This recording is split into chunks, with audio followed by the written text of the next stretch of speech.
3, 2, 1, go.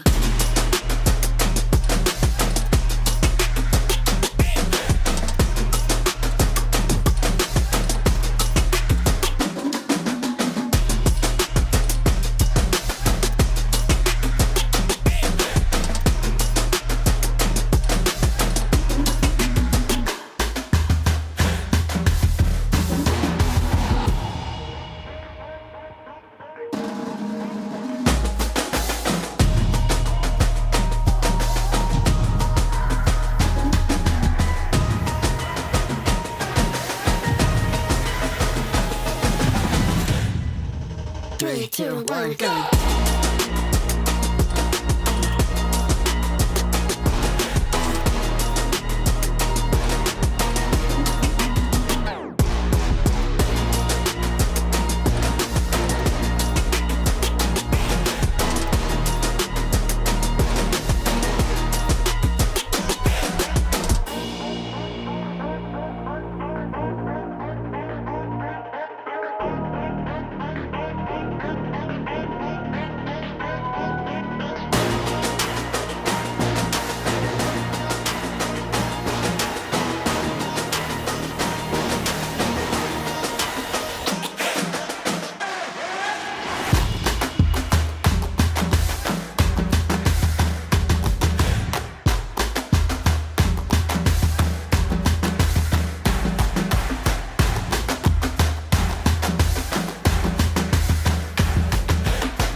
Three, two, one, go.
Why, one by one, you always come back like a curse. Lurking in the dark, your soul is blind, you lie. Time and time again, and I am not your fool. Not this time, 'cause I'm the wiser of us two. I'm the one of like the antithesis of you.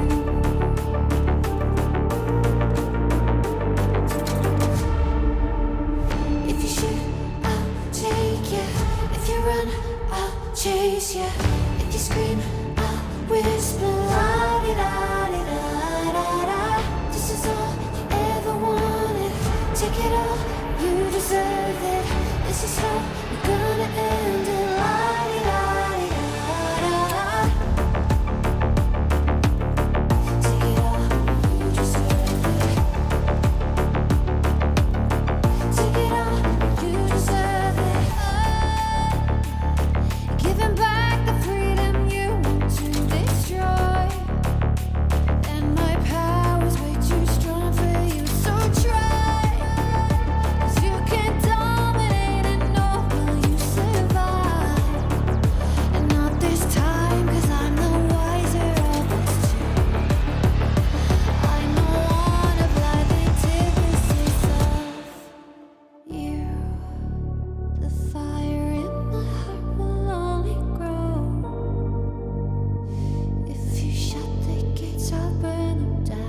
Welcome one, welcome all on the road to EWC. This is of course EMEA's closed qualifiers for TFT. My name is Canopy, alongside Impetuous Panda for all 3 days of this event. Panda, how are you feeling coming in, knowing that we're about to see some of the best 4v4 available in EMEA? I'm so pumped. I'm so invested in the stories of each of these 8 teams. They had to go through a grueling open qualifier to make it here.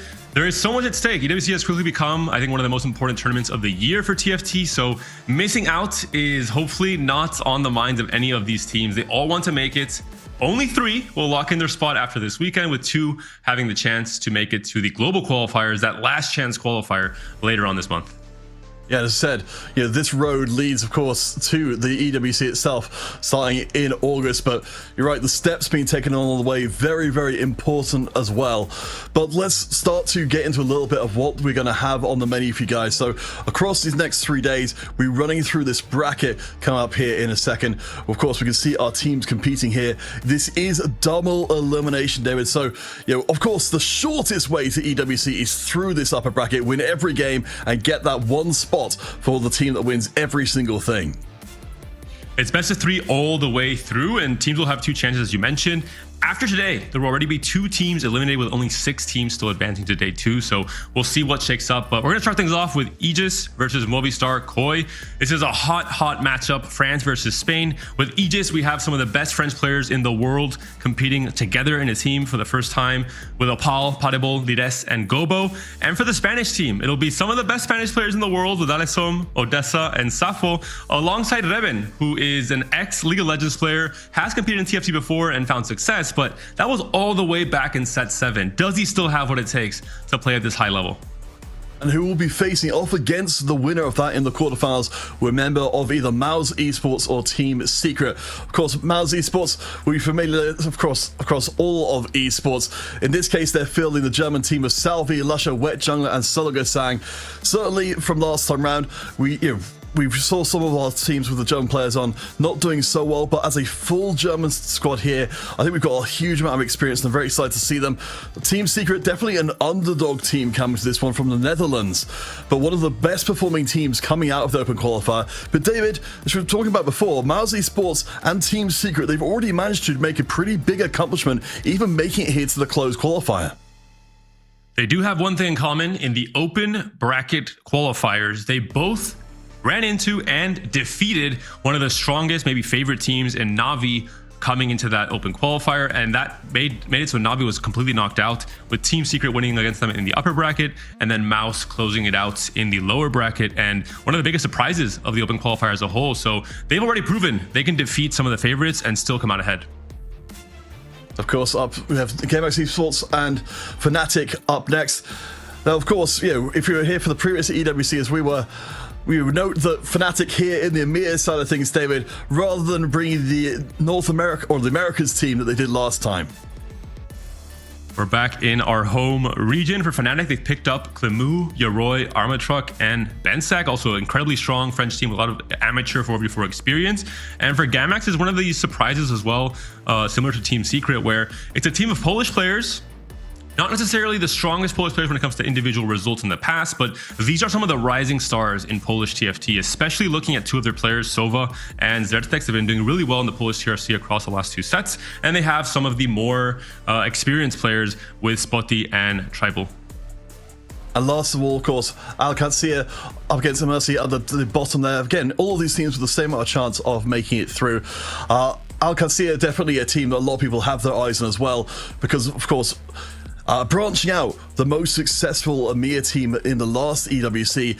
One of the members will, of course, be on Aegis, as we were talking about before, but Alcancia contains Volta, the other member of that surviving team, on a different squad from Partnerball this time round, but still, I'm excited to see Espat, Volta, Rabinav, and Flounders, compete up against the Mercy, the other Polish team coming to this one. So a lot more Polish representation, David, than we've seen on our previous closed qualifiers. But let's bring the focus out here again. Now we've talked about all the teams, let's start to get into the specifics of the matchups. So of course, with our match 2 and match 3 still to be determined, we only know the full composition of our first match, Aegis versus Movistar. And what a match to start things off. This is a classic, not just in esports, but maybe in sports as a whole. France versus Spain. I'm going to go ahead and say it for the viewers that don't know me. I am Spanish, so I will have some small biases towards Team Koi. But Aegis is also, I think, one of the favorites overall in the entire event. I believe Mouse Esports from Germany and this Team Aegis are the two strongest teams on paper when you come at kind of individual pedigree coming into this.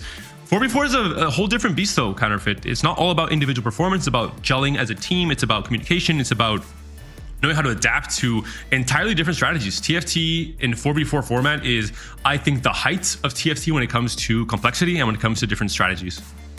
Oh, for sure. I mean, it certainly has been thought about for quite a while that, Team TFT just brings this whole other layer into play. For any folks who have never seen 4v4 before, all the players on each team will have their points added up with each other to get a final score, which they'll be looking, of course, to get a larger score than the other team, and that will get them the game. Get 2 games and the series is done, and you move further on in the bracket.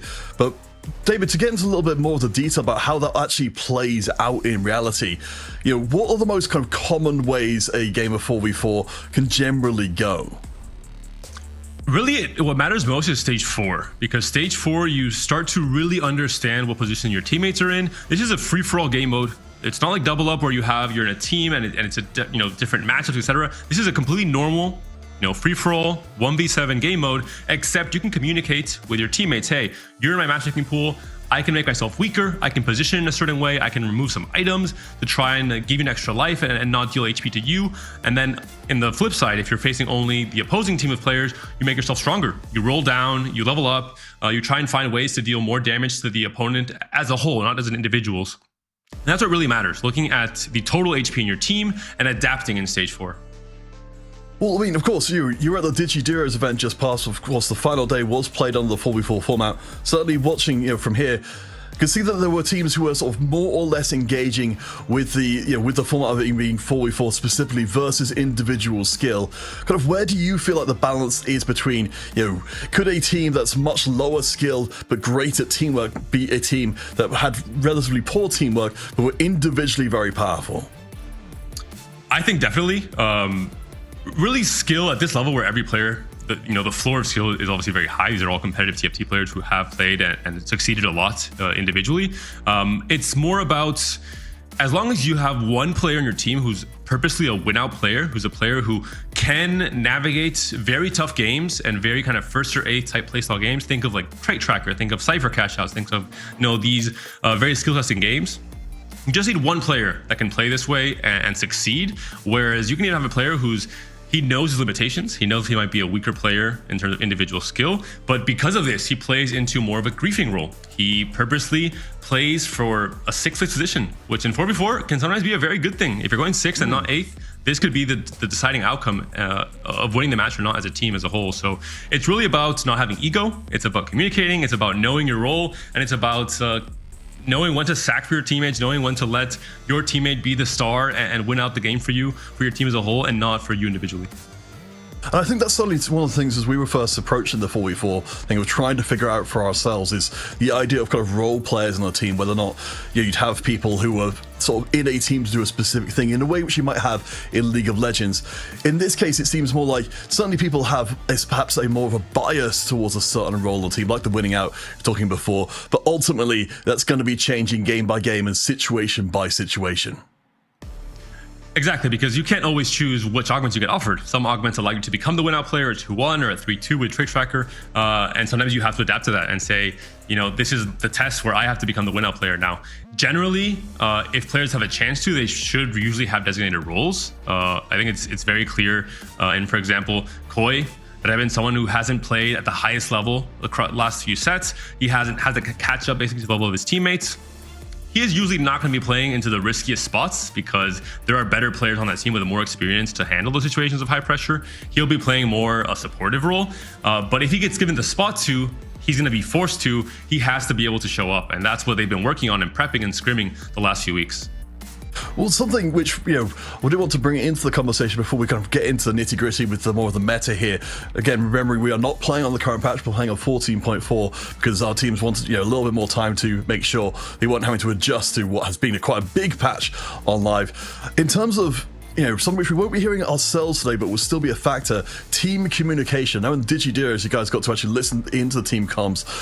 You're talking about the whole idea of team bandwidth and the kind of things there. With taking the example of Revan, a player who hasn't necessarily been playing super competitively, from what you heard in the DigiDuos event, what was the most effective way for a team dynamic to play out, or what did you see be successful at least? I think it was quite different because DigiDuos is more, there was a big disparity between skill levels, whereas here, these are all tried and tested competitive players for the most part. I think there are some spots where there has to be an IGL. There has to be someone who can make a final call in terms of team strategy going in stage 4, in terms of, hey, you guys should sack. I'll be playing for the win outs. You should do this. There probably will be a player like Dalesom, for example, who's much more vocal and who has a bit more of a final say in Koi, for example. And players have to be able to respect that, to say, maybe I don't agree in the moments with this call. We'll talk about it after the game. But in that moment, you can't create a conflict or a disagreement in the middle of stage 4, in the middle of a roll down. So we'll see how that'll pan out later in this match. All right, guys, we're just getting our ducks in a row for game 1. This first series, we said, is going to be extremely amazing. Aegis versus movie star Koi. We are going to take ourselves a short break just to make sure everything's absolutely perfect before we really kick things off today. So stick with us. We'll be back in a few minutes' time with the beginning of game 1.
two, one, go.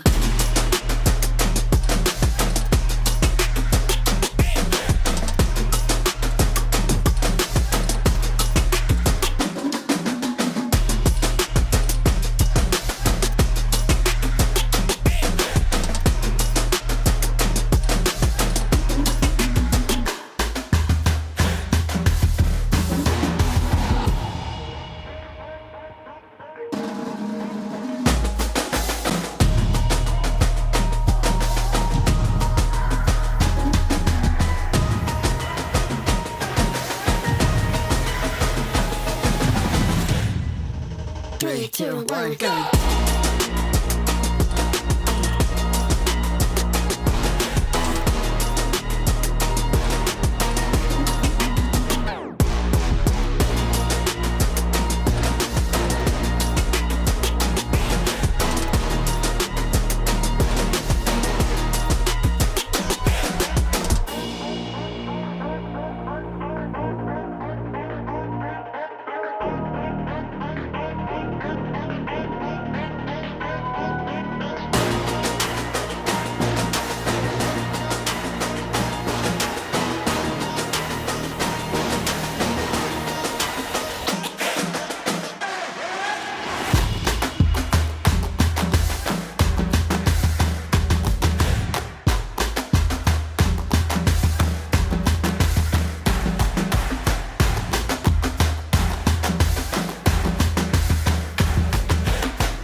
Three, two, one, go.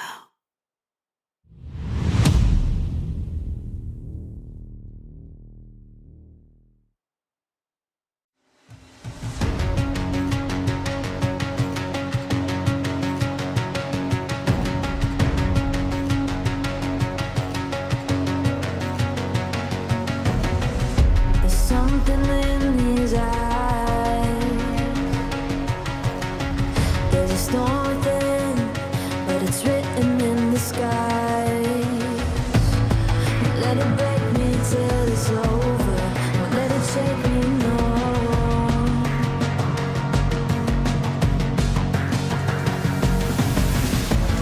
Won't let it make me go under. Won't let it make me go under. So now it's time to fly. Nothing's gonna stop me now. Nothing's gonna stop me now. Nothing's gonna stop me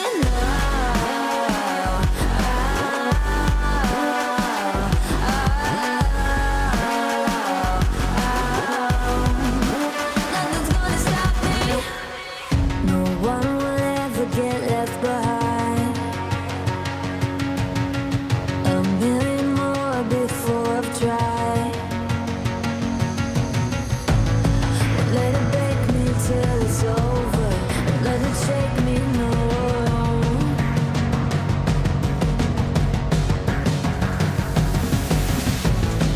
Let it make me go under.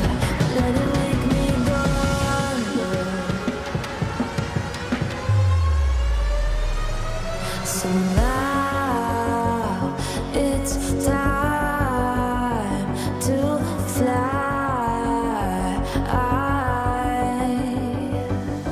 So now it's time to fly.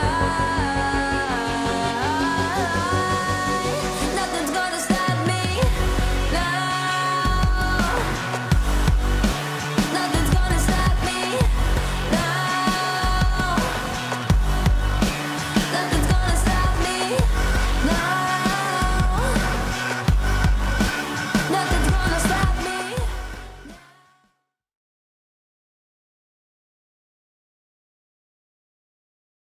Welcome back, one and all, to the EMEA closed qualifier for the Esports World Cup. We are raring to go with our first match here, Aegis versus movie star Koi. David, as you said, coming to this one, definitely rooting for our Spanish friends. Certainly, I feel like the underdogs in this matchup to come out of the gate swinging. That being said, Team Aegis, we haven't mentioned it before in the preview just yet, but these are French players who weren't playing in attack round last set, but both Opal and Lides, they were basically the analysts helping out the other French competitors who did make it through kind of the A team, let's say, with players like Tartman, players like Coco, players like Jaduzor, who made all four of them with experience as well in the top 16 attack round. Both Opal and Lides there were the ones prepping and helping them. Now it's the flip. Now it's the inverse. Now it's the team M8 that didn't make it to the open qualifier, and it's instead Lires, Opal, Padevol, and the Gobosher that made it all the way here to the top 8, let's say, of this qualifier. So very excited in that shift in narrative, especially with Gobo on their team, because Gobo is a player who individually has been maybe the best player of the set. 2 runner-up positions in the cups, individually speaking. So 2nd place in Cup 1, 2nd place in Cup 2. That's a very hard thing to do in TFT, Peter. Yeah, I mean, that kind of level of consistency is absolutely crazy. You know that on any given other day, you can end up winning the whole damn thing. I mean, it's worth bringing in the bigger picture here, of course, is France as well, being, the TFT country in EMEA, if anyone who's unaware, hosting a ton of 4v4 events before this, is really the place for 4v4 competition. And there's a reason why, generally in TFT, France is the most dominant region, and certainly in 4v4, they've just got the kind of the reps and the experience that other countries just don't yet as of have. And there's an eternal rivalry between France and Spain as well. Obviously, France has had the winning hand across the last, let's say, 5 years of TFT. But there's always going to be that extra rivalry on ladder, in tournaments between France and Spain. So the fact this is the first matchup, the fact that it's Koi, which has a massive fan base and a really interesting kind of Data vs. Goliath narrative, with Revan having to prove himself, with Revan picking up this team and this team trusting in him and then making it through an entire, open qualifier run through the loser bracket as well. It's just really the best way to start off this weekend. Yeah, and of course, as much as we have the loser bracket or lower bracket here in this tournament as well, it adds so much pressure to a team knowing that you've got absolutely no way out but to continue on.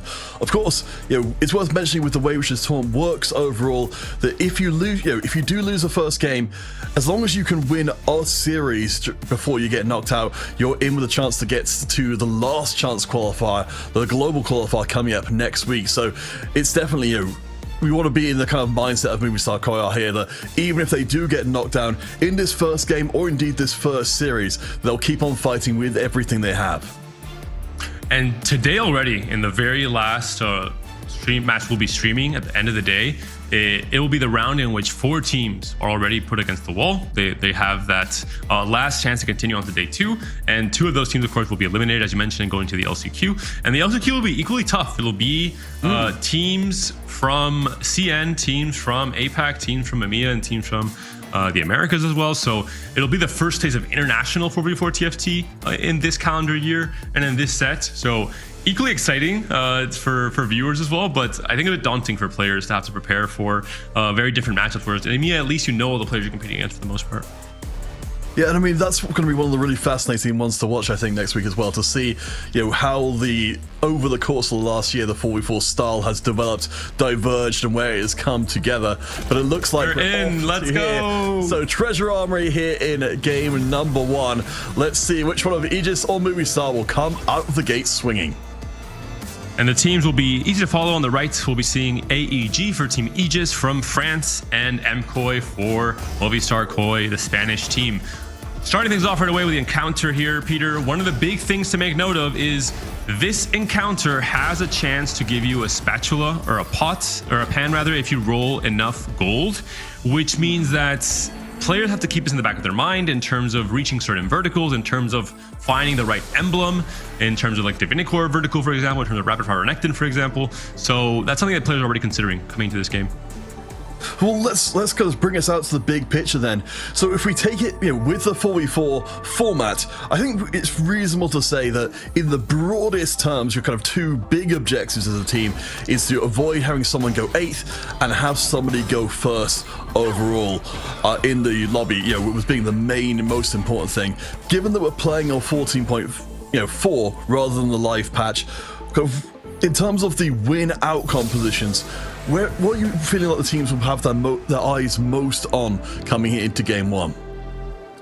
The general win outcome positions right now will be AMP in terms of going fast 9, finding a Samira 2, and just taking over the lobby.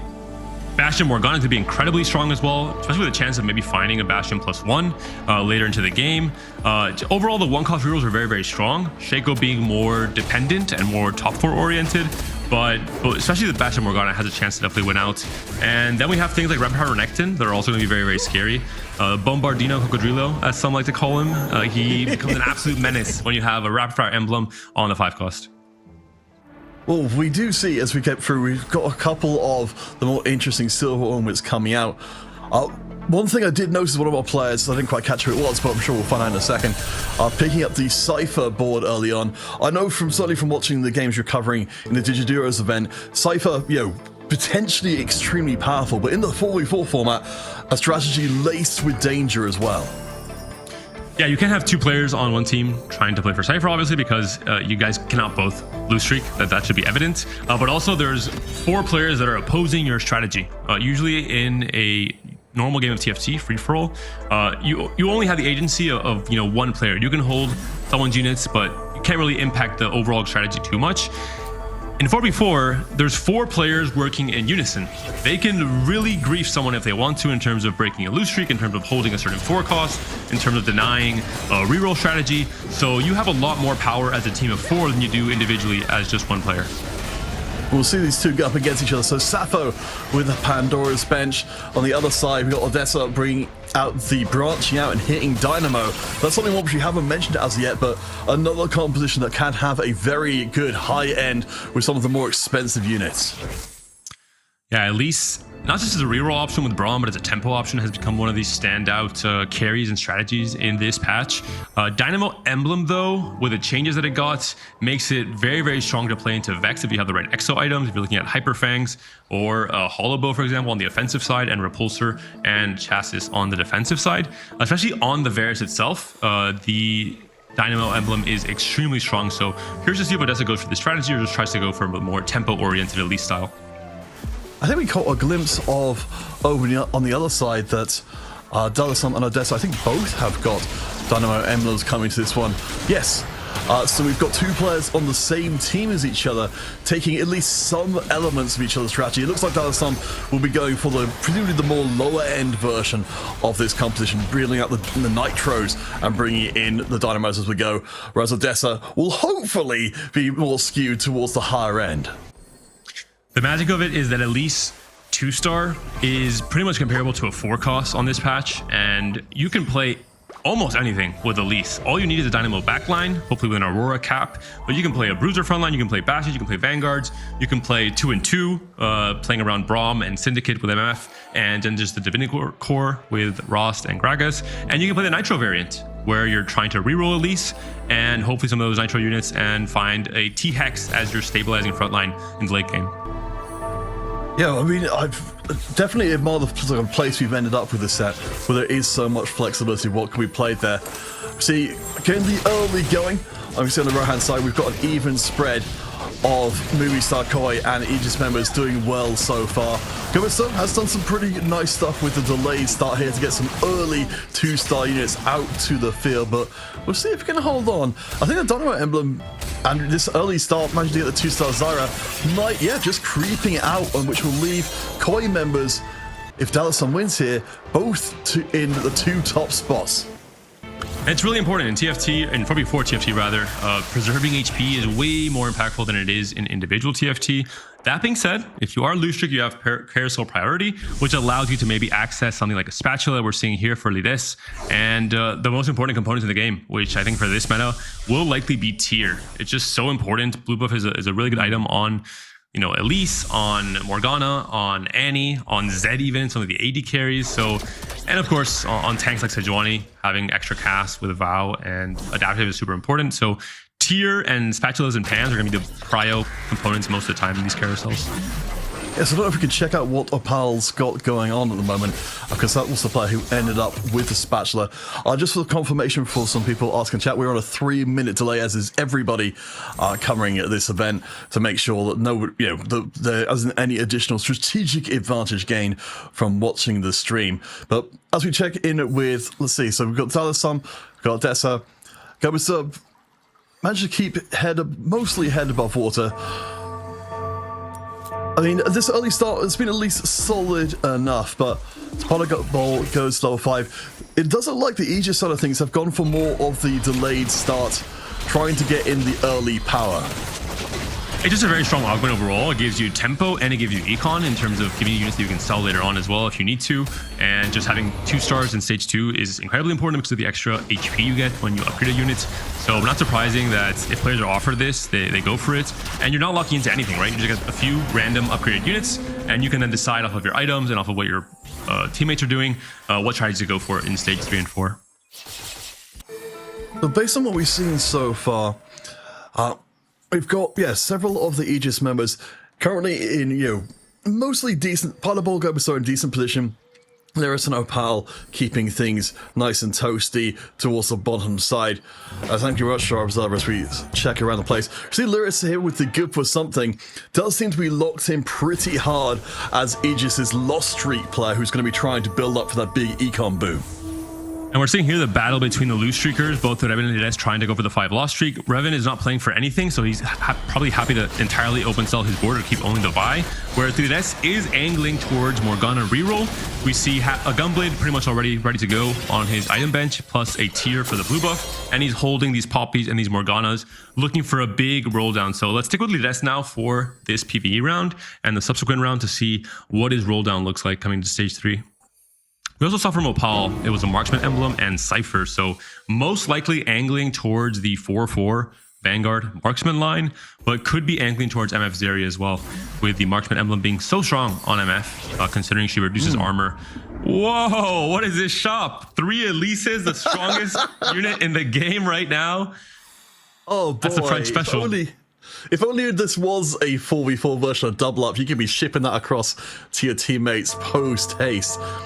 One thing, as we do take a quick look around, one thing I did want to point out, which I think got picked up really well in the Digiduri's event, was that I believe it was Odessa who had the Pandora's items being picked up very early on.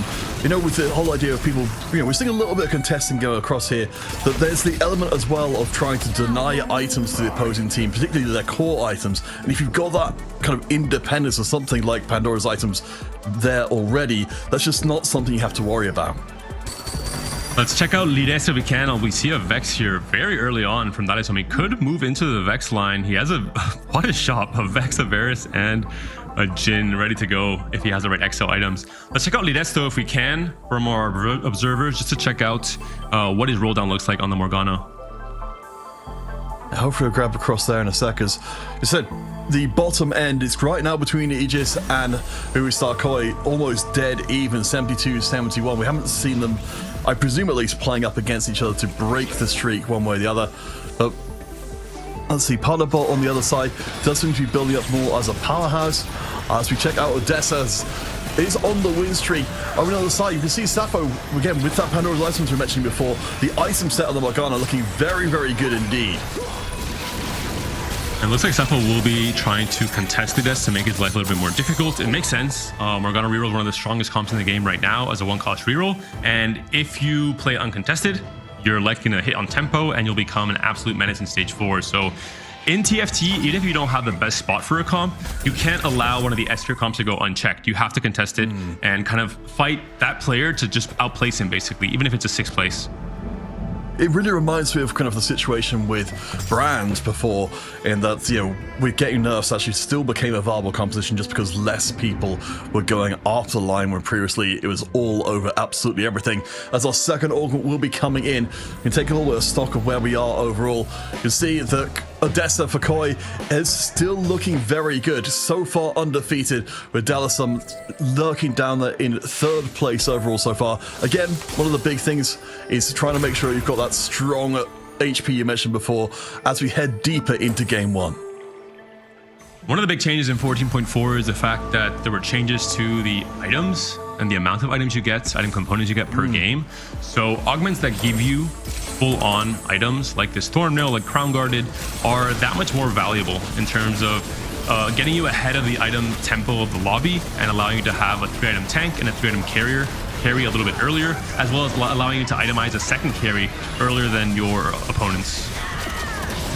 Well, from items to gold, I do want to highlight what we've got going on for Revan. We knew this was going to be a player who, again, has not had the recent competitive experience coming in that might be doing something a little bit unusual. Goes from good for something into hustler as well. Seems like Revan's got something quite specific in mind with Cypher active as well.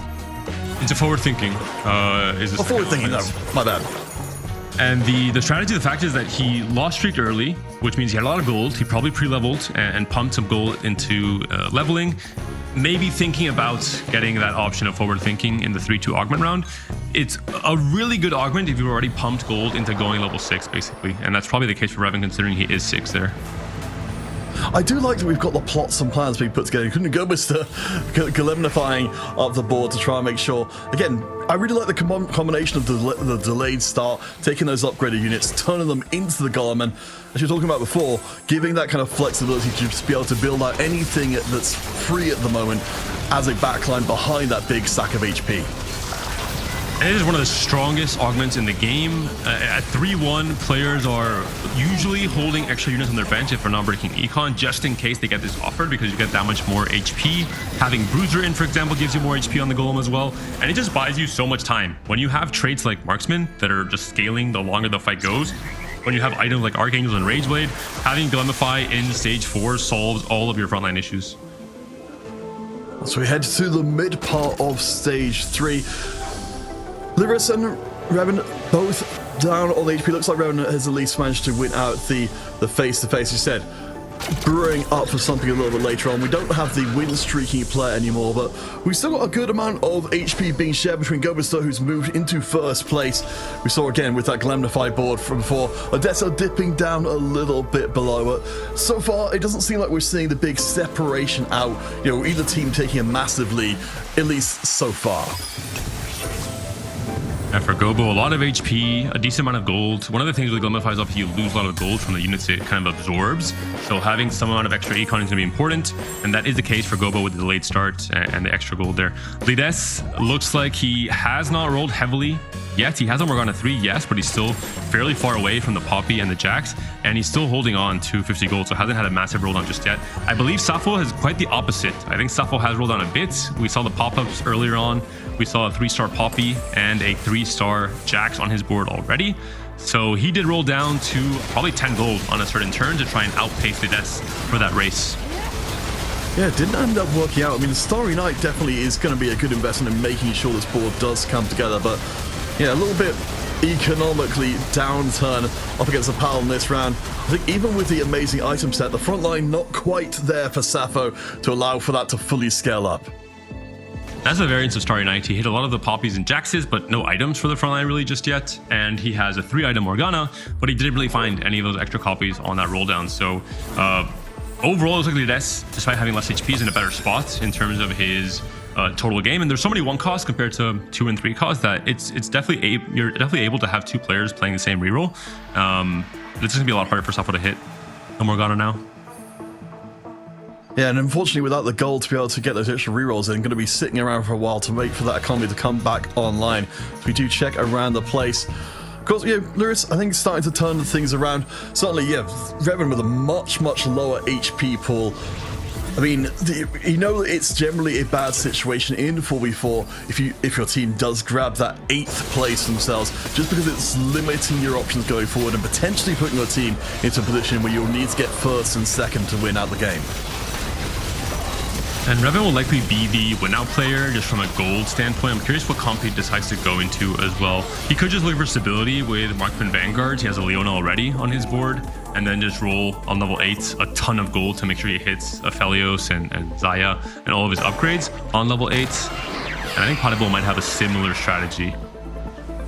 Yeah, I think we saw there the Golden Ox being played, which we haven't yet talked about. Of course, you know, that's got an enormous high end in terms of the amount of gold you can get being poured in over the course of the rest of the game. And I did want to bring in kind of one of the ideas, which again, in 4v4, for anyone who this is the first one that they're seeing, just the idea that, you know, as a team, if you've got the HP in the tank, that you can potentially intentionally drop rounds in order to allow for your teammates to have a better chance of surviving for longer in the game.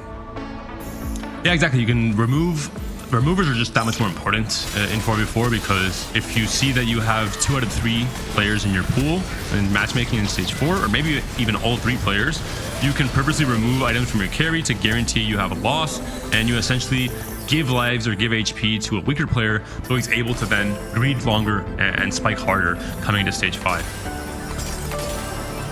So let's take stock again of where we are coming out of stage 3 into stage 4. Gomez has definitely been doing a great job of asserting Aegis's power in the top. You see the Fiddlesticks getting complete up there, but we've got the rerolls happening here as well. You mentioned before, as Lyris is starting to pick up a little bit of pace. The Morgana Bastion board finding its Poppy 3. Gomez though, looking really good. We've got so many blue buffs knocking around in this lobby. It's been very Dynamo heavy so far. We're all down to 0 gold essentially on 8 and no Renekton just yet for the rapid fire player. We'll stick now to Potable, who has also rolled heavily to try and stabilize on this marksman board, but it's 1 stars all across the board for Potable. Has not been able to finalize any of those upgrades. No, that makes such a big difference with the scaling, as you mentioned before, with the marksman being incredibly strong. Interesting setup here for Gomez. So we've got the Renekton sneaking in as well, making use of that Bruiser HP pool, and the double Gwynsu's set up there, gives him incredible scaling power throughout the combat. A last one will drop though, and we've got a little bit of the hacked augment on the left hand side, a little bit of extra incentive for our players to push in and pick up combat power to round out their composition. We're seeing now all players are trying to finalize their setups. It looks like it's going to be an amp strategy for Lides. Gobo is locked in for now onto this Renekton carry with double Rage Blades. Definitely not the game plan he was hoping for, with both just the Elise and the Renekton. And overall, here's what was he actually going for with the double Rage? I think he just had to slam it. He picked up 2 bows and 2 rods off of the wolves and just had to adapt to it basically. Yeah, I'm really interested to see if that Golem ends up being consumed by the Renekton long term, because I imagine that's going to be pretty nutty. For now, we'll keep our eye closely on Revan. As you said, the potential here for Moonstar Koi to be a huge part of the success, or to potentially tumble out in 8th place if things do not turn around. 5 amp is online, as you mentioned before. We can already see the Samira in there, which I love seeing with the Edge of Night to make sure she stays up for longer, but I think the board maybe not quite good enough. The Tibbers! It's a Titan battle! Golem! The Golem defeats the Tibbers in the end, and this is the strategy for Reven. Most of the time with forward thinking, you want to roll on 8 and then go 9. This is the riskier version of just going directly to 9 and hoping you're able to hit. For Sappho, he has rolled down to 0 on level 5, and he hit his Morgana, but he's level 5, right? In stage 4, which is not the best sign. He's determined. Let's characterize Sappho as very, very determined to get that. Starry Night, chuck all your gold off there. I mean, you know, we've really got... Starry Alawi as well. This is a variation with Starry Night where he's just restoring everything basically. And Sappho knows his cap is very, very low. He ruined his econ in the process, so he's just going to try and win the next few fights and preserve HP in stage 4. Well, I mean, this gives us a good chance, I think, to bring in kind of the role-playing stuff we were talking about from before.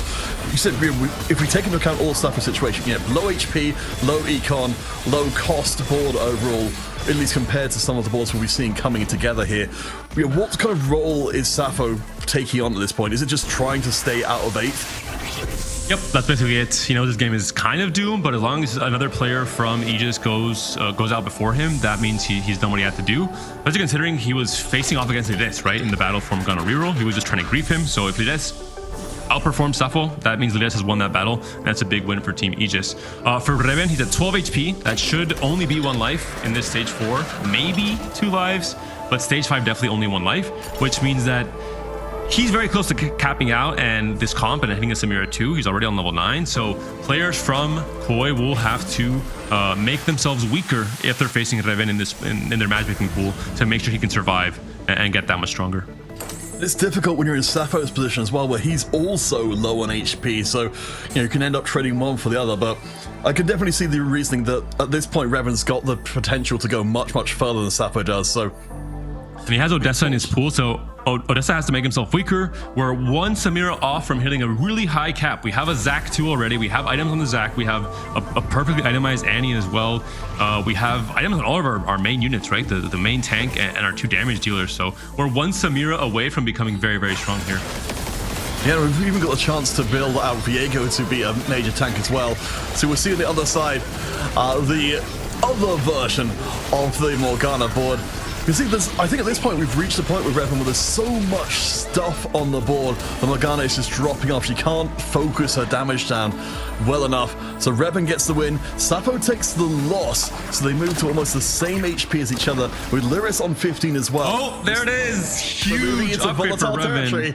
And yes, and a really really good setup for Revan as well. We saw it in the matchup against the Poppy. He has Edge of Night on Samira, so Poppy is maybe more scary than Morgana in Morgana reroll because she's able to two-tap most backliners with her cast, and we saw the Edge of Night saving Samira from dying early and allowing to pump up the needed damage to win that fight, and a crucial fight against currently the lowest HP player from Aegis in Ledes.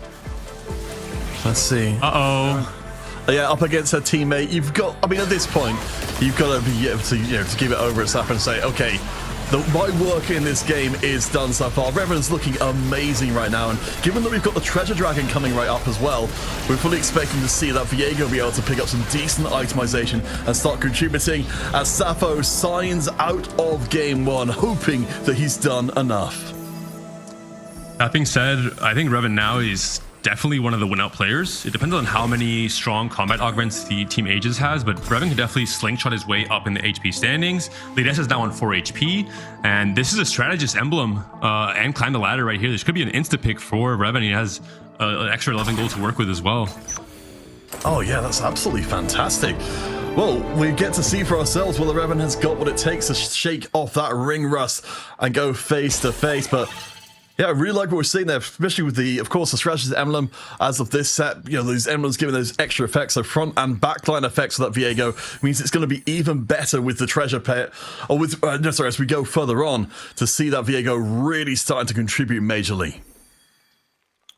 One thing to mention, if 3 players from the same team go out in the bottom 4, that means that the team has already lost, basically. So the goal now for Revan is to slingshot his way back up, and for Dalesom and Odessa to survive long enough to try and counteract this 8th place from Sappho. Gobo looking very, very healthy for Team Aegis. He's probably going to be the win-out player, potentially, for the French team. He has a lot of gold to work with. He's looking to play into a vertical Divinity core, adapting to the Rage Blades and just slamming them on Renekton. And instead of playing the usual Exovex variant, he's playing more the Divinity core, which I think is very interesting. And has a Treasure Chest Zac, which is one of the most broken combos in the game when it comes to support items.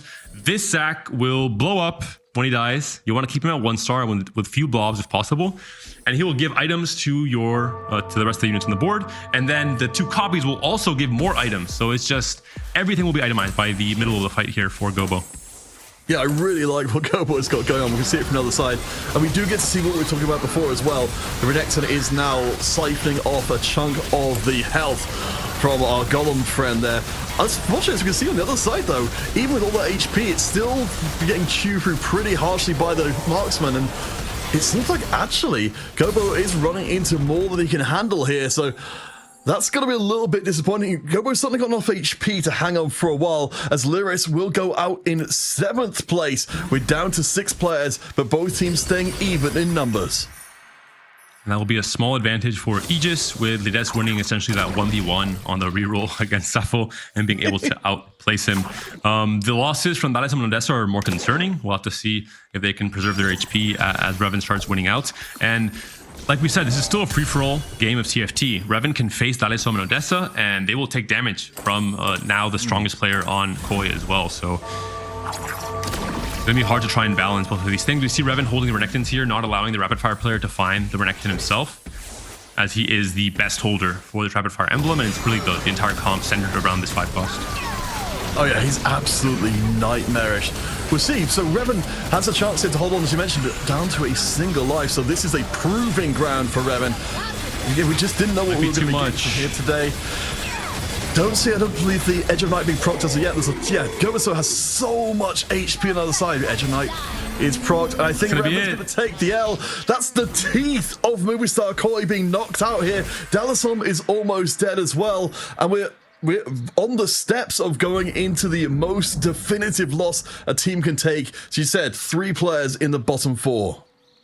And we're seeing for Dalasom, he has Gobo, the strongest player from Aegis, and his own teammate Odessa in his matchmaking pool. If Dalasom wants to survive this next fight, Odessa possibly has to make himself weaker, which just overall eliminates both of these players from having any chance to contend.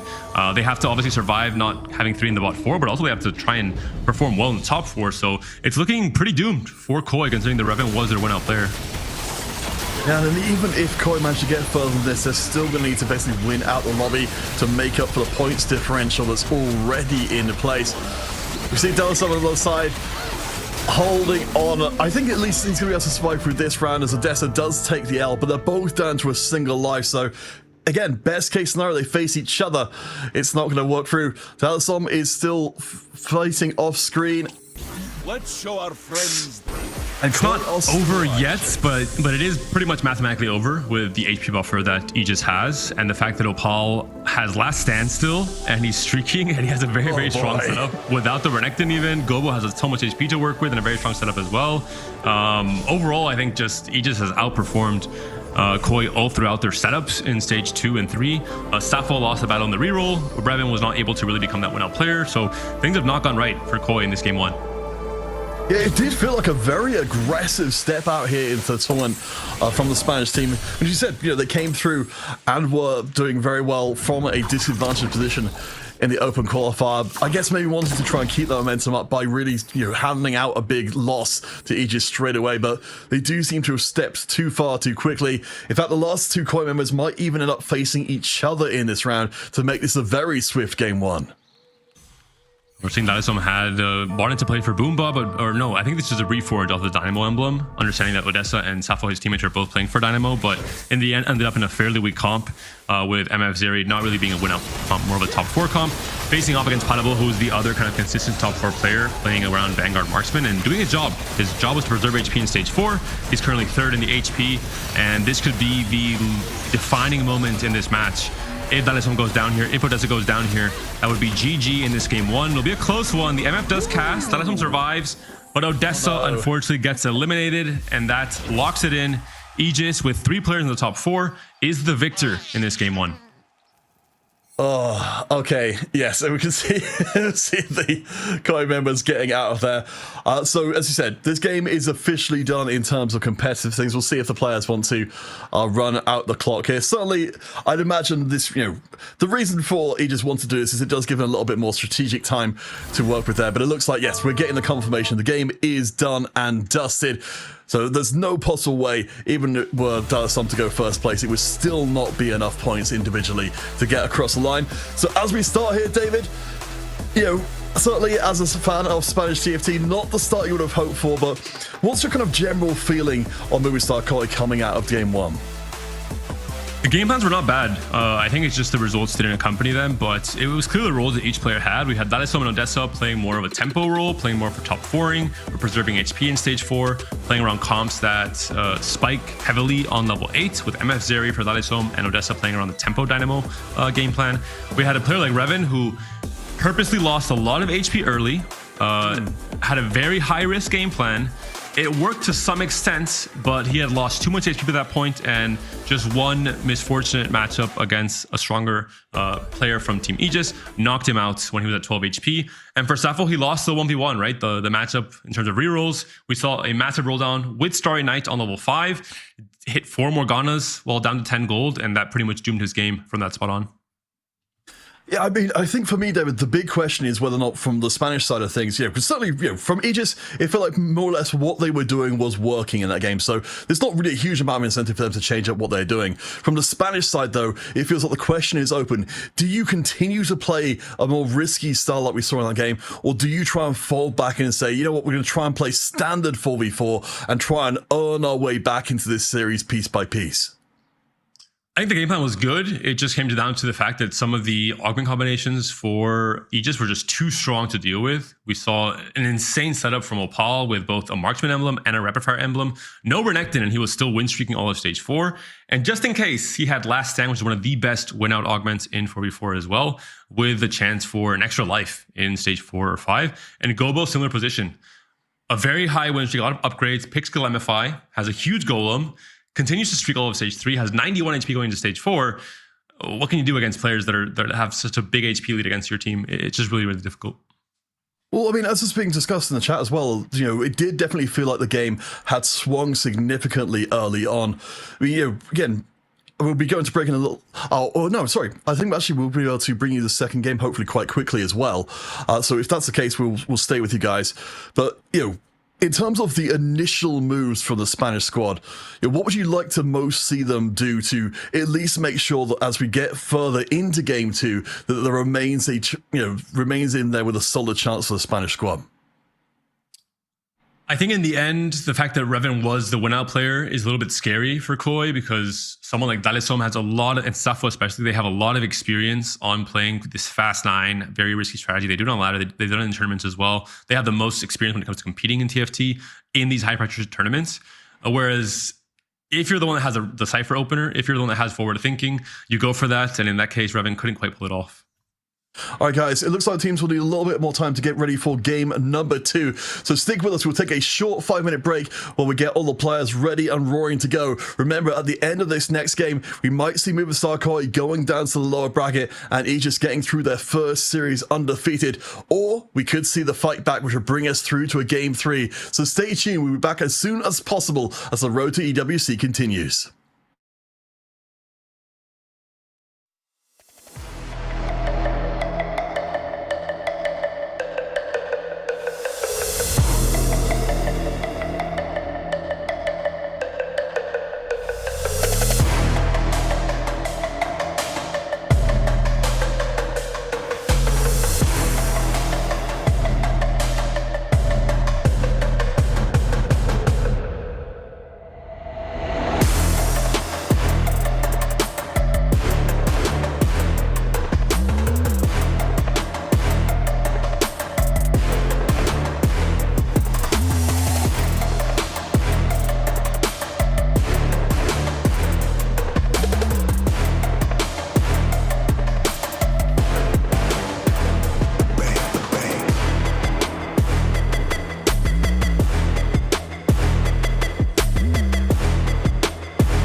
1, go.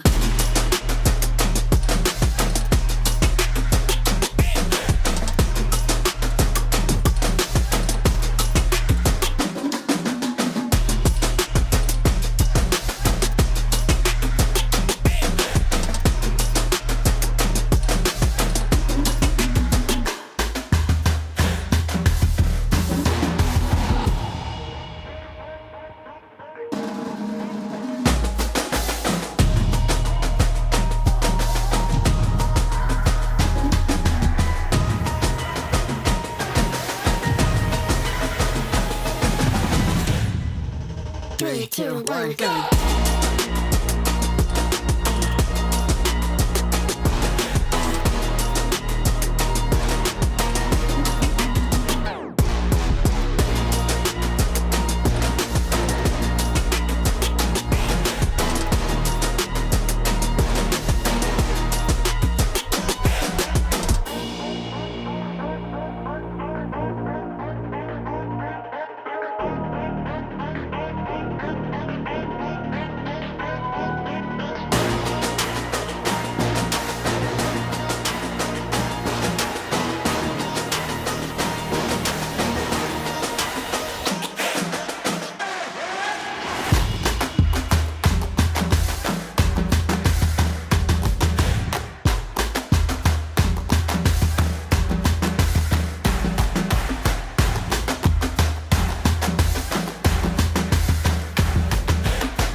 Three, two, 1, go.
Welcome back everybody into the Esports World Cup EMEA TFT Close Qualifier.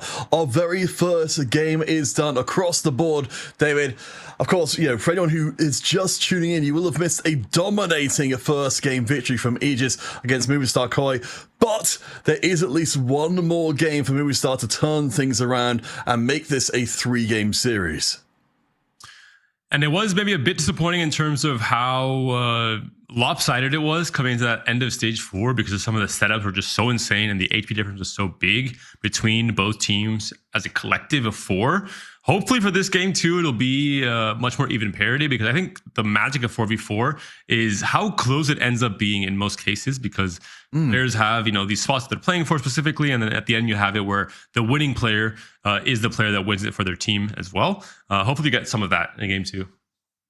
Yeah, no, I think you could definitely feel the frustration coming off of the Movie Star squad in that last game, just because things fell apart so quickly. We can see though some of the results that have been coming in. I think even immediately looking slightly further down the bracket, David, a big surprise to start us off was Team Secret getting their first game victory against one of the tournament favorites in Maus. And Maus Esports, for the viewers at home who don't fully know, is the German powerhouse team coming into this EMEA closed qualifier with Lusher, Solgesang, Salvi, and Wet Jungler. 2 EMEA champions are on this team with Wet Jungler and Salvi. All of these players have made it to TAC Crown before. They played international TFT as well. So really one of the most stacked teams in the tournament, and started things off just like Koi with a loss in the first game. We see, of course, Fnatic getting their first victory there. Of course, joining it on the EMEA side of things with their French squad up against their fellow country folks. No, sorry, my apologies. The Gamex with the one of the 2 Polish squads in with the Egyptian org. We'll hopefully be able to see a little bit more of them as we go forward. And of course, down on the bottom, we have got another one of our Polish teams, Emerici, managing to get their first round victory up against Al-Qadsia, which honestly I'm really excited to see. Particularly, it's one of our things coming into this particular closed qualifier. We're seeing 2 different full Polish teams coming in, and great to see them coming up to some early success. But let's put that aside for the time being, because we've got game 2 getting us underway, and the injection of Twisted Fate Extra Gold means we're going to be seeing even bigger boards than game 1. We'll see how teams change their strategies. Extra gold, extra econ, higher cap overall, more fast nining, more chances. There's some comps where you're just missing that little bit of gold to make it to level 9. You're forced to roll on 8, something like Revan's game plan last game with the Amp, for example. That becomes a little bit easier. In this portal, you have more gold for rerolling as well on 3-1 if you're playing a 1-cost reroll, like the Morgana reroll that we saw last game, like the Mundo reroll we might see this game, or Shaco, for example. I mean, Paderball's certainly got a hell of a start for it if he wants to go that way, but I'm curious to see. Certainly, Paderball we saw in our previous game with the Vanguard board playing a very reliable way through, particularly not entering into the kind of contesting that was going on across multiple other players. However, Sappho, though, has already managed to find some early units to hopefully get straight back on that Bastion Morgana line. With the power of 1-cost rerolls in this patch, we're going to see most players holding onto the same units in stage 1. Once their augments pop up, they'll kind of know who has the best spot, who has the most natural copies. They'll kind of scout their opponents and see who on the opposing team, if anyone, is trying to go for that same line, and then they'll decide who ends up being that reroll player on something like the Morgana reroll. I assume there will be at least 1 Morgana player on each team every game, just because how strong the comp is, and you can't really let someone play uncontested, but we'll see if that's the case in this game too. Well, I think you pointed out really well in game 1 as well, that there is that flexibility in that line as to how you end up approaching it, so less vulnerable than some of the higher cost rerolls would be to ending up with a board which you just don't want to see overall. Of course, we keep a close eye on Lyris and Sappho from before. As we mentioned, it's not always going to be given to an individual player to play the more lost streaking style, but certainly they're the ones who ended out 7th and 8th in the previous round. In terms of the rest, I hope we get to see more from Revan. As you said, a lot of responsibility put on his head in the previous game, and I'm just excited to see what he can do with it if it happens again. And a hacked augment round to start things off at 2-1. 1 gold on the left and 2 silvers on the right.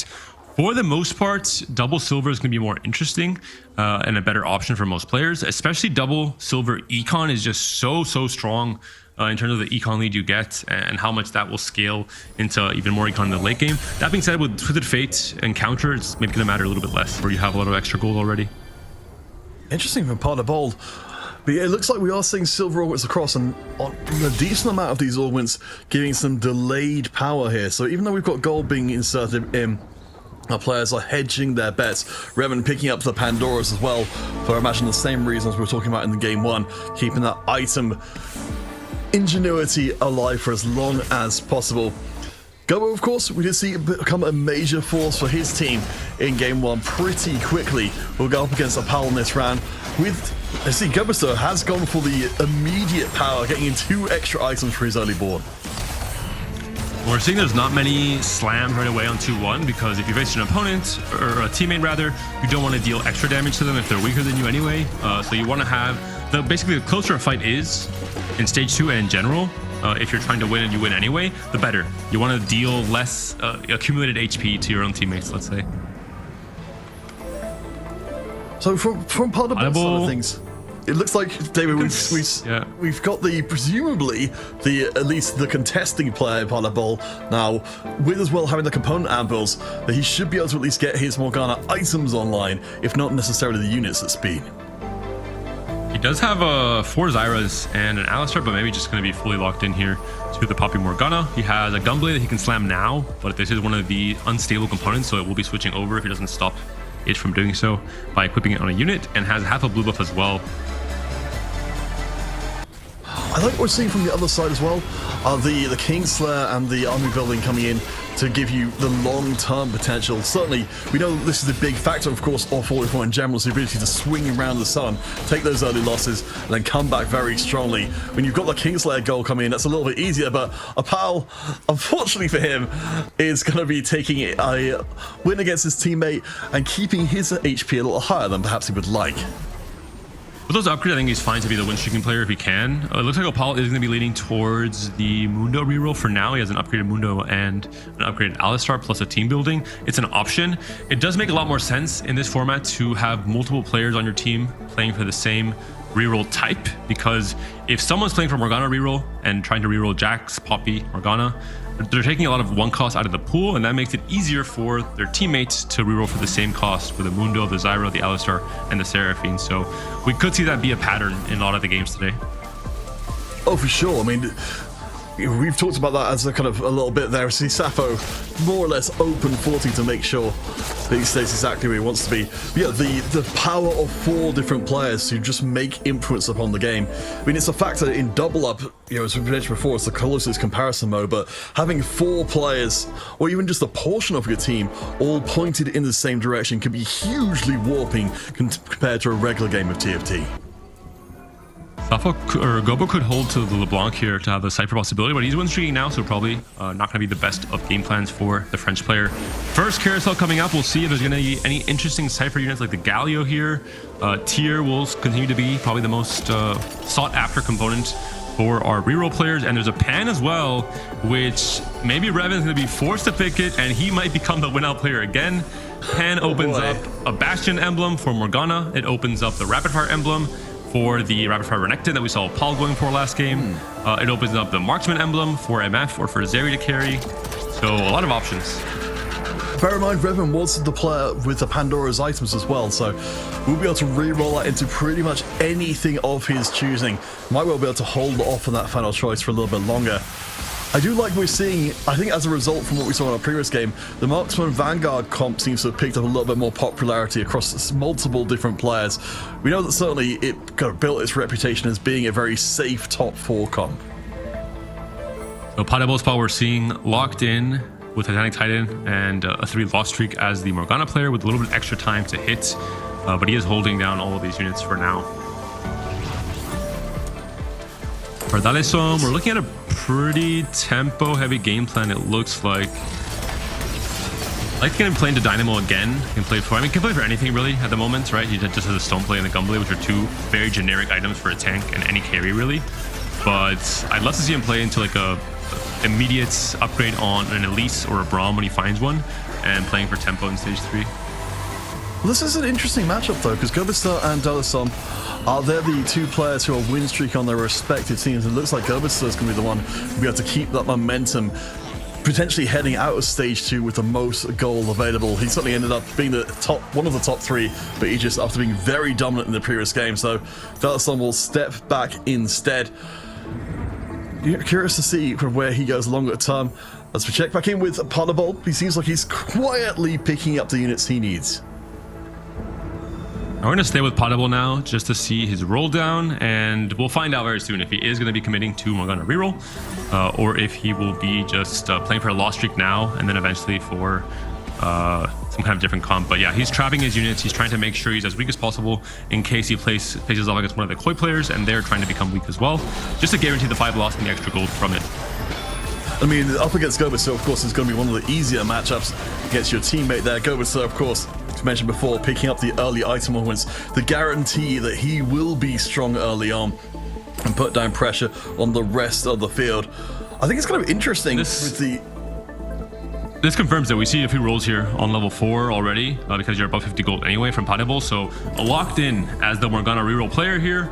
We'll see even more rolls now before 3-1 even comes along, just because he has the extra roll to work with to try and get ahead of the tempo. Something I wanted to bring into the discussion as we head out of stage 2 is we've got a little bit of a different setup than we had in the previous game, because previously we had one player from each team down towards the lower bounds of the HP. As both teams tried to maintain their loss streaks. In this case, Movie Star Koi have the 2 lowest HP players in the lobby, with Sappho especially being much, much lower than anybody else. Do you have that changes in stage 3? I think they won't necessarily play into like full loss streak like Reven did last game, and then just get down to like 10 HP and try and win out. It might just be like a stage 2 loss streak and then try and bounce back, play for tempo with things like the team building we saw a few players pick in stage 3. Potable is already on 8 poppies, which is very, very scary, especially when he has the chance to have perfect items on both of his carries, his Poppy and his Morgana. Oh yeah, it's terrifying seeing just Poppy walk through and just annihilate your backline, especially with Morgana providing a little bit of extra ticking damage as well. So yeah, Potable quietly working through. I'm actually kind of impressed. Potable's been, of course, with the extra HP from the Titan, has been keeping himself up and healthy, but it's definitely been brewing up a storm here. We're expecting again to see Potable, a very powerful, very long-term player in the EMEA TFT scene, doing well for himself. But on the other side, we've got, of course, we saw from before, you mentioned it, Revan with the Pandoras, and the Pan has gone for that Bastion emblem you mentioned. So biggest difference here, Potable has a tempo lead in terms of already hitting the Poppy 3. Revan has a higher cap with a Bastion +1 and still a little bit of extra gold here. Potable, similar to Sappho last game, is quite far away from the Morgana still, only on 5 copies. So it doesn't matter if you hit the Poppy 3, you're forced to roll on 5 until you hit the Morgana as well. So we'll have to see if he's able to find a few more extra copies in these next few rounds. Yeah, it did prove to be surprisingly difficult to get across that line and put the final pieces in places. We go from silver into black market prismatic. David, this could be a huge moment for shifting the power in the lobby overall, which so far has been very Aegis focused. Imagine if we saw some Think Fast for one of the Poppy players. It's absolutely insane. We saw it at the Americas Cup last weekend from JD Zielinski, who just completely griefed Soju's spot by going into Poppy out of nowhere, or Poppy Morgana, but we don't see it there. We do see very warping augments overall, Peter, with the black market one. They can really change the game entirely in stage 3. For now, it's going to be a pretty generic uplink pickup from Potable. So a lot of extra cast for both the Poppy and the Morgana. As you said before, with the components, we've at least got good itemization. Go for the Morellos rather than the Archangels, so playing a little bit more of a supportive side of things. We see on the other side, Sappho with a Morgana of his own for the time being. But looks like we're building up towards maybe some amp nonsense as we go along. Already got a Sejuani dropping in for that extra tech board. Yeah, curious with the Infinity Force Freaky Friday. This is actually, I think, pretty good on Samira. She just can use a lot of stats quite well. He has a bit of an angle towards Vex, but I don't think it's going to be the greatest option into Vex. And he does have Hollow, which is a pretty good item for Varys. So we'll see what that spot looks like later on in the game. Let's check out with Odessa, though. It's a player we haven't seen too much of just yet. He's also on the lower ends of the HP threshold. It looks like he's playing into just a generic Vanguard Marksman line for now. Yeah, kind of interesting, because Odessa's kind of been floating around with a loss streak. Interesting to see the Lucky Gloves coming in as well for what I would see would be some immediate power coming in. Odessa did end up 5th in the previous game as a player who could have, I think, conceivably gone further. Interesting board coming together. Yeah, the Marksman, the Vanguard, and the Slayer being put in for just some immediate power here for Odessa. Ooh, and we're seeing Flores. Marksman emblem again, this time on the dummy, not on a unit. But it's also going to be a very strong setup in terms of having one spot open on the level 8 board for, you know, taking out a Jinx and putting in something like an Aurora on 8 for a bit of a higher cap. I like as well having the Woodland Charm there to dupe up some of the extra board because, you know, Marksman, Phaleris, just a very, very straightforward board. Damage on the back, tank up front, making sure you've got as many bodies on the board as is humanly possible. Right now, though, as we come to the stage 3 carousel, Gubister and Lyris, they're both on win streaks, they're both at the top, Partner Ball barely behind them. I mean, David, if we were hoping to see this game 2 not be similar to game 1, Aegis are looking like they're taking over again from even this point. This is one of the good things about having lower HP. Koi has full agency over the first two, or the first carousel pick.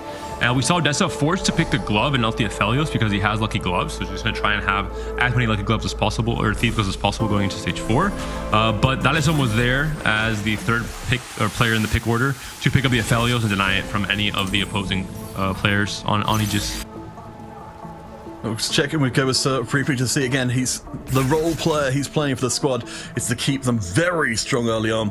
Lyris, again, continues to creep up. Sappho is moving into, yeah, we weren't sure, there was some possibility of going different directions here, but it seems like we found the units at least for the amp. We've even got the Horizon Focus to make sure the Sejuani hits a little bit harder.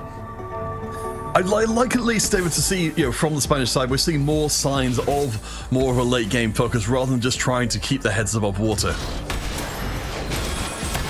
We'll see if it pans out, though. A lot of artifact for Sappho is going to be hard to... The games that you don't have as prepared. Obviously, you haven't really played as many games where you have Horizon's Focus and Infinity Forces, and you maybe don't know the best comp that can make use of both of these. With Vex, he had a lot of swords available, and so I think it's not the best fit. I'm very curious to see what Sappho ends up playing from his spot. We actually do get to see Dalisson on the Koi side of things here as well. He is bringing out the Cypher. Looks like it hasn't been aggressively griefed so far. But again, the situation we're in with Movistar Koi having 3 players effectively on lost streaks, it feels like an awkward spot to try and fit a Cypher board into that's going to continue to get as many stacks as is humanly possible. And this means that Koi will have to roll and fully stabilize on stage 4. They can't all continue loose streaking and playing for the winouts, because what ends up happening is you have 3 players on your team with 10 HP, and you guys can become as strong as you want. You will eventually face each other and eliminate each other. So it's just not going to be a valid game plan in a 4v4 format. So we'll probably see them trying to cut this loose streak and start becoming much more stable and much stronger at the very start of stage 4. Interesting update here on Revan. Again, the player who we hope to see more relaxed in this game, but has ended up with double Bastion emblem. David, you were talking before about how much, you know, this enable, or even a single emblem enables the composition since the buff to give it more AP. Now we've got 2 of them. Hopefully Revan can really start roaring forward in stage 4. 2 emblems, but only 4 Morganas, so the math is not mathing out really. As your main carry, we'll see. Maybe Panabul is just much further ahead. The front line looks good for Revan, but yeah, the back line is gonna have problems here. I wonder if actually no, it's 7 Morganas. Never mind. So we're close. We're just 1 off now. Definitely able to hit and then start pumping levels. And he has already the Sejuani and the Galio on the bench. Yeah, I mean, certainly with the setup, it can. Once we get to the 6th Bastion especially, it's going to be so hard to punch through the board, and I like the discipline for Revan as well. You know, we've had the Pandoras, you know, holding off on making things for a while to make sure you've got the best possible win-out position. I mean, if we can just grab, yeah, that 1 extra Morgana, again, we're shooting up in power very quickly, and Revan's in a good spot to challenge the current stranglehold that Aegis have got on the top 4 spots. He's the only one in position right now to move straight in there and start disrupting.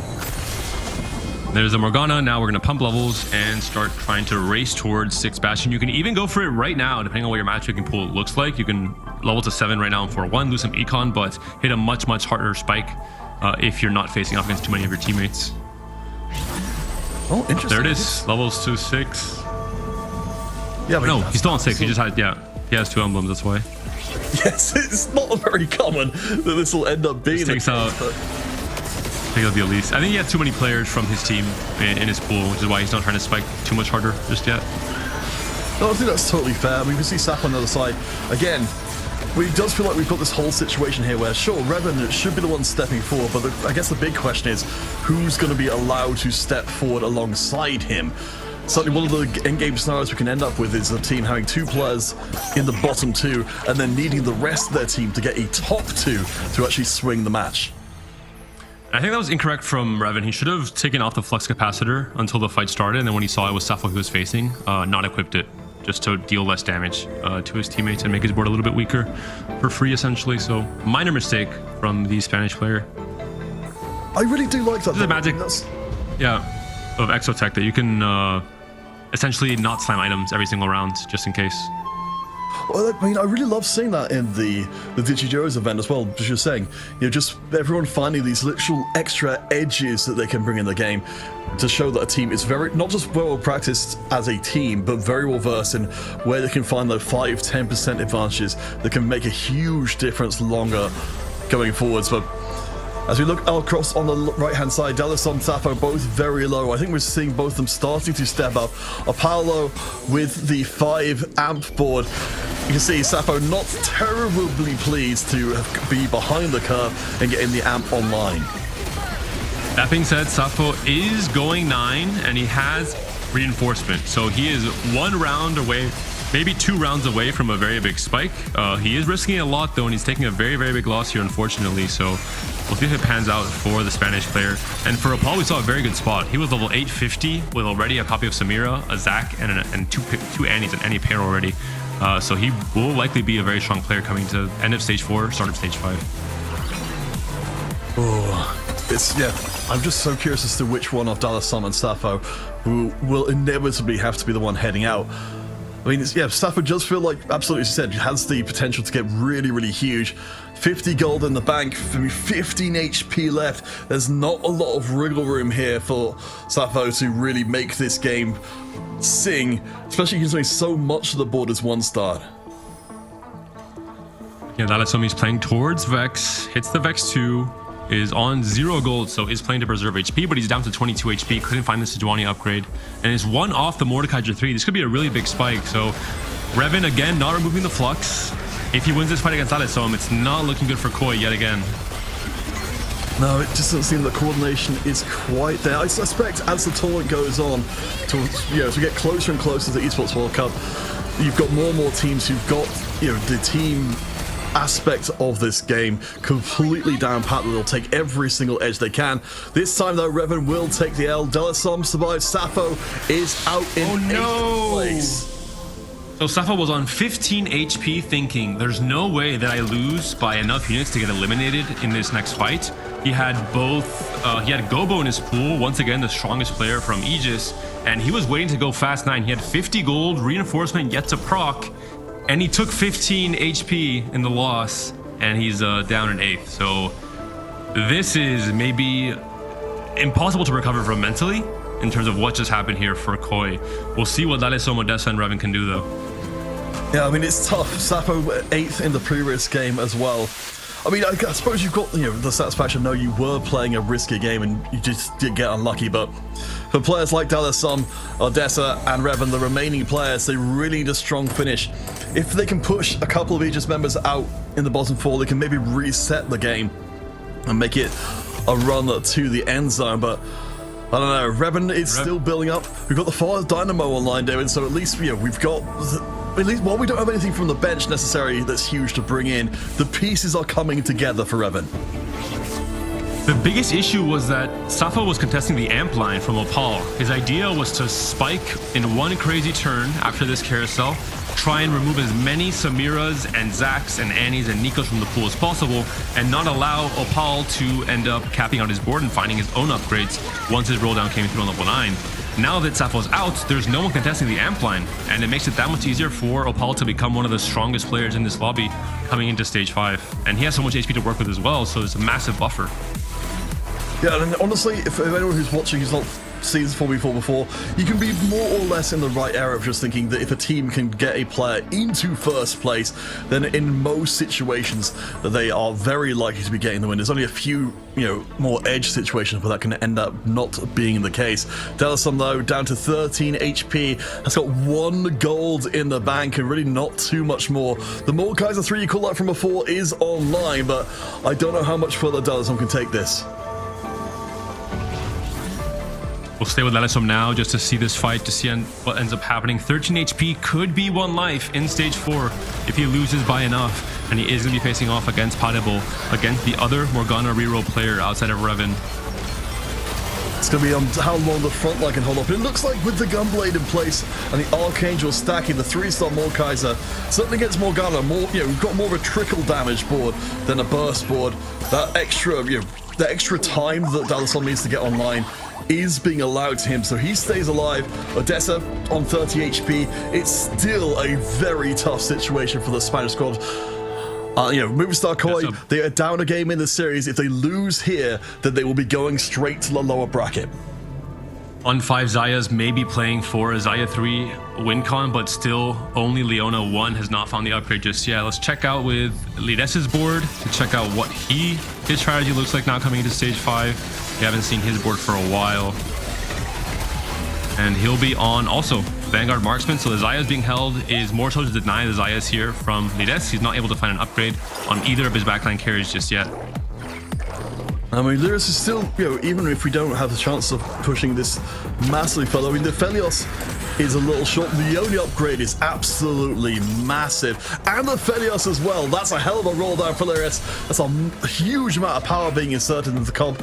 Doesn't find a bow to be able to get the Felios fully online, but for most metrics, I think Lyris is feeling pretty happy.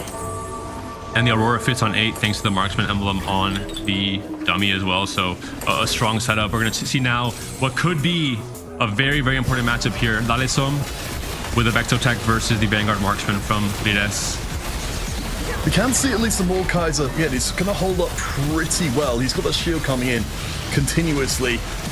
I think, with this, as long as the second stun does arrive, and it does, again, there's so much scaling from Delasom's side of things that he can keep his main tank alive for such a long time.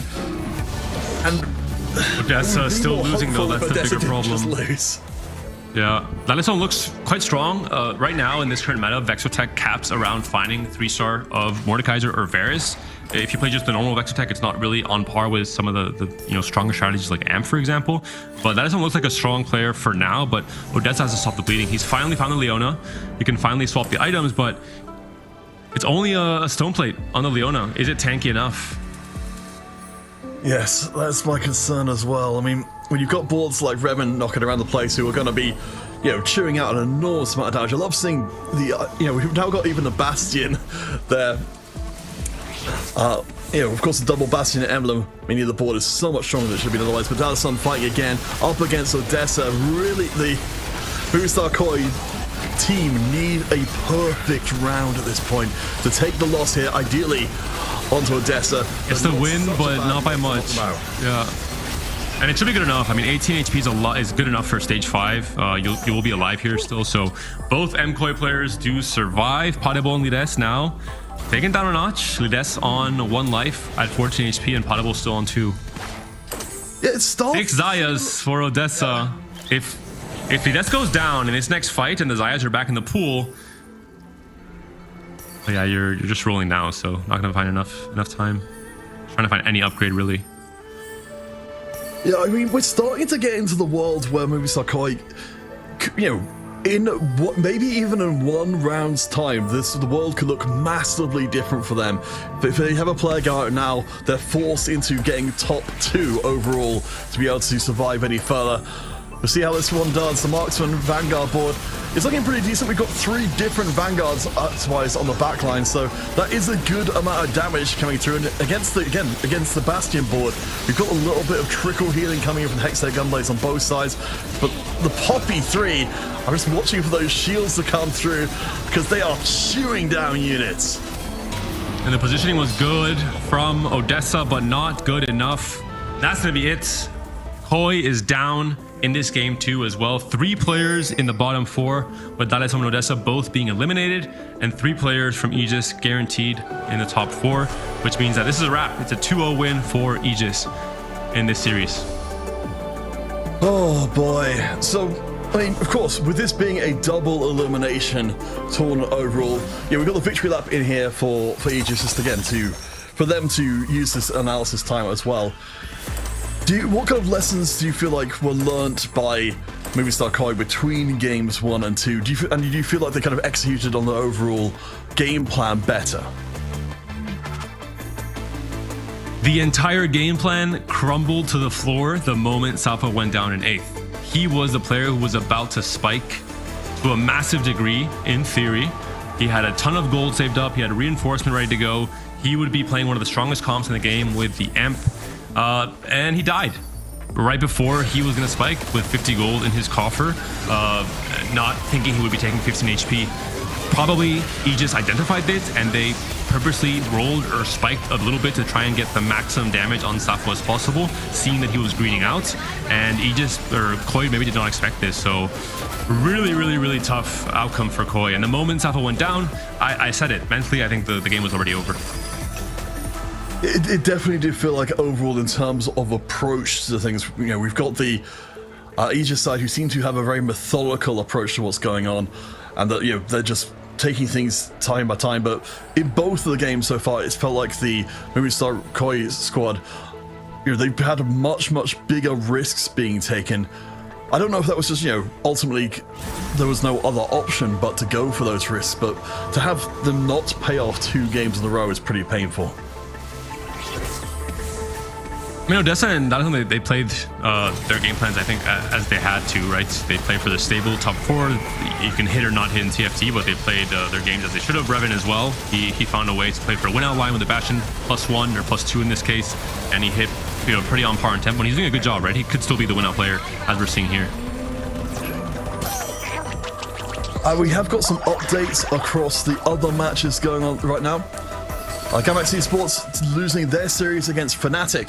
Team Fnatic going forward to the next part of the bracket, 2-0 as well. So it's looking like so far we've seen ourselves at least 2 of the 4 series being played, where one team has been very dominant. I imagine, you know, as we go forward, of course, those winning teams will be playing up against each other, and hopefully we'll get more 3-game series.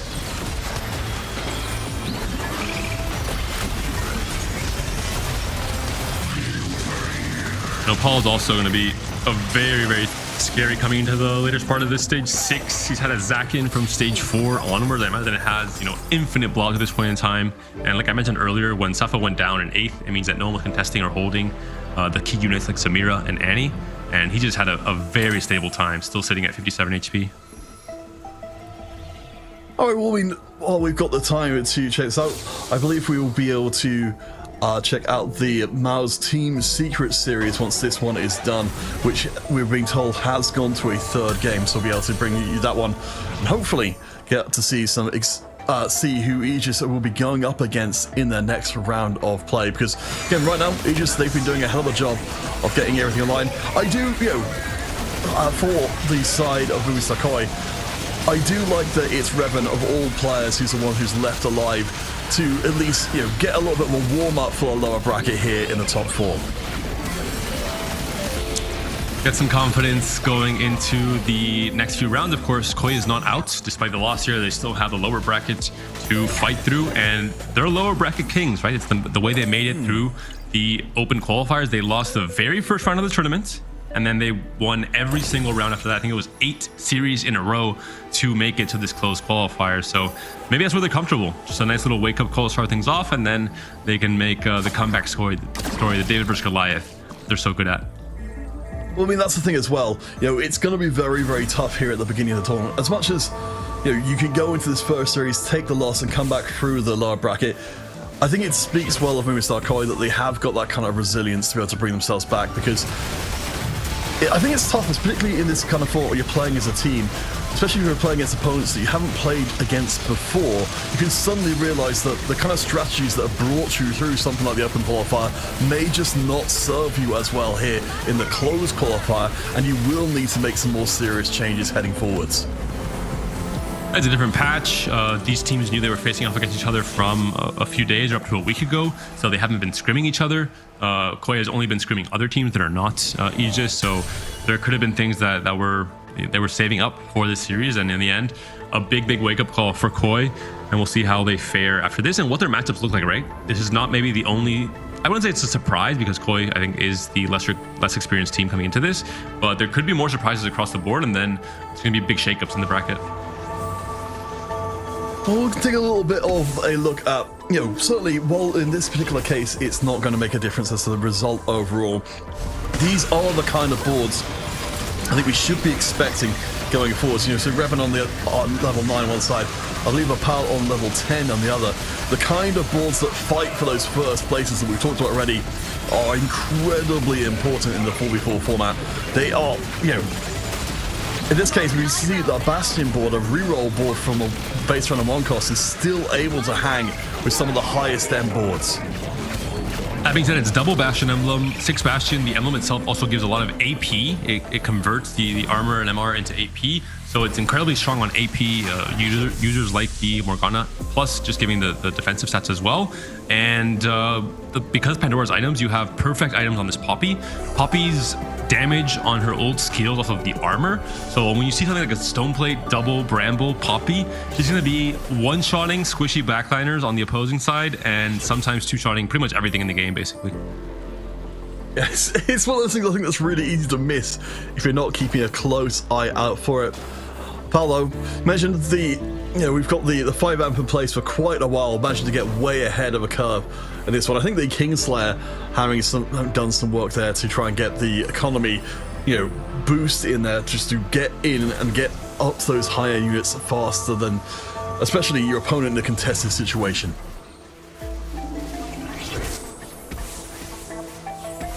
So 40 HP on each side, so we're going to see this matchup quite a few times. We'll see if players can figure out ways to win the matchup off of positioning.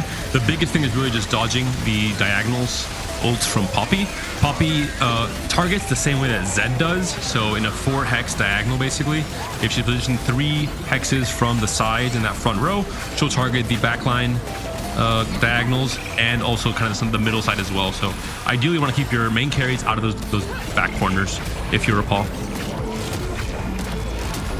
I'm glad at least, yes, we do get to see what the double Bastion version is.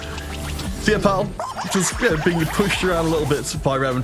Again, as I said before, I think this will be at least a good taste tester. You have to imagine in the comms there for the squads. I kind of want to bring the focus back out here to teams overall, and again bringing back in the experience you have from the DigiDuos events. In terms of, we talked a little bit about the sort of communication dynamic, but with the games you saw from the previous 4v4 events, how important was the kind of the mentality work the teams would be doing in these kind of situations where for Movistar Koi, conceivably other teams could end up in a situation where they start to lose some of the momentum as a squad overall. I think it comes down to, were you relatively unlucky with your augment positions? Did you have a good game plan, just didn't work out? Did you make mistakes in terms of teamwork and communication? That's the bigger thing. With Safo, I don't disagree with his game plan. I think it's unexpected to take 15 HP of damage considering his board in that round in stage 4 with Carousel. But this is where you get tested, right, as a team, bouncing back from a very unfortunate situation and being able to come back mentally without blaming anyone, without saying, oh, we should have done this differently, etc. Yeah, I think, again, that's the whole thing with particularly with the 4v4 coming in. I love as well, having the open qualifier, particularly for a team that comes through the open qualifier, just getting those reps in to be able to get the experience and sort of to build up the system overall. Because you're right, ideally speaking, in situations like this, there isn't any judgment to be done, just observations of, this is what we need to do going forwards. So what we're going to be doing now is to try and bring you guys, since this is one that is really just our players, getting a few more last second reps in. We're going to see about if we can get the third game of the series coming up from across the rest of the bracket. Because, of course, we want to make sure we see every single one that comes in. I'm honestly, David, I'm glad to see that the first part of the bracket isn't all 2 and 0s, because it is kind of set up in that way. The first part of the bracket is seeded with the intention of trying to make sure the best teams are kept apart from each other as long as possible and meet in the grand finals. Yeah, the seeding comes from the ladder seeding coming into the open qualifier. So not necessarily always going to be the most accurate seeding in terms of the actual strength of the teams coming into this, but good enough. And Mouse Esports did lose the very first match against Team Secret. So that was one of the big surprises. They've tied it up and now they're playing a game 3, which hopefully we can jump into to check out the finale of that game. Winner of that matchup between Mouse Esports and Team Secret will be playing Aegis, who has won 2-0 against Koi, as we saw earlier on. That ending, the game had not finished yet, but mathematically, it had finished 7 minutes ago, with Koi being eliminated with 3 players in the bottom 4. Yes, and of course, and again, just remember, Fnatic have already made it through on the lower half of the upper bracket, if that makes sense, waiting for their opponents as well. Again, our second official full series broadcast, of course, will be covering that second round in the upper bracket, and then we'll be ending out the day in the lower bracket, seeing our first eliminations, as you mentioned before. Certainly for our teams who of this round do drop down into the lower bracket. Of course, we've already mentioned Movistar Koi. They have got the ironclad mental coming in, but I'm interested for the rest of them because you've got this really rarefied air coming in and saying, you know what, things are going to get wild pretty damn quickly. That's right. And I think the teams also have different expectations coming into this. It's a team like Aegis, for example.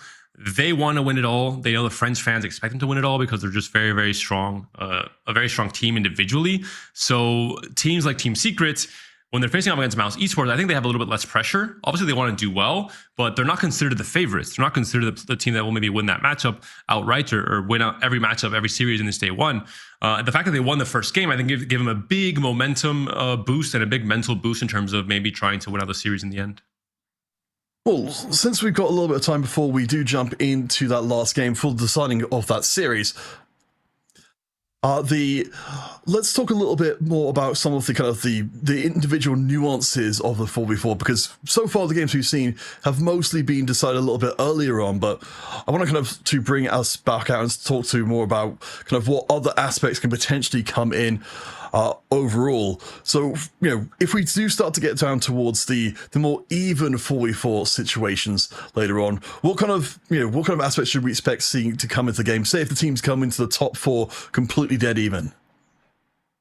If there's a tie after the bottom 4 has already been ironed out, it basically means that the winning player in most cases will win, in all cases will win the matchup as a whole. So this is why having a win out player is so important. You can have the same amount of points by finishing 2-3 and 1-4, for example, but the tiebreaker in 4v4 is who is the player who wins the entire lobby. So having a win out player is essential. You cannot win a game as a team without winning the lobby, unless the situation happens where there's 3 players from the other team in the bottom 4, which is quite rare, despite happening twice in this first series on stream. I mean, I think that's the whole thing, isn't it? It's always going to be pretty hard to work with. I think we saw this from the Spanish side as well, that you've got a lot of different calls upon your sort of strategic framework, as it were.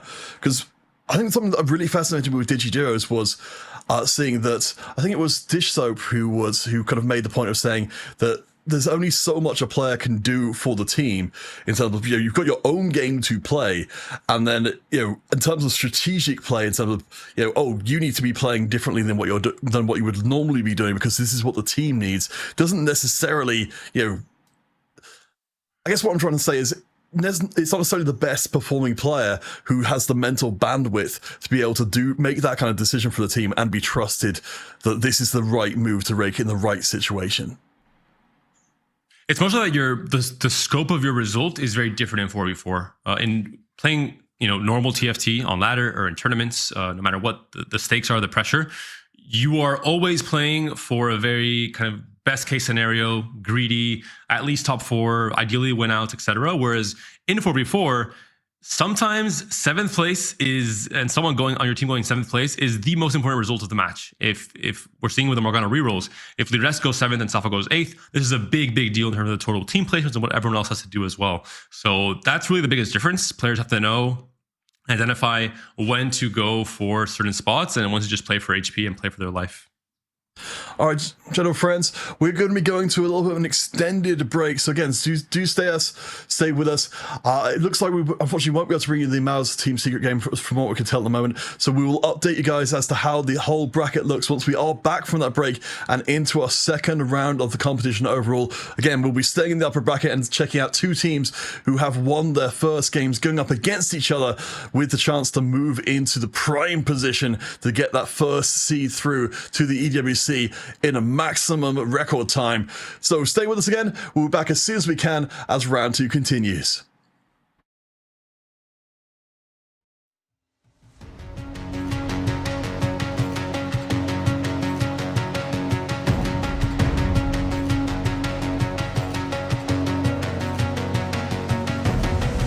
There's something in his eyes.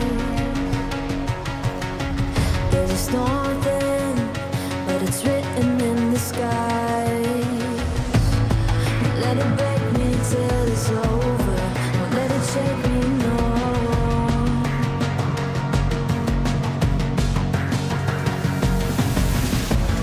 Won't let it make me go under. Won't let it make me go under. So now it's time to fly. Nothing's gonna stop me now. Nothing's gonna stop me now. Nothing's gonna stop me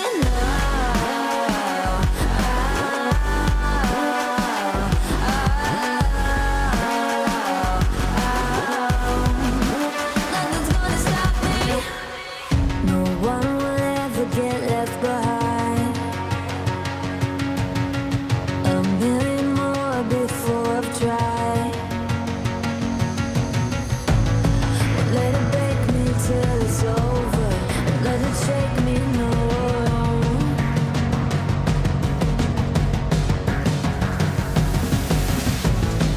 Let it make me go under. Let it make me go under. So now it's time to fly. So now it's time to fly.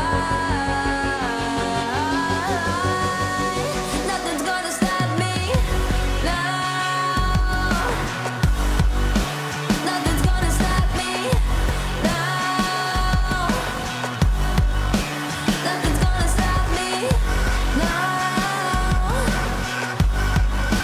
Nothing's gonna stop me Nothing's gonna stop me now.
3, 2, 1, go.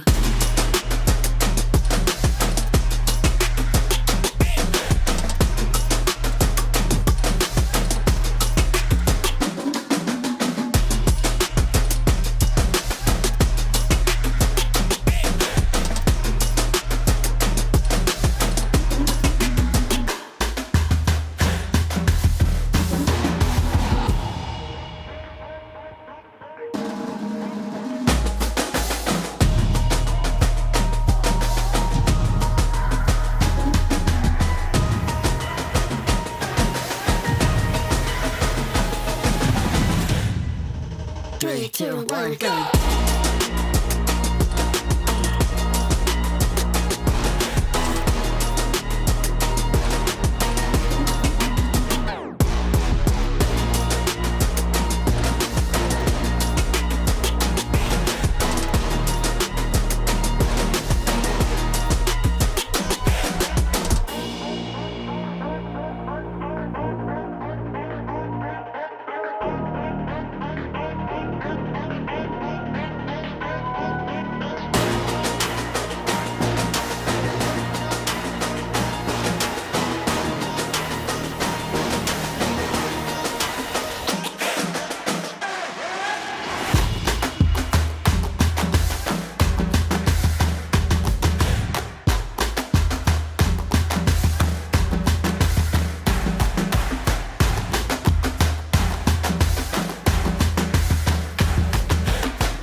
Three, two, one, go.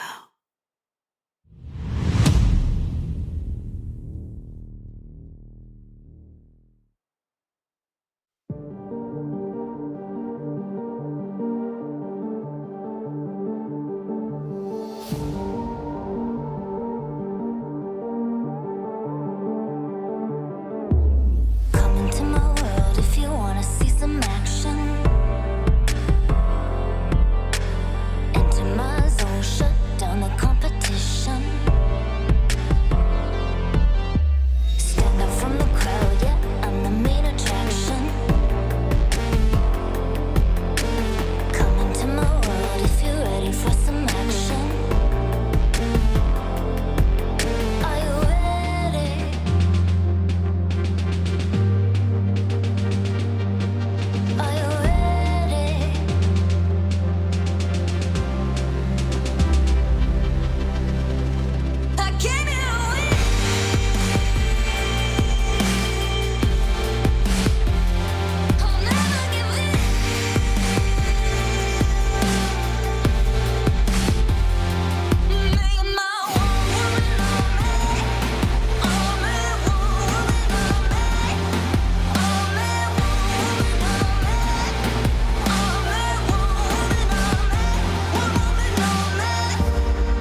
All right. Welcome back to the road to EWC. The closed qualifier here in EMEA does continue. And David, while we were excited for Aegis versus Movistar Koi, we are headed towards what I think could be very easily argued to be the match of the day. We're keeping with Aegis, but this time facing off against them, Maus Esports from Germany, fresh off of a 3-game series.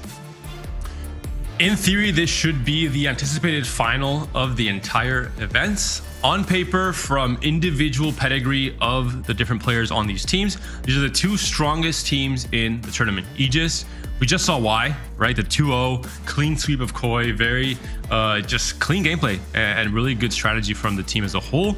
And Maus came back from a 1-0 loss in that very first game, so they have the mental fortitude to make it, and they have incredible players on this team, this German team, with all 4 players being from Germany. It's going to be Sologasang, Lusher, and then 2 past EMEA champions in Wet Jungler and Solvi. Yeah, it's honestly, it's an amazing team being put together. It certainly does echo what we saw from Karmine Corps from last year. You know, we're putting together something which would arguably be called a super team. Of course, while this is all going on, Emerici and Al-Qadsiya are still playing their series, the winner of which will go on to face up against Team Fnatic, which will be taking place off stream. Once this series is done, of course, we'll be dropping down to the lower bracket to check out what, or at least see half of our 2 teams that will be getting eliminated as of today, and will have no further participation in the competition. And we're seeing that do or die matchup already locked in for Koi versus Team Secret. Team Secret will be Fantasy, Spelling Mistake, iBlaze, and Deadash. So these are not necessarily the S-tier superstar favorites when it comes to EMEA's usual cups and the usual circuits. But these are players that proved a lot working as a team, maybe one of the best teams as a collective in the open qualifier, with an insane run and dominating run in the upper bracket of the open qualifier. Whereas Koi, the opposite. They lost the very first round. Everyone said there's no way Revan comes back after 5 sets and can play at the level required to do well in this tournament. And they proved everyone wrong with an insane 8-win streak in the lower bracket to make it the close qualifier so far. So really 2 different paths to make it, but matched up now in that final match at the end of the day. All right, well, let's focus in, though, on our second series yet to come. So we saw from our first series, certainly Aegis seems to have a very, very solid game plan comes to this one. You know, they didn't really feel like they were under too much pressure, despite the fact we saw Movistar Koi going for these big swings across both Game 1 and Game 2. We could be looking at a very different situation if those swings had paid off. And the meta, for those who have not been following the open qualifiers or the scrims the last few weeks, is already pretty evident what it's going to look like for most games on this patch. And it's really just the product of the format itself, and certain comps being very, very strong. We will have usually 1 Morgana reroll player on each team, because as I mentioned earlier, you can't have an uncontested Morgana reroll player hitting their 3-star Poppy and Morgana for free in stage 3 and then just taking over the lobby. You have to contest it no matter what your spot is. So at 2-1, the teams huddle together, they look at their augments and the units are holding, and they say, who has the best spot for Morgana? All right, go get him, Tiger. And that's really the game plan for at least 2 players on the team. 1 player on each team will be the win-out player. We've seen Amp be the style or the flavor that players are usually going for, but it could be Trade Tracker, it could be Rapid Fire Renekton, it could be, you know, any insane combo that you manage to put together, any kind of high roll game of TFT that elevates you into a spot where you can almost guarantee you will be the player that wins if everything goes right in stage 4 and 5. And then we'll have 2 consistent top 4 players, and they're looking at playing things like Vexotech, things like Vanguard Marksman, things like MF Zeri, a comp that levels to 8, rolls down to 0 gold on 4-2 or on 4-1 for contested, and tries to just stabilize and preserve HP and play for a 4th, a 3rd, a 5th, somewhere in the middle of the pack, basically. Yeah, and I think honestly, in a tournament like this where you've got the double elimination, you come in from the open qualifier as well, you're playing the long game here. So I certainly know that if I was on one of these teams, I would feel much more comfortable if the team was built around a core of trying to, to veer towards the top 4 finishes, where there's less room for things to go disastrously wrong, as they did for Movistar Koi. Admittedly, you're potentially giving up some of that explosive potential and the top 1 potential, which is absolutely, as you said, extremely vital. But Certainly talking to Mouse Esports before we started, it sounds like, as a squad, they are very well aligned with each other. I mean, certainly German TFT overall has tended to be, in contrast with the French TFT, which tends to be more explosive, German tends to be much more, predictable in terms of top fours and very, mechanically good play, which hopefully will translate across the entire team. And German TFT is usually known for the deer list, which is, the tier list of pressing D. And in the case of TFT, that is rerolling. And this is a patch where there's a lot of very good rerolls, mostly in terms of one cost. So they have an advantage there. I know Lusher is a big proponent of rerolls from the right spots. He's someone who plays a lot of unique comps in many cases. They were big enjoyers of playing TF reroll in the patch before this one. I think in this patch, TF is not as strong because Elise has become a bigger thing in the meta. Not so much as a reroll, but in terms of holding Bronze, which makes it harder for TF to stabilize on Brom 3. But we could see some TF from Mouse Esports as well. We could see some Mundo reroll, which we didn't see any of in Aegis versus Koi, but it's the other strong one-cost reroll. As I mentioned earlier, it benefits from having 2 Morgana rerollers because there's so many more one-costs out of the pool. You're able to hit the Mundo, the Zyra, the Alistar, and the Seraphine, 4 different one-costs you're rolling for, much easier. Yeah, with what we didn't get to see for ourselves, the games which Miles were playing before, they absolutely did that in one of their games, building several players around the one cost. And in their last game, which was vital to keep themselves up against Team Secret in the upper bracket, they were building around the Twisted Fate and the 3-cost reroll, with multiple players taking the same kind, which ultimately led to the team getting 3 spots in the top 4 and securing a dominating victory. So it does seem, at least, from what we've seen so far at least, that Mouse Esports are able to play mostly within their wheelhouse. I'm sure, though, with Aegis, and the enormous history between all these players in this matchup coming up, they're going to be extremely ready for each other. And honestly, David, I'd be shocked if they didn't prepare specifically for each other coming into this closed qualifier. One little asterisk for 3-cost reroll, though, in the current meta is that it is very, very hard to hit, because if there's 4 players trying to grief you, there are way less 3 costs in the general pool of units in general. So if each player from the opposing team is holding, 2 copies, you're doomed. You're going to have a very hard time hitting your final upgrade. So you can play from spots where you have things like duplicators, where you have ways to kind of cheese it out early, or you get a little bit lucky, or it's kind of an afterthought, like we saw the Mordecai 3 from Balisom, where you're rolling for it. It's not the main thing in your comp, but if you can hit, great, with the duplicators. But other than that, it's not really as relevant in the meta, unfortunately, in 4v4, because it's just harder to hit and easier to grief. But yeah, I mean, I certainly remember from EWC's past, of all of the regions which we saw, I think I remember back in the Super Brawl, it's been playing a similar.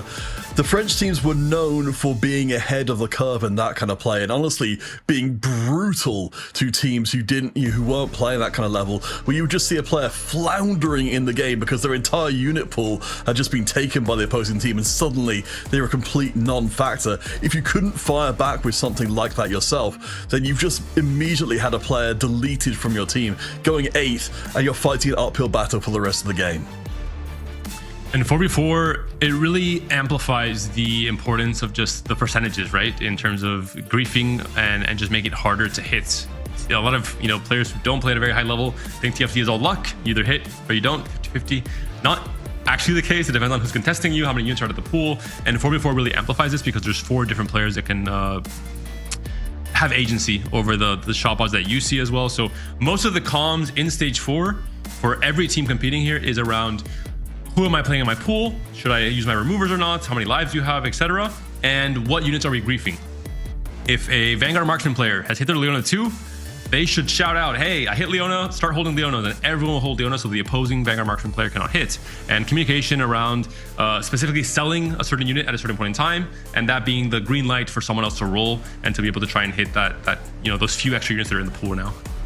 Yeah, so I think that kind of replaces the trading mechanic to an extent that we would have seen if, in a double-up style competition where you can directly send units to each other. Just, because you have control over that release valve, as you said, to get those units back into the pool when it doesn't hang well with the opposing team. But we started to get into more of an area there where, if your team's got the brain capacity overall, to be able to play the other team's boards as fully as that and say, okay, we're operating as a unit and we know that kind of what we're doing as a team and what they're posting, where the pain point could be. Because ultimately, as you said, while you could hold units like, to really mess with one, maybe two players, if you distribute that across the entirety of the opposing team, it's not going to be anywhere near as noticeable a factor. Let's say we are ready to slowly start moving in towards our quarterfinal matchup of the upper bracket. It will be Aegis versus Mouse Esports, as we have been previewing already across these last few minutes. Oh boy. And we're getting bait again. They're keeping us in suspense. Don't do it again. There we go. Now we're in, All finally. right. It's official, gentle friends watching around the world. This will very much be our match of the day here in the upper bracket. These two teams, so far, Aegis completely undefeated. Mouse winning their series 2-1. These are two juggernauts here in the closed qualifiers going face to face against each other. And we'll get to see exactly who's the one to come out the gate swinging. And quick recap on the two teams. We've seen Aegis before in the matchup versus Koi, Padable, Gobo, Opal, and Lides. Opal and Lides especially, I think they've been top 10 on EU West the entire set long, so they're having a really good set 14 in this Cyber City set.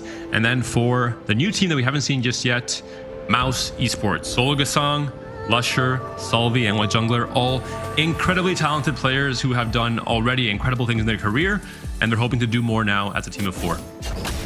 Yeah, I mean, I'm particularly interested to see, from the Mouse Esports side of things, as they are, the newer places coming in. Of course, Wet Jungler, you think back to Runeterra Reforged coming second in his first ever set championship. He's set an incredibly high bar for himself overall, but I think in this situation with three friends alongside him is a great environment to see some of that huge potential displayed again. Info Lusher has a Kog'Maw 2 and a Rageblade Slam potentially. Of course, none of the item changes have come through. This is still 14.4, so still everything will be the same as it was in every set of TFC up until this point in time. One thing that's curious, Kog'Maw reroll. I heard a few teams are scrimming and still trying to play Kog'Maw reroll with a Vanguard frontline, even if it's the old patch, and finding some success as kind of a super alternate reroll to benefit also from the one-cost rerollers in each game. So we'll see if that'll ever happen on this actual tournament stage. I would absolutely be with it, because yes, we've got the new one coming in. It's Golden Fleece comes as an option. Valeris, of course, we haven't seen people going hard into the Golden Ox as of yet. It's certainly very risky, but a huge potential reward. Prismatic's going to be a little bit tempting, but as we see some choice options coming through. We saw one player with Cooking Pot Starry Night. That had to be a pickup. There is not a better Bastion Morgana reroll spot than that. You have the Cooking Pot to give the Poppy more HP, the Pan for the Bastion emblem, and Starry Night to make sure you hit everything. Yeah, that's absolutely filthy. I mean, honestly, this is one of my favorite changes to the set. As Siligasang decides to go for level up. So it looks like we've got a few players who are looking towards the extreme late game here. We've got some going on as well. As we do see, it's Wet Jungler who was the player to pick up that Omega combination of the Pot and Starry Night. And Solgasang is usually the consistent top 4 player for Mouse Esports. He likes playing Vanguard Marksman a lot on ladder, in individual tournaments, in 4v4, pretty much anywhere he can. In this case, he had the chance to play level up with a Cypher pair with the LeBlanc and the Vi, so he is forced to become the potential win-out player for Mouse Esports in this game, number 1. I like that we've got the battle lines being drawn here early as well. I mean, it's fascinating to see how the level up works out overall, but yeah, we've got the Bastion slammed in immediately, so we've got the extra HP coming through to the Jaxus to make that a stronger build early on, and we can see alongside incredible items, we've got the salvage bin in place as well, so Wet Jungler has already got good items on the bench, but going forwards he'll be able to get his items online even quicker than otherwise. So it was Lides with Portable Forge, Starry Night. This will, as we're seeing on the bench, will be the Morgana reroll player most likely. We'll see if that changes with the Nitro he has here, but no, I think despite the 5 Nidalees, he'll most likely be playing for the Morgana reroll, just to make life more difficult for Mouse Esports. as you said, it's a responsibility on the team, even if perhaps you've got a spot for something a little bit more spicy. As soon as I saw the Manazen coming in there, I was like, oh, are we going to get a LeBlanc reroll? But I don't imagine it's on the cards. Gubista, we see dropping in there, up to level 6. We did note him as a player who was a really strong, aggressive presence for Aegis before, and with this extra injection of XP coming in, Gubista has established himself early. And Gobo with going long, just going to be able to preserve a lot of HP by being on 6 already this quickly. Lusher's going to be on Portable Forge as well with Sniper's Focus. Most likely with these slams is going to be playing for Vanguard Marksman, so he'll be the consistent top 4 player. And Salvi, this looks to me like he's going to be playing for Tempo Elise, most likely with double duplicators. This carousel is going to be so important for a lot of players. Solo has to look for a Cypher unit in Galio or Draven, try and get Cypher online in this stage 2, and Salvi, any 3-cost unit he's able to find, he can immediately double duplicate and play for very high tempo in stage 3. And look at the pick order. They have full prio, all of Mouse Esports and Lides on the picks here. Yeah, that's really nice as well. I mean, again, this is something that if you're playing double up, you'd be seeing the teams coming out with some sort of share between them. But you're right, Wet Jungle and Soga saying they're in there early, and so you don't have to fight each other for that spatula if you even want to be going for it. Salvi can just walk in and take that one. It's perfectly set up. But no, ultimately, none of them want to take it. Unfortunately, there's no Elise, but I think Salvi might consider playing for either Yuumi reroll or just amp high tempo and double duplicating the Yuumi here, potentially. I don't know what the rest of his units look like. And also no Cypher units. So all in all, pretty unlucky stage 2 carousel, considering the spots. Oh, I spoke too soon. Elise in the shop. Do we see the double duplicate here from Salvi? He might wait until he breaks the loose streak and then duplicate.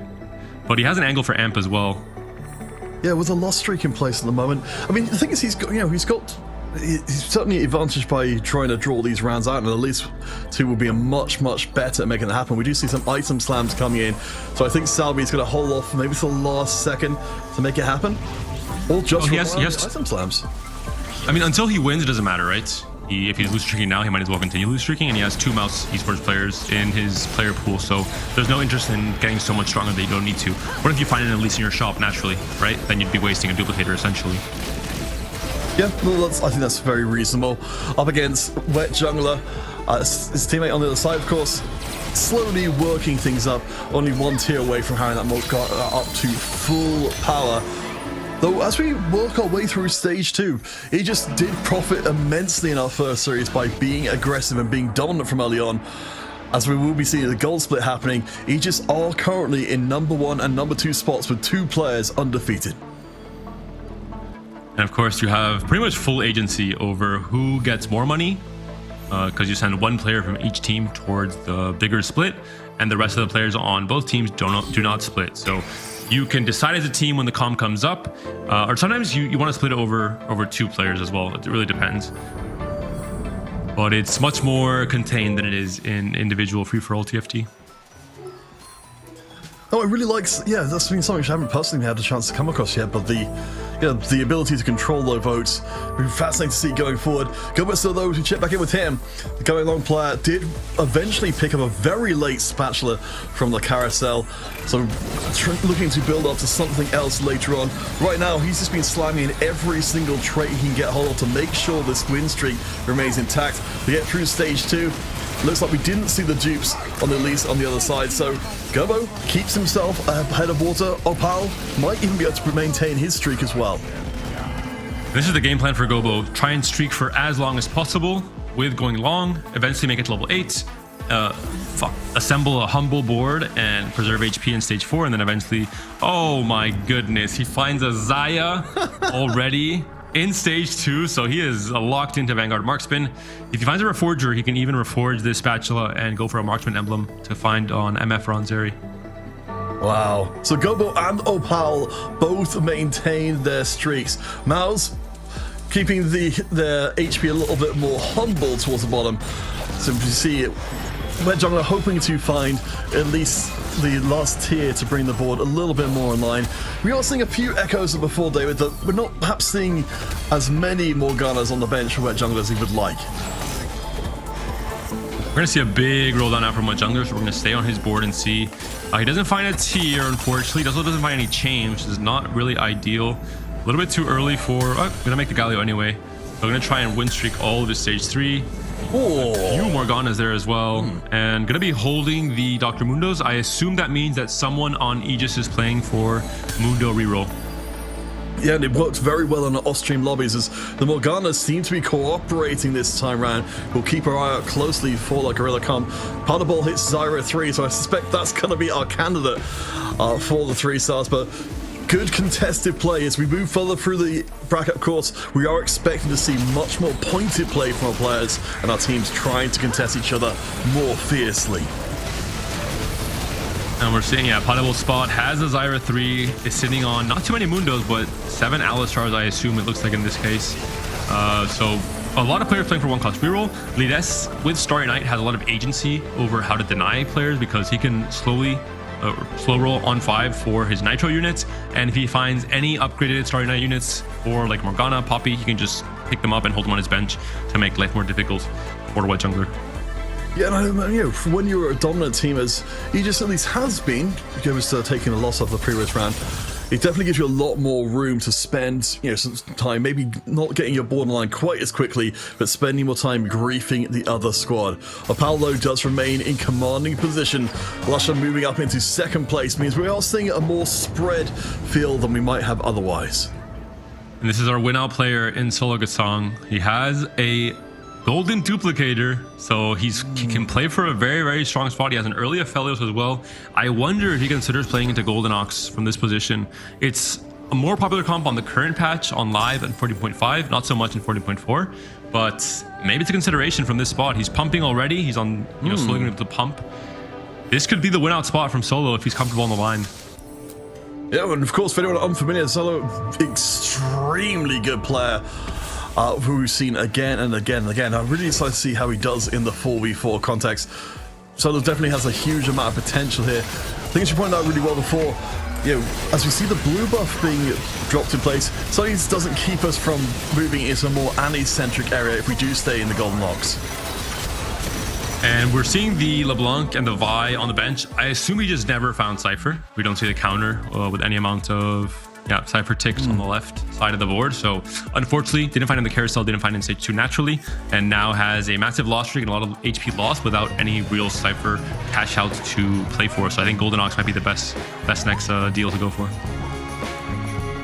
Let's see, so Lyris currently lowest HP on Aegis with the Starry Nitro board slowly ticking away. Wetjun, of course, getting that 50 extra HP per round is still one Morgana away. We certainly saw in our previous game, for Sappho in particular, ending up so far in the red trying to find that final unit that it really tanked his economy. It seems like for the time being, at least, that hasn't happened. And looks like Salvi is going to be playing for Yuumi reroll. He hasn't used the duplicators on the Elise. He is going to be playing for the AMP win-out spots from a... Yeah, he could just play for Yuumi as his big spike. Because he has extra duplicators, it's much harder to hold all the different Yuumis if you're Team Aegis. For White Jungler, he is forced to feed the extra HP onto the Jax because he only has 3 Poppies. And we see everyone from Aegis is holding so many Morganas. It's going to be very, very hard for White Jungler to find success with this Bastion comp. I think particularly, you know, we're talking about 3-cost rerolls being vulnerable. At least in this case, holding them 1-cost is certainly not a major economic commitment for any of our players. You know, that's going to really mean that they have to sell off those Morganas anytime soon. Oh, on the contrary, it's actually an upside because they're also playing 1-cost rerolls, right? Potible's playing Mundo Zyra, Lides is playing into Nitro with Nidalee and Kindred as well. So it's great for them. They have a great game plan. I mean, Lusher at least has moved into 1st place. Certainly, you know, talking about, to zoom out and talk about the team dynamics a little bit more. This is, of course, going to be our first game, seeing it from Maz Esports side of things. But certainly from talking to Lusher and the general idea of the team before, it does seem to be a very kind of calm presence on the squad. And we'll see if we can see perhaps particularly players like Zologasan getting to more high pressure situations without crumbling. So it looks like, yeah, Solo's trying to pivot into MF Zeri, potentially, at least for now. He's trying to roll on 3-5 on level A, which is pretty crazy, but needs to preserve HP, he thinks, because Wedge Jungler is also losing quite a lot of HP right now. Doesn't have much of a board to play for it yet. Looks like it's Vexor Tech in the end with a blue buff slam. Okay, I don't hate it. I mean, we've got the items looking pretty good on the side. We've already got the Hextech Gunblade in place as well. We're only missing, if we're going to be looking for the Guard Breaker, the belts to put together the final part of it. So like I was saying, again, the level up has put him in this position to be ahead of the curve, but he's had to spend so aggressively just to find his board. He's not going to have a lot of gold left over to level up any further. Still gonna lose here is pretty tragic after kind of all-inning at this point in time. And Vexor Tech is generally not going to be as big of a win out as Golden Ox is, so decides to stem the bleeding a little bit earlier, still is bleeding regardless, and it's looking a little bit grim if you can't find the Vex 2 and the Sejuani 2 ahead of tempo. And I wonder if this is going to be one of those moments, if we've had the Morgana already being attacked, if this is a realization from the other side that Zogosang's in trouble, that you kind of, if you're in Aegis position and you realize that you say, okay, this is our chance to really kick a player while they are down and make sure they can't get back on their feet. And yeah, they can always react and say, hey, he's trying to stabilize, let's roll a little bit deeper. If you're playing 1-cost reroll, let's try and hit our own spikes so we continue forcing them to bleed out in the end of this stage 3 as well. We saw quickly from Lides, he's playing for Veigar Nicho actually as a reroll option with Manazane, which makes a lot of sense. Oh yeah, I mean, certainly we've got the flexibility. We've already saw the blue buff, and the general mana items doing a great job here. Lusher are currently leading the pack for Mars. It does feel a little bit like we might be seeing this one drop off. Though I'm impressed. We were talking about the idea of the Conqueror reroll. He's certainly doing a shift for Lusher, but he's not enough to match up with some of these other boards like Wedge Junglers who've managed to bring themselves, at least somewhat online. And for Lusher, it looks like he's going to be angling between Vanguard Marksman and MF Zeri. Makes a lot of sense. These are the two comps that you roll level 8 for that utilize very similar items, with the Gunblade and the Rage Blade on Zeri or on Aphelios, and then the full damage caster, AD caster items on MF or on Xayah, depending on what comp you go for. So it's really important for this Vanguard Marksman player to be open to both comps, and when you roll it on 8, if you're open to both comps, that means you have a higher likelihood of hitting something. And something you definitely hit, Xayah from the Orb for Lusher. Yeah, I mean, of course, this is an important part of what Mars are putting together here. We've got the prize fighter ultimate for Lusher in the corner there, so putting him in a great position to be the player who kind of pushes forward early and gets a strong board. So a little bit more itemization to make sure that this board is strong for the time being. We do see at the very bottom there, you're calling for it. Zogosang finds the Vex 2. So as Lusher starts to try and stabilize at the top, Zogosang hopefully can pick things up from the bottom for Mars.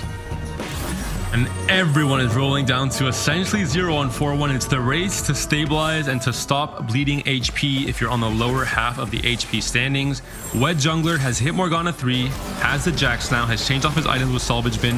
Is this going to be strong enough? Unfortunately, facing his teammate though, so hopefully a small loss either way. Yeah, I don't know. I mean, certainly the Jax who's been fed the cooking pot for such a long time is staying up relatively well, but I think maybe just not, not comparable to some of these higher cost units overall. So Zogosang will be fine for the time being, keeping an eye on the other Mars players as Lusher and Opal at the top take the losses. Gowister moves a little bit further forward, and Zogosang takes a big hit down to sub 20 HP. Looked like the fight was in favor of Vex, but that's what Morgana will do to you sometimes. The damage over time, it comes creeping in the later stages of the fight, and in the end, end up losing anyway. We're seeing now from Lusher, full roll down, has finally found Leona. Ubu Blaster, one of the best enemy squad weapons for the 3-piece. And Lides, unluckily for the French team, has still not managed to hit all of his key upgrades, but he's still sitting on 36 HP, which is not too bad. And there's the Veigar 3 for Lides, so now a big spike. Yeah, remember that's going to bring him back in force, as Lusher does find Xayah 2. I think it was a little short on itemization, so Lusher's slowing his descent down the rankings as Wedge Jungler and Zogosang are going to try and rise up. We've got the 6th Bastion in place. We've even got the Misfortune coming in there, so a little bit of a holding place for the time being. Zogosang, though, needs to change things quickly, as we've got the Boombot on the other side. I'm curious to see if Vex has got enough damage to be able to punch through this much, or punch through quickly enough before the boombots really get rolling. This is a very scary board from Gobo, who managed to turn his, stay alive, stay stable game plan to maybe a win-out game plan with the Urgot here. Losing this fight against Solo, but not deciding to play for MF Zeri or Vanguard Marksman in the end. This is the win-out alternative for AD in the current meta, which is playing for Urgot on level 9. Yeah, I mean, it gets terrifying later on just how many shots come through, particularly if you're playing units that are going to get picked off from the backside. Once your front line starts to crumble, it can all go to hell in a handbasket very quickly. Zolgasang, though, I mean, David, this board looks pretty good to me. We've got this 2-star Sejuani, we've got 2-star Vex in place. Admittedly, we don't have the 3-star Varus, but it feels like it's about as good as we could hope for at this point. You have to analyze this board, understanding that you have a econ prismatic, right? It's not a board that has 3 strong combat augments, so it's much weaker because of it. You're missing a lot of strength from your augments, and this board with combat augments would be very strong for this part in stage 4, but without combat augments, it might start falling off somewhere in end of stage 4, start of stage 5, if Solo can't make it to 9 quick enough. And we see on the other side from Lyris, of course, we pointed out the variant Nitro board. I haven't seen a ton of people playing, but definitely has always been there as a very solid option. Actually does take the L. I had thought the Vega would be enough single target damage to punch through quick enough, but that's got to be a relief for Zolgasang. Lyris going down to around 20 means it's still an open question as to which team takes the 8th. Moving now into the carousel very soon. We'll see if there's any big hits here. The last few upgrades players are missing. Zach is always going to be very influential. Garen as well for some of the players. Garen, especially for the Boombot player, if you can find a Boombot mod. Yeah. It's going to be Gobo, his second pick. Yeah, so Anyone try and powerful. deny this? Oh, it's both Aegis players, yeah. Gobo can... I'm going to go for the chain instead. Oh, yeah, so this is... has the spatula. So you can go for the Boombot emblem just without the Garen. Now that's scary for Gobo. Yeah, well, he was only on the four Boombot up to this point, but I mean, you put those two things together, you've got once you've got the Boombot emblem coming in to get up to 6 Boombot, and the Garen later on to then allow you to start just moving that Boombot emblem around and end you up with a ludicrous board. You were talking about Gobo as a potential win-out player.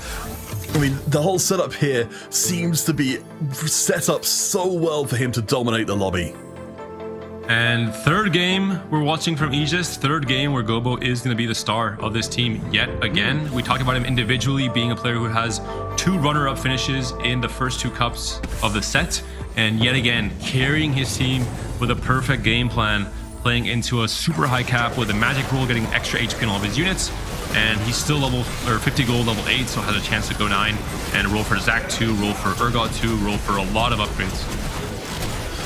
Still keeping a close eye on how Lyris and Zolgasang end out this round. It does look like Zolgasang has managed to hold a little bit better. I think starting to build up more frontline, even while we're relying super heavily on, on the Vex to do most of the work. Having the Sejuani survive pretty much to the end of the round, but no! Zolgasang takes a hit, Lyris takes a hit as well. They're both racing towards the bottom. I don't know if either of them have got the boards to stop it. That's the exact matchup or game plan we were talking about from Solvi in stage 2, where the duplicators playing for Elise Braum reroll has hit both and was uncontested. No TF players in this lobby. As we mentioned, kind of the meta shift towards Elise instead of TF. So Solvi, a very, very strong player now. Would have loved for Solo to win that matchup because Solvi has so much HP to work with. He could sacrifice some of it to keep his teammate healthy and try and make it so that Lides goes 8th, but unlikely, or unfortunately not the case.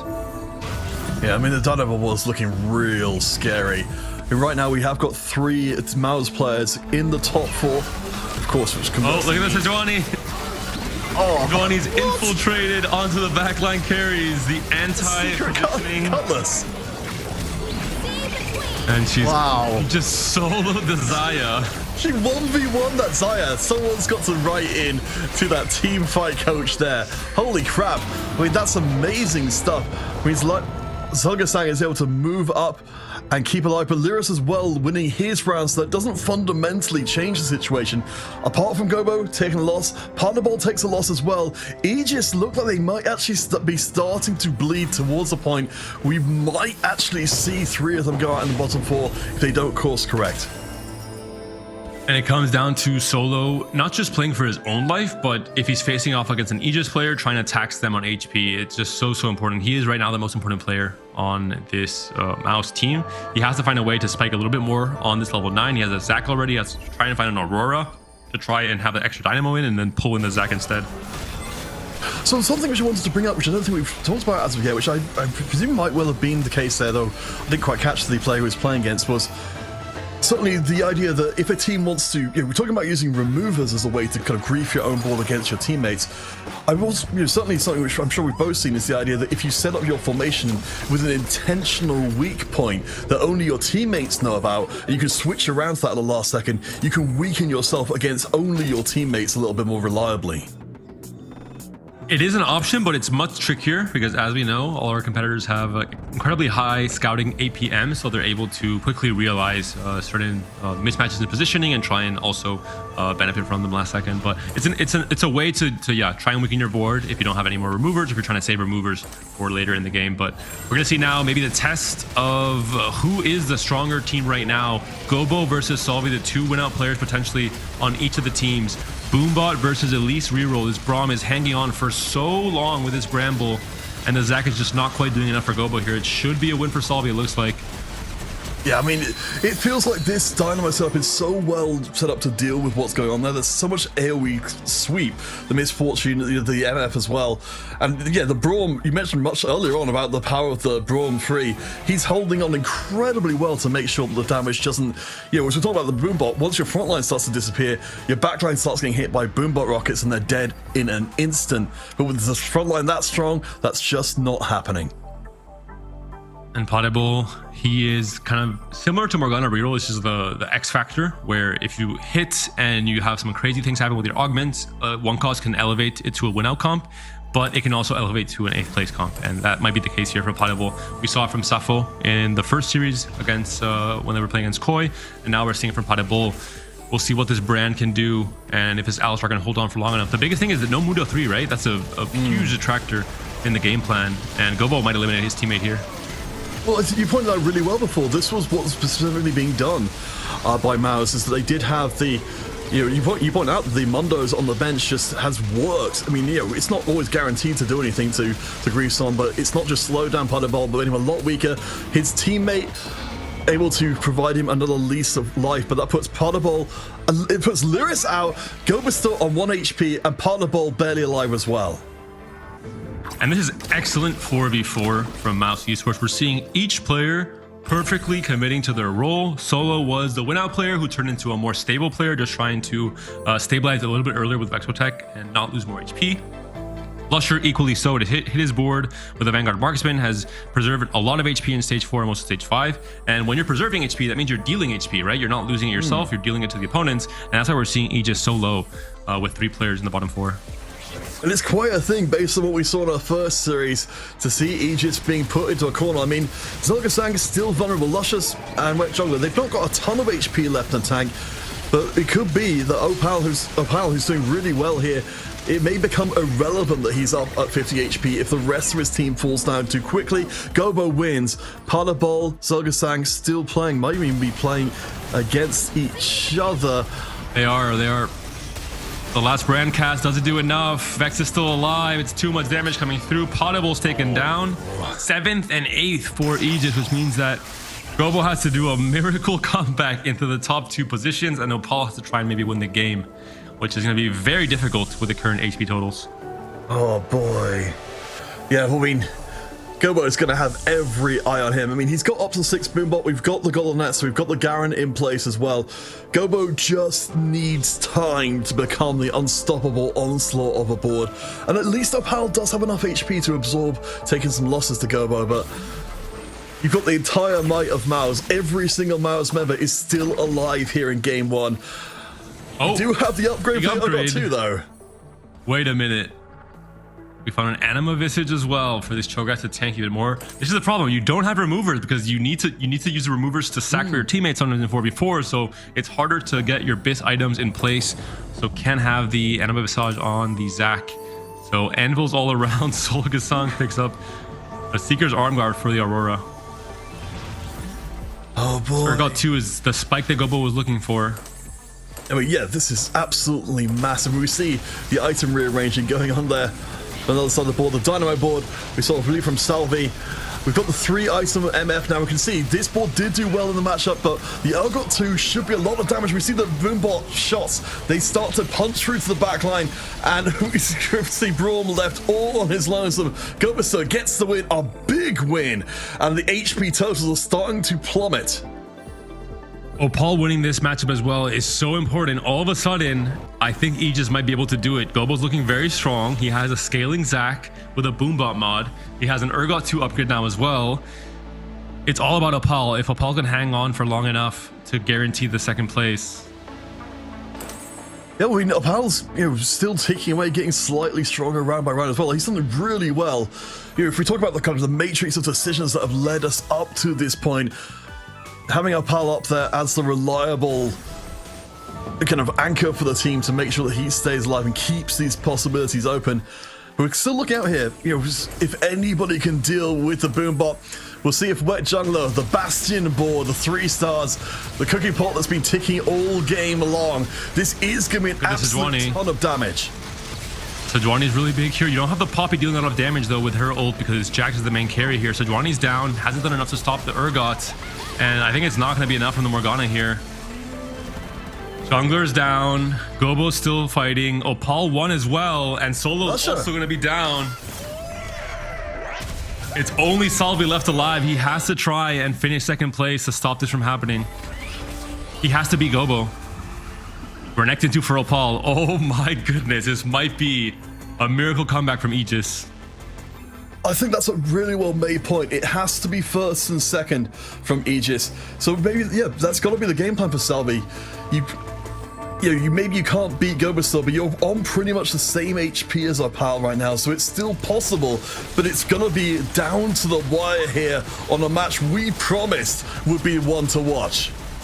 And Salvi's stuck on 8. He couldn't even go 9 because he was playing for kind of a tempo spot in stage 4 and stage 5, ruling for Elise and for Braum, and he's too far away from going level 9. He has to roll here.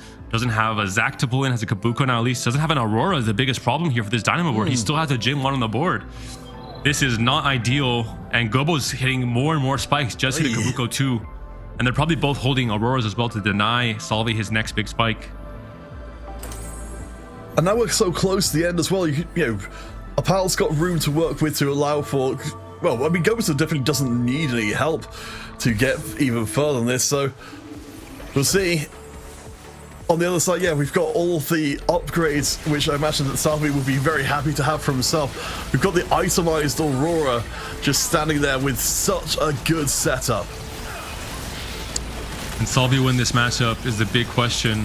The Braum is standing strong here. The Aurora has Archangel and Zhonya. Is a very scary combination, but it's a big win here for Salvi. And how big the wins are is also important because in stage 6, 2 losses could be impactful enough. So, okay, yeah, down to 17 HP. So Gobister could leave this game completely undefeated and it still would not make a difference. Pardabal and Lyris down in the bottom 2 positions. If there'd been one more point in it for Aegis, we could be looking at a different situation where, Aegis had already won at this point, but instead the board is open, the field is open. These guys are scrapping with each other for every single placement. And the problem here is that Opal can't really make himself weaker when he faces Gobo, because if he loses by too many units, even if it's stage 6, he might take a 17 HP loss. Gobo versus Salvi. This is the important matchup, but more importantly, does Opal survive, and does he survive? He's playing the Ghost, I believe, Opal, so he should be fine. And yeah, I think Gobo is by far the strongest player in the lobby. We're seeing it here. It's an absolute wash. How big of a loss is it, though? Does Salvi go under 17 HP? He does. Salvi's now at 15, which is definitely 1 life in stage 6. Okay, so we're not going to make it to Carousel. Yeah, Gobo, just a force of nature right now in the lobby, has everything he hopes for. We've got more upgrades coming in. I do feel a little bit bad. Who's Opal facing is the question. Both Salvi and Gobo are facing Opal, but one of them is facing the Ghost, I assume. It must be. And I mean, Opal surely won't take a 17 HP loss, no, even if it's the real. Let's see who Gobo faces. If it's the Ghost or if it's real. He's facing real Opal. Does Gobo win by 17 HP worth of units? with this incredibly capped 6 Boombot Epitaph board. He didn't upgrade the Garen intentionally to try and make this loss a little bit less good. But the problem is, Gomez's so strong. He's ripping through the board. The last Zolya ticks are going to do nothing at all. The hits coming in. We'll keep an eye. Only one. Power goes down to 1 HP. Oh my goodness. Do we see an Aurora on the carousel for Salvi? No, but we see a lot of emblems. Syndicates, you don't have a slot for it. You can upgrade, you can drop the Darius, at least for Salvi, if you choose to. Might go for that to try and fit in a stronger bruiser, if it makes sense for him, or just the last item to finish one of his carries. Oh my gosh. Of 1 HP. And the last bit of rolling, no Aurora for you. They've all It's going to be this matchup, Salvi versus Opal. The decider, most likely. Okay. If it's the go, Salvi wins for sure, I assume. So that would be... Yeah, no, it has to be the real, right? We just saw Gobo and Opal face each other.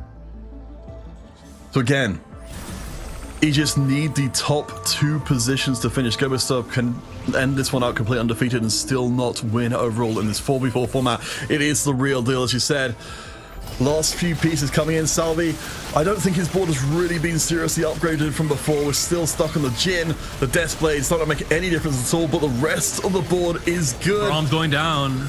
He's very close. Brom is not looking strong enough. The Hextech Gunblade is not good enough to keep him up and alive, and that's gonna be it. Oh my god, for 1 HP difference, Salvi is gone. Gummistar and Opal survive to the top 2, and Aegis swing the first game of the Upper Bracket Series. What an opening game. And this is more like what we expect from 4v4 as a format.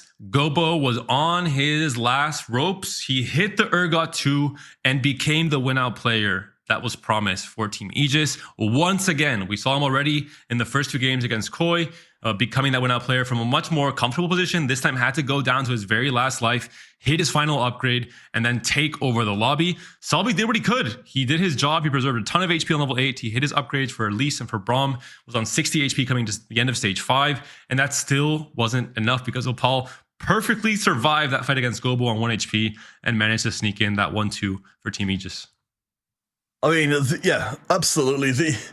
I think you're right, though, that Salvi was kind of playing the role in the team there, where he wasn't necessarily, I think, expecting to have to step into the arena against such a crazy endgame board situation. The fact he got that close and down to 1 HP, I think if anything is going to be testing your team's ability to not tilt between games, it's going to be that, because this is such a high stakes series. If you get beyond this point, you're guaranteed to get through to the EWC in some form or the other. Either as a first seed by winning the upper finals, or a second or third seed in the lower bracket finals. So there's a lot at stake and a lot for our players to think about heading out of game 1.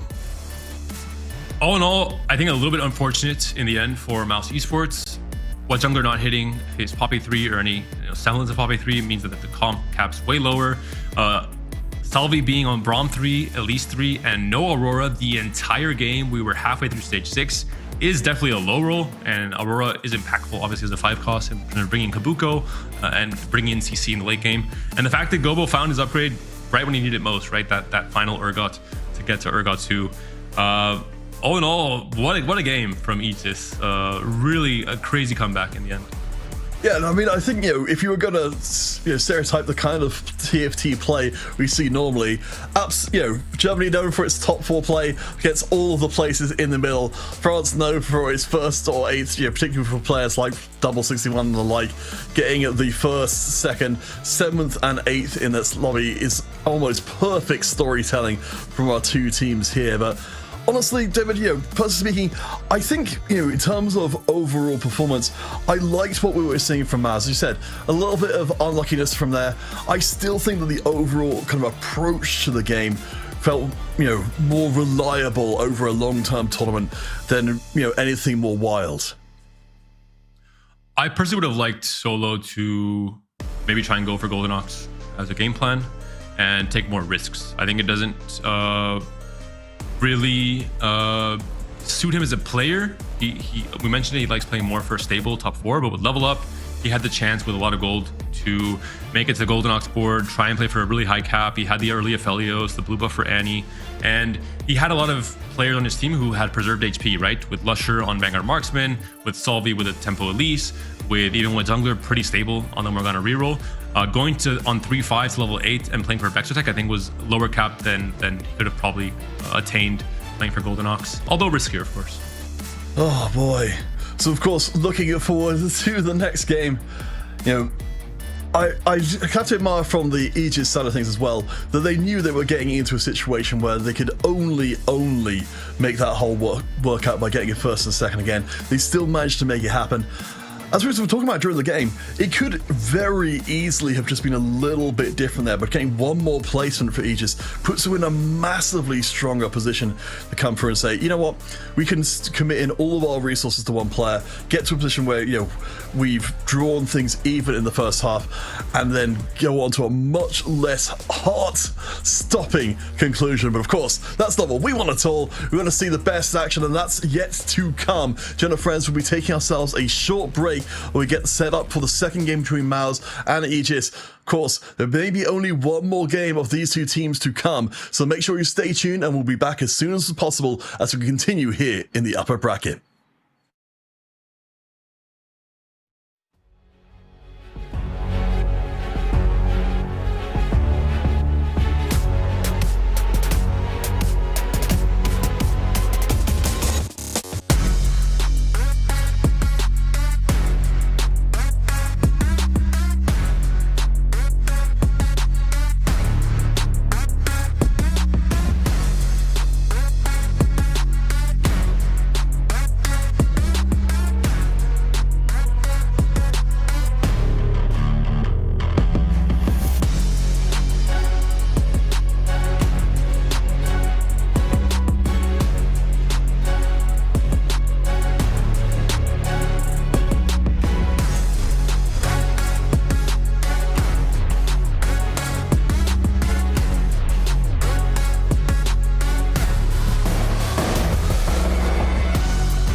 Welcome back, one and all. We are gearing up for Mars versus Aegis round 2, going face to face with each other. David, for anyone who has just dropped into the stream, they missed out on a treat of a game 1, as it was up to the very end of the game. We weren't sure which of these two would take game 1. Riveting first game. I think a perfect example of what 4v4 is all about. Not just in, the excitement and it coming down to the very finale, but also the fact that despite how strong Global was, in solo TFT, Global can be celebrating, saying, I'm the strongest player in the lobby, I will eventually win out, right? This is the case in most games of individual TFT. But in 4v4, unless Opal was second alongside with him, he would not win out, no matter how strong his board got. So there's so much more nuance.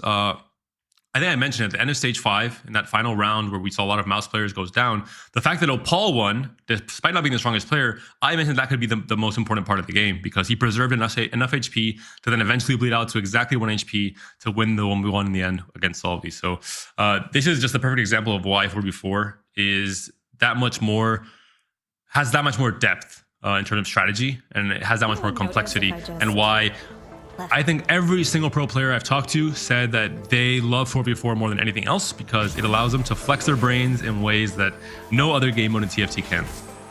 Yeah, and I love that with this being a newer format as well, we're still seeing innovations, coming in with pretty good regularity. And of course, French teams will be most likely to be all over that. But as we head into the second match here, or second game of our match here in the second round of the upper bracket, Aegis have got one game locked down so far, one more, and they will get a guaranteed spot in the upper bracket finals and a guaranteed berth at EWC in one form or another. Miles certainly did pretty damn well in the previous game, but they fell short by an inch. The real story in stage 1 tends to be what one costs are being held by what players, because it really tells and paints a lot of the picture in terms of what one cost rerolls they might be angling, right? If you have a lot of extra copies starting on stage 1 of Poppies, Morganas, or Mundos, or Zyras, you have a better angle to pick an augment that goes with that comp and potentially have a much higher chance of hitting an early 3-star in stage 3. And we've already seen some players who've got some pretty strong early signals. Lyris here managing to find 2 Shyvanas even before stage 2 kicks in. It means we could again be seeing Nitro doing very well. Worked out very well for Opal in the previous game, just to have that extra unit on the board and provide that early game presence for the team. Potentially again going into the Dynamo later on and still having a strong late game as well. And he went full on for the reroll because he picked up Manazane in the last game. So went for Veigar reroll alongside Nitro as a front line. But it could just be played for tempo, as you're mentioning. It could be played into Elise. It's really a flexible start, and one that you should definitely be open to, because if you pick Starry Knight, you can, as we saw from the Death's last game, he can hold Morganas and Poppies and contest the 1-cost reroller while also making his odds a little bit stronger. Oh, I really want to see a build-up coming in. Yeah, we've got some good options in here. So we've got some distinct choices coming across the board as to whether or not our players want to play the shorter or longer game. Let's go to Luster's board, because he has hit Build-A-Bud into a Poppy 3 right away, and that could completely take over the lobby. I'm curious if he actually plays for Morgana reroll, or if he tries to play this as a 6 Bastion tempo Dynamo, because it makes a lot less sense to reroll on level 4 if you already have a massive tempo spike with your Poppy 3. It makes, we're seeing here the level up to 4, so he correctly identifies, why would I keep rerolling on level 3, level 4, when I could instead push levels off of this Poppy and play for the same Elise comp we saw Solvi playing last game, or a similar one, but with a 6 Bastion frontline instead of the 5 costs and 4 costs. Yeah, we've even got Lyris in a similar situation as well, the dual purpose, being able to move up and get things online a little bit faster as well. So we know at least the Bastions are being played in multiple different spots there. So on the other side, we've got more Morganas coming to the field as well. So I think it looks like we've already got players who've got a pretty solid idea of where they want to be going from early on, at least slowing down each other on the way to getting there. Paul picks up Buried Treasures, probably going to play into Vanguard Marksman with Rageblade Slam. I doubt this will be TF. And Buried Treasures, also one of the augments that was one of the biggest winners of this patch. The changes to the item economy means that you have less components overall.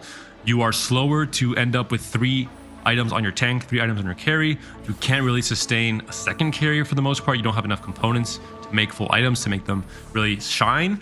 But Buried Treasures fixes all of that. You get so many components, depending on how many components are dropped at Krugs. If there are few, 2 components dropped only, you have a massive lead on the rest of the lobby, and you can completely dominate in tempo, stages 3 and 4. Yeah, I really like this one, Pal. I mean, ended up second place in the last game. I think it seemed like he might be able to occupy a similar spot for the Aegis team overall, just being a strong player who's going to have hopefully a fairly stable path throughout this game. To keep our eyes out for some of the more extra items coming in. For Wet Jungler picking up the Prismatic Pandoras, Radiant items coming in from Salvi. So it does seem like items are heavily on a lot of our players' minds here, even very early on. And Wet Jungler already level 4, so he won't be playing for the Morgana reroll. I assume he will be playing into Vexotech, has the early Radiant Gumbly, which is great on Vex, and has an early setup for Vexotech with the Mordekaiser with the Crown Guard and the Exotech setup here as well. You can solve the Zyra too if he wants to make money here, which I think makes a lot of sense. And if he can play for the win streak, plus make 10 here, and with Corrupted Chassis, Crown Guard on this Mordekaiser, he looks pretty equipped to do so. He could become a very strong player in stage 3 and 4.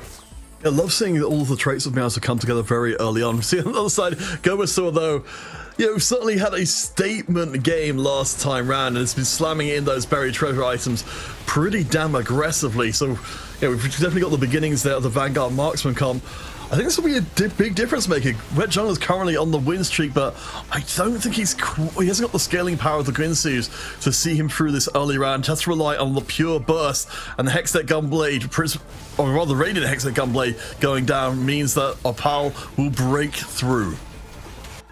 That's tragic, and it's also really fortunate for Gobo to have exactly 6 components, and he can perfectly slam 3 fairly good items that are generic enough to play into almost anything coming to the late game, from Vanguard Marksman to other Rage Bid carry comps. So really strong start for Gobo yet again. 2 players on Aegis have buried treasures. If we don't see many components at Krugs, I'm not going to say it's GG, but it'll be a very big advantage for Aegis coming into the later stages of the game. Yeah, I mean, just be able to have those items for those late game carries and the late game multiple carries on the board means that you're just capping out so much higher. At least from what we've got so far, Mouse, they've been playing things a little bit more close to the chest. Lusher, of course, with that Build a Bud Poppy 3, it's going to be very hard to deal with for a while. So you see him going up to level 5 and Wet Jungler as well. It seems like Mouse are trying to push early strength. 2 TFs and a Draven. Opal is one of the players who in Cup number 1 of this set played a lot of TF reroll. He was very comfortable in the comp, so I don't think TF has been played that much on this patch compared to Elise. I think Braum is just too contested in most cases, but potentially, if there's one player to do it, it might be Opal.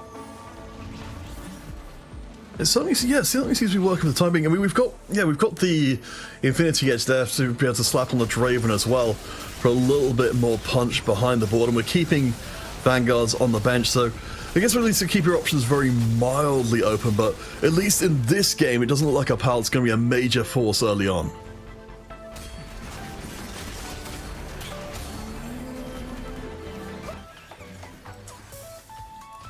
See the spot here from Lusher on Exotech as well, but with Pulse most likely angling towards MF Zeri, most likely. Yeah, I mean, it was always, I always love to see the Pulse sneaking in there. Is it looking like, okay, Lusher keeps just his barely a win. Intact. I love seeing the unusual situation we've got here with a Shojin Poppy in there just to make sure she maximally comes in and slaughters people with a shield as quickly as possible. Oh, I saw the Pulse here and I thought, I forgot it was Poppy 3 board. Okay, never mind. He's not playing for Exotech at all. He's playing for just Jhin for now, but he'll be playing, I assume towards Elise. He can really play, makes the most sense to play into Elise. Maybe some 4 Cyber Boss board, but I don't think it makes enough sense. You don't have time to reroll for Veigar at all. Ziggs is not really that strong on this patch. He was bug fixed for the next patch, but not on the one they're playing on now. So I assume it will be some kind of Elise tempo board. Makes the most sense.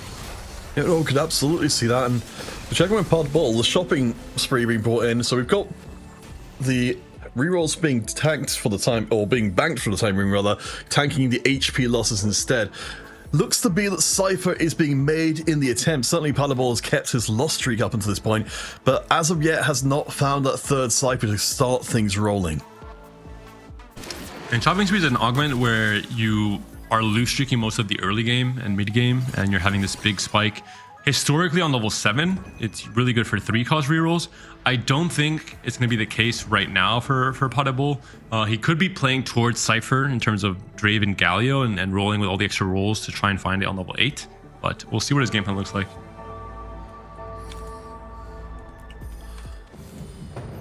Okay, so we've got, yeah, so as we come out of stage 2, we've got Lusher in control. Actually a pretty even spread between the teams.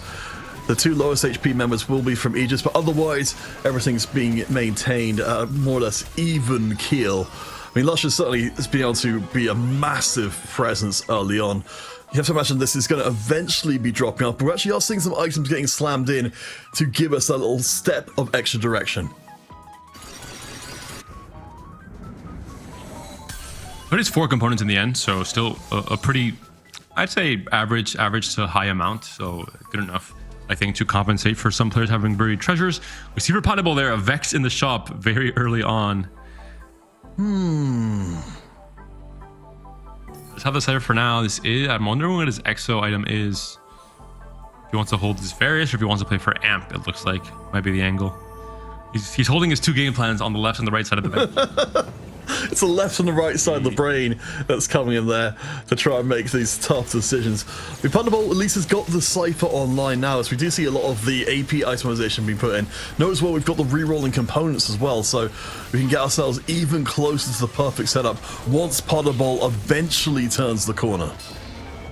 It will likely be Amp, considering he's not holding the Varus and he's also slamming Rabadons instead of holding one of the rods for the Gunblade for Vex. So most likely we'll be playing towards Amp. And some interesting options being offered here. Last Stand, very strong potentially in 4v4. Trade Tracker as well, we saw offered there.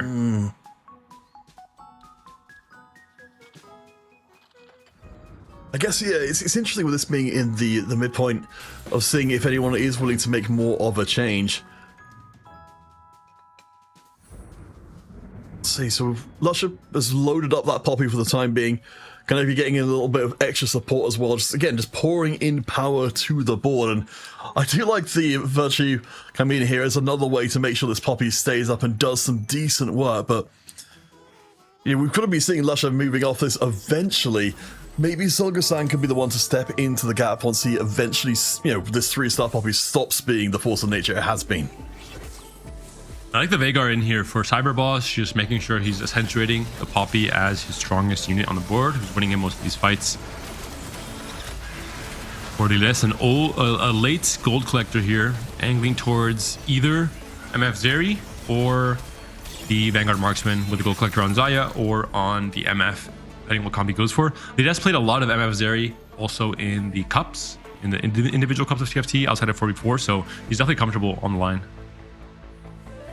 All right, yeah, Lyris moves up to top position, looking pretty safety so far. Wet Jungler, yeah, has dipped down a little bit from where we saw him in before, but you certainly can't complain anything about the item set. Having the prismatic Hextech Gunblade in there, you know, from the very, very early on, thanks to that first augment, means that we've got a huge potential for the Morgana like longer term. We'll keep an eye out on the rest of the team, like Salvi, who's also started to move into a more powerful spot, though while itemization is good, isn't quite there with the units. And this will be the AMP player for Mouse Esports. It will be Salvi, it looks like, with these item slams. Can still play for Elise Tempo, but most likely going to be Amp, looking at the units he's holding as well. For Potable, he's not playing Vex, but he is going to be holding that Vex on the bench for the entire game, really, maybe, because he knows that White Jungler is playing for Vex. So just getting one copy out of the unit pool is going to be very beneficial for Aegis.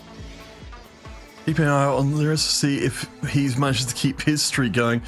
I think there might be, yeah, I think Zolga and Lyris were playing against each other in that previous round, and Zolga actually moves in and takes the lead. Just barely went with a Zhonya proc, probably saving that Elise from dying early. Carousel here going to be very important. Nico for Potable is so big, and Salvi can deny, and they're both the AMP players. So fortunate for Salvi that he's on the right side of the carousel here. Nico is the main tank for this AMP board on stage 4 until you find Zach. And finding a Nico 2 can be the difference between having to roll deeper on 8 or being able to go fast 9 for Samira. Yeah, oh gosh, it makes such a big difference. I mean, certainly we talk a lot about Sejuani as the tank of all tanks, but yeah, the difference between the 1 and 2, Nico, absolutely astounding stuff. As Lusher, we're going to keep an eye out here because we've got Zolgastang, who's recently moved up into top spot. Lusher has started to drop off in power a little bit, but he seems to be having a moderated descent.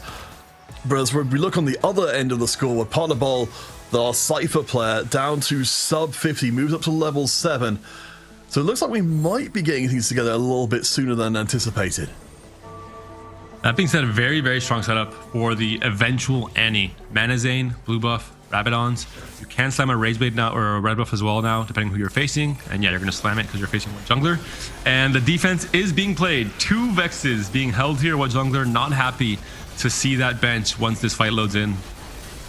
Yeah, well, I mean, I suppose it's a mark of respect, isn't it, David, to say, you know what? I must be the most dangerous player out here on the Convergence if my opposing team are going to make this level of effort. Potterball takes another hit. Again, the Cypher has not been in place all game long, so it's not going to get as big of a cash out as he might under other circumstances. Lusher facing Lides here, and Lusher does go down. That's a pretty important win. If we saw Lides lose even more HP there, and Lusher and Solo, strongly defending that 1 and 2 placements in the HP totals, that would be pretty big going into stage 4, considering how low Aegis is on the other side of the totals, right? With Global, Paul, and Potable filling up the 6th, 7th, and 8th place positions. Yeah, I mean, the HP drop off, particularly from first, second, and third down to the rest of the lobby, is pretty striking, though. Yeah, Wet Jungler, Salvi, Gebster, and Apal all pretty much in the same spot, even as Potterball is the one riding along the edge of annihilation a lot more. Apal, really like the item setup from him here. It's starting to build up towards something better. Interesting combination of the, since we've got ourselves a very, very good setup for this Zeri, I presume we're in the market here for an MF Zeri board. Forward thinking, so we had items from Buried Treasures, econ from Forward Thinking, and a big spike coming on 4-2. That being said, his game plan has to be spike on 4-2 and not lose a single fight against, at least against the opposing team, against Mouse Esports players, all of stage 4 and hopefully the start of stage 5. That's his game plan. We'll see if he fails to do so or not. One interesting thing is he literally does not have gold until the Forward Thinking comes back and gives him all his gold back, which means that if Mouse Esports wants to roll on 4-1, and they want to hold a lot of the Sejuanis, Misfortunes, and Zeris, they can really mess with the game plan of Paul because he has no choice. He has to roll on 4-2 when he gets all the gold injection back from Forward Thinking. Yes, I mean, that's the whole thing, isn't it? We've got the whole aspect here in the 4v4, the flexible versus the predictable, and the Forward Thinking definitely make you much more predictable in terms of overall game plan. Gobster, of course, though, waiting to see him brew up even more. The overall game plan of the buried treasures from the Aegis side of things hasn't, getting those extra items in, hasn't taken them to a super dominating position so far. But as you pointed out much earlier on, once we get to these late game boards, the itemization is going to make such a big difference. And there's Pottable's roll down. It's time to go. Do we find Annie's? Do we find Samira's? This roll down could make or break his entire game plan. 29 HP. And not much to go on for now. He has no Annies. He has no Samiras. He has one Nico. And there's one Annie at the very end. This is going to be enough to stabilize him on. Oh my goodness. French TFT comes back and hits you when you least expect it. You thought it was over. One more roll. Annie 2. And potentially stabilization. Finding the Jinx as the item carrier for Samira items for now. They know how to keep us in suspense, David, and well, I mean, now that the Annie 2's been here as well, we just see it just sweeping through the board. It's really interesting to see Potterball, kind of seeing some of the stuff we saw in the previous series as well. The player going to low HP, stabilizing so well here that he should be able to start swinging up the table. However, his teammate Opal does take a loss in the previous round and might quickly be joining Potterball in the very low HP stakes. And we're going to stay on a Paul this next round, considering the gold from forward thinking will come through. So we'll see his item select or augment selection, and then we'll see his roll down. Already starts off strong with an Sejuani in the first level 6 shop. Levels to 8, 80 gold to roll with. He has to find everything. Zeri 2, MF 2, Sejuani 2, Mordekaiser 2. Can you do it? Getting some of the component parts here, but I'm a little uncomfortable. We've got sub 30. Okay, there's a misfortune. We've got the one Zeri already on the board, but no Sejuani 2. Zeri 2 is something. This is not where you want to be. We mentioned it. His entire game plan is, he does have a lot of items, which is very good for extra tech as well, but I'm not sure he's going to be stable enough with just a Zeri upgrade. Everything else, except for the TF and Jin, are still 1-stars on this board, and he's down to 0 gold. All his gold has evaporated. Yeah, this was supposed to be the big turning point for Pal, but we might even be seeing a baton pass to Panabol, who he sees the other side and said, you know what? Maybe this isn't going to be the glorious game that I'd hoped for. Pal locking down the second place, really being the hero for Aegis in the first game by surviving long enough, but instead this time he goes down to sub Panabol HP as Panabol starts his true rise up through the ranks.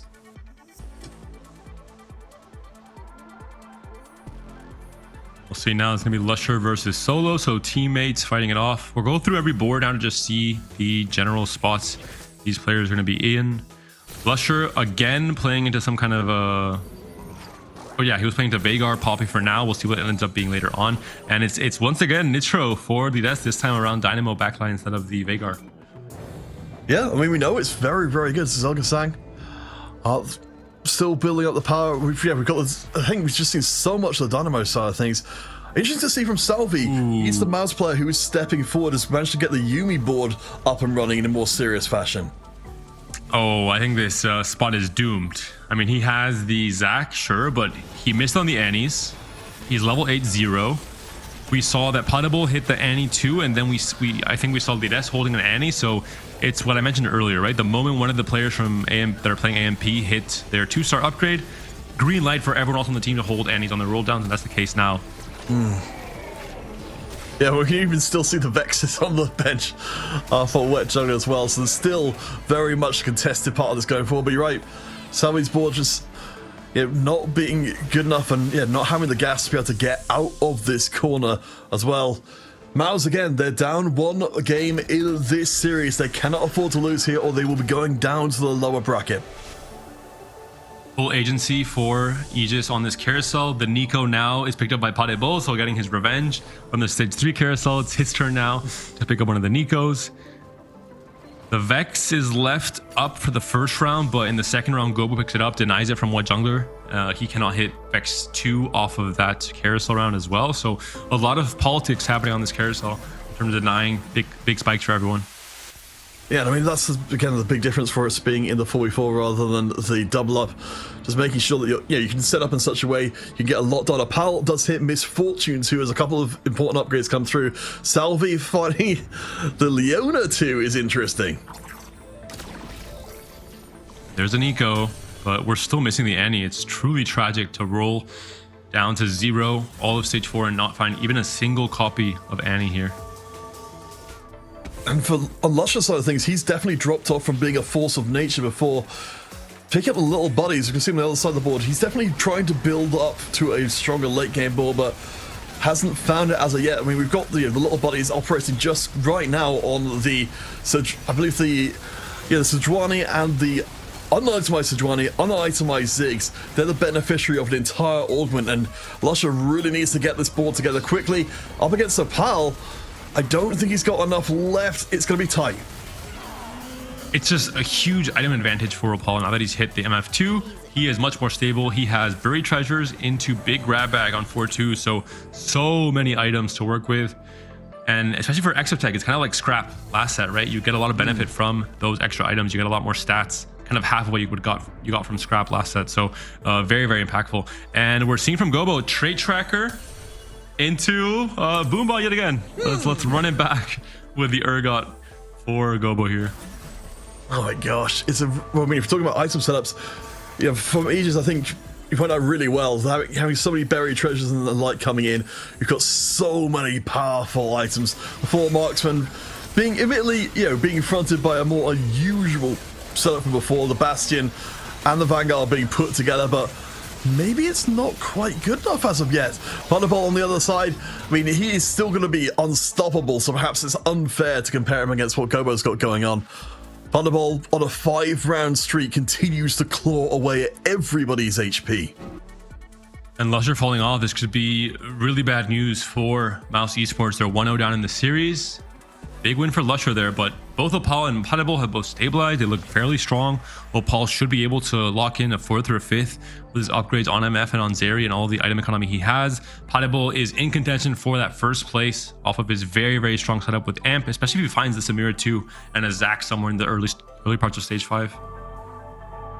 And we can see Pottable's been able to keep this streak up for a while. He's got the 5-round streak to make sure his gold is propped up at level 8 with 30. I mean, the front line is really good. We've got the Viego looking great, the Annie looking great as well. Potable just doesn't need to be spending out his gold, and he can grow into an even stronger board yet still to come. Could see an IE here from this component anvil, and that's exactly what we see. Very, very scary board from Potable here. I'm curious if he maybe considers TG, but no, I think it for sure has to be IE in this case on the Samira as a final item. Yeah, we don't even have the Samira 2 as of yet. Suddenly at level 8 wouldn't expect to, but... Ooh, he reforges the tank items on the Viego, understanding that he only needs to have one set of full tank items for Nico and then later on for Zac, and trying to find damage items for Samira and for Yuumi maybe to get more burst. Okay. I mean, I still don't think that anyone's going to be able to stand too much of a reasonable chance. This is the Lyris's Dynamo Nitro board from earlier on, which again has been ticking up in power slowly, but certainly is not spiking as hard as Potable has been, who again continues to be completely unstoppable. David, as we look at the HP total on the right hand side, there's barely anything in it. Zolgasang is keeping his head above water, but everybody else is around 30 HP or below. Yeah, Salvi's, the moment we saw his spots in stage 4, you already know he's going to bleed out into, I mean, he's going to free fall into an 8th or a 7th, depending on who goes out before him, but Potable is the opposite, right? So we talk about the 1v1 matchups between reroll players. It's the same case for the win-out player or for the AMP players. One player has won that matchup entirely, which is Potable, and one player has lost it in a tragic way, which is Salvi, which means that there's a big advantage for Aegis right now in this game too. Opal did take a loss though, and now he's on 1 life. So if he has teammates in his matchmaking pool, teammates like Potable, he could be in trouble as well. I mean, Lusher has managed to hit the 4th cyber boss, which he was grasping for, and has switched the itemization across to the Ziggs, which is, really what he's here for. We've got the little buddies for a little bit of extra punch behind him, and I think for the time being, Lusher should be able to hold on for a little bit longer. Oh, I don't know about that. He's relying on the Ziggs staying alive for a little bit longer. We've got to watch out for the Zonyas, and of course the damage ticks through. Lusher's still alive. Salvi goes down to 10. Opal and Planable still alive, but the Poppy keeps Lusher. We're so close, David, to seeing Mowers getting the 7th and 8th, which is the closest to biggest disaster you can get. And this is tragic. Salvi is going to lose for sure. He's going to go 8th. He has to go 8th. Lusher has a much better chance than him to eke out some more placements. He's facing Potable as well in his matchmaking pool, so I think Salvi has to be sacrificed as the 8th place player, and there's really nothing more to it. Lusher has to try and outplace Opal. Opal has to go down this next turn as well. Let's check out Paul's matchmaking pool. And we can decide he's playing against Lides. Solgasang just spiked in white jungler, so they have to eliminate Opal here. And it will be, this is Lides, right? With a Nitro board? Yes. I believe. Yeah, the Nitro Dynamo board. I mean, the Elise is fairly well itemized. I think Opal should be okay. We've got the scaling. The items removed off the MF. The items removed off the MF from Lides, so he did a good job. Salvi won and Lusher's taken down. I'm not sure I like this. I think Salvi was way too far away from spiking. He has it the Annie now at least. Maybe waiting for the carousel spike. Nothing too impactful. No, I'm not a fan of this either. It feels like Salvi's got so much ground to make up. So be able to activate Street Demon off of that emblem, but yeah. I guess he has more potential overall, Salvi. If he somehow high rolls, he's going to have a higher cap overall than Lusher. Oh, I mean, it feels like... It's Zig's carry, right? I think maybe it's correct for Lush to take the 8th. I suppose so, but it feels like for both of them, honestly, for Lusher and for Salvi, they're both pretty far away from where they wanted to be. Let's see. So Salvi, I mean, having the 2-star in place of Zach is absolutely massive. That could be the high roll he was looking for. Yeah, I mean, it should make a massive difference. Lyris is down to the 1 life as well. The front line's not looking amazing, so maybe you can punch through, even with, you know, having the 2.5 carries on the back line. Maybe there's enough room. Salvi, a lot of weight being thrown onto his shoulders. He needs to stay up. It is Salvi versus Lyris. This is so important, and Potable also lost a fight, so he's also on 1 life despite being the potential win-out player he's facing off against. Yeah, it's gonna be Salvi versus Potable here, it looks like. Both AMP players facing off against each other. Potable should be winning this, but this Zach, Elbow Warmog, Radiant, Sunfire is an absolute menace at 2-star. Stuns the Samira, stuns the Annie. The Yuumi cast in time, but not quite enough. Tibbers battle, but Yuumi still helping, and Salvi taken down. But he's taken down in 6th. This is going to be 7th in the end. All right. I mean, it could have been quite a lot worse for the Mouse side of things. So we're left in a position where it's still, well, let's see. So the 2 remaining Mouse players are both relatively healthy, so it seems unlikely we'll have the instant death condition of having 3 of them going out in the bottom 4, but it's still a huge uphill struggle from this point forwards. And they're both stuck on 8. They're not really playing for the highest cap possible. They were played just to preserve HP. They weren't the win-out player. Salvi was the win-out player, and Salvi has been taken down in 6th. This matchup is really important here for preserving HP, both at around the same 20 HP threshold. Whoever loses here is going to be down to 1 life and could have Potable in their rotation. I do like the setup here for the Vex. I think it should be just about good enough. I would love to have seen that Morkaz get up to 3-star, but I think a couple of casts should huge clear cast from the Vex. Gobo, that's a big win. Opal is out in 5th place. We're down to our top 4 with the slight advantage going to Aegis. So I believe Mouse has to go 1 in 3 here to win out. Yes, we've got the stacked up version of the finish here. I think this is, honestly, David, I think this is one of the situations where I hope to see more of, where it's just like, it's more volatile as an endgame situation.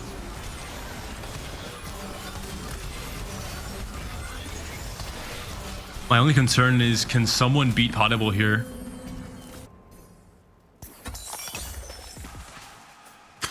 I'm not feeling, honestly, super confident. I mean, we've got such a good upgraded board that, I mean, Potable must have taken a loss sometime before this point. He's only on a 3-round streak. He lost at the end of stage 5, came down to 14 HP. Not sure against who though, but I don't see this board losing to anyone.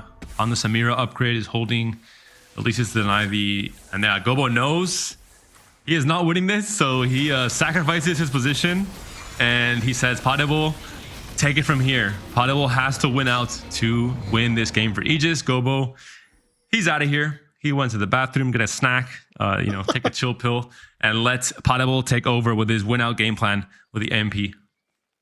I mean, honestly, of the players which I'd like to see from the Aegis side of things, Potable, certainly I've seen him personally winning out lands and just ice cold when it comes to situations like this. But you've now got the dual focus of the remaining Mouse players are saying, any place, any time we can try and make your life more difficult.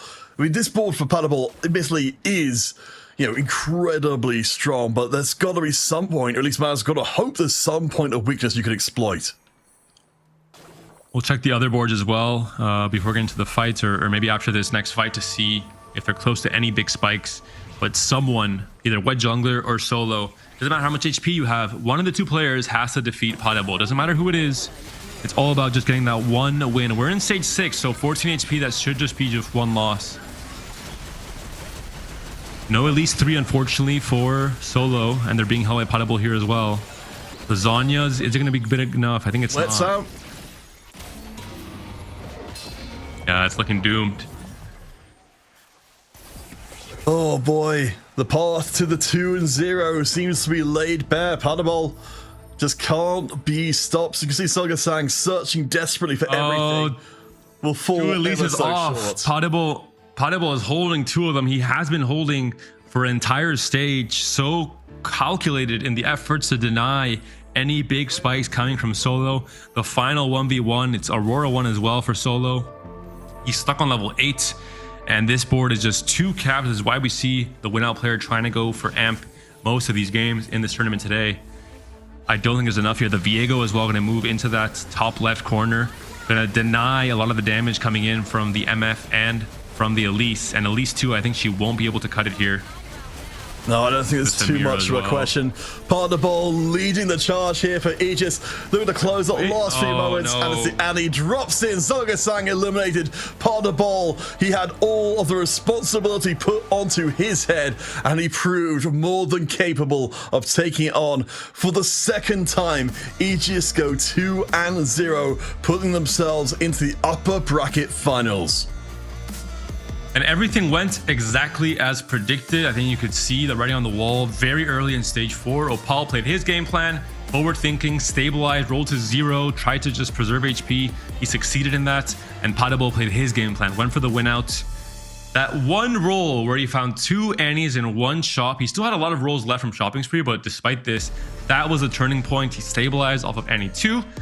Everyone else was told to hold Annie. Salvi could not find an Annie all of stage 4, and he started bleeding out. His win out was no longer a possibility, really, and that was what sealed the deal, I think, in that game 2.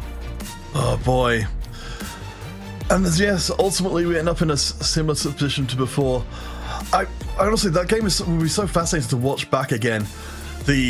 Because certainly, you know, for the players which we've seen coming through from the Mouse Esports side of things, Lush are definitely much more on the more thoughtful, kind of more creative side of things. That I can imagine that him seeing the Poppy start there and saying, "Don't worry, I've got a navigation through this game," to end out 8th place overall. It's going to be a huge disappointment from what seemed to be a very promising start for them. The problem was the most natural game plan from Lusher there would have been played for Tempo Dynamo with Bastion frontline, as you're playing for Morgana reroll, but instead of Morgana 3, you're playing for at least 2, at least maybe 3 later on, and Aurora. But Solo had that same game plan, so they don't want to contest each other in at least 3, and you're forced to play Ziggs carry, and Ziggs is not a very consistent carry on 14.4. And we saw maybe the reasons why there. Also, because you're win streaking stage 2 with a Poppy 3 from Build-A-Bud, you don't have carousel priority. You can't go for Bramble, Stoneplate, as we saw in the past. And that completely changes the impact Poppy 3 has in stage 2 and 3. Yeah, honestly, I do appreciate at least when we see players like taking the bigger swings that are going to, you know, potentially end up with a very feast or famine situation. You know, at least we end up in a... It's kind of strange to kind of put these two games up against each other there, where, again, we've got through spots in both games where it seemed like, you know, that Mouse had a very, very good chance of winning out either game.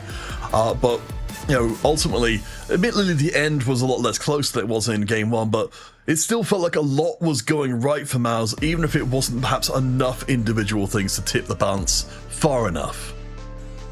You say much less close, but it was 2 Elises away, right, from maybe being a completely different story. So there's a few different roles, a few of an earlier upgrade for Solo there, and that could have changed entirely. It came down to one fight, right, in both of these games. So stark contrast to the first series between Koi and Aegis, where it was very, very lopsided in Aegis' favor. I think these are very good teams. They both had to put up a very good fight, but in the end, Aegis had the clutch factor. Both times they found ways to have their losing player come back into it and have a huge whiplash effect on the HP totals and win it out for their team. And everyone played their role to perfection. I don't think anyone on Aegis at any point in time was lost or wasn't really playing to their outs, basically. Yeah, and I think part of the ball, especially as we was talking about during the game, just so incredibly crisp the play, you know, in a way which I think we just didn't really see from the first series. As I do believe, if we are lucky enough to get so, we'll be able to jump across to actually join in on what I believe will be actually it looks to be the second game between EWC and Fnatic that's going on, also part of the upper bracket. Surely it's game 3, no? Unless we're quite delayed. Oh, we'll wait for confirmation. Either way, we are just starting out this game, so we'll keep it. Okay, we were getting confirmation. What is it? Yes, it must have been delayed. Viewers, as the tournament runs forward, there will be slight delays, and the tournament is kind of running at as great a speed as it can do. So it looks like we're actually going to get quite a lot to see here. And we can confirm EMEA did win the first game versus Fnatic, so this could be another 2-game series.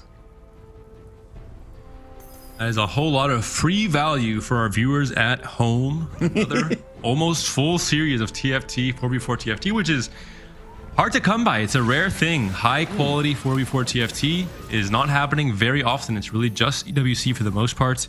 And even some of the qualifiers don't have a broadcast. So lucky for all of you at home, lucky for us as casters as well, because this, for me, is the pinnacle of TFT when it comes to strategy, when it comes to complexity. Well, so let's do a little bit of work to try and catch up things.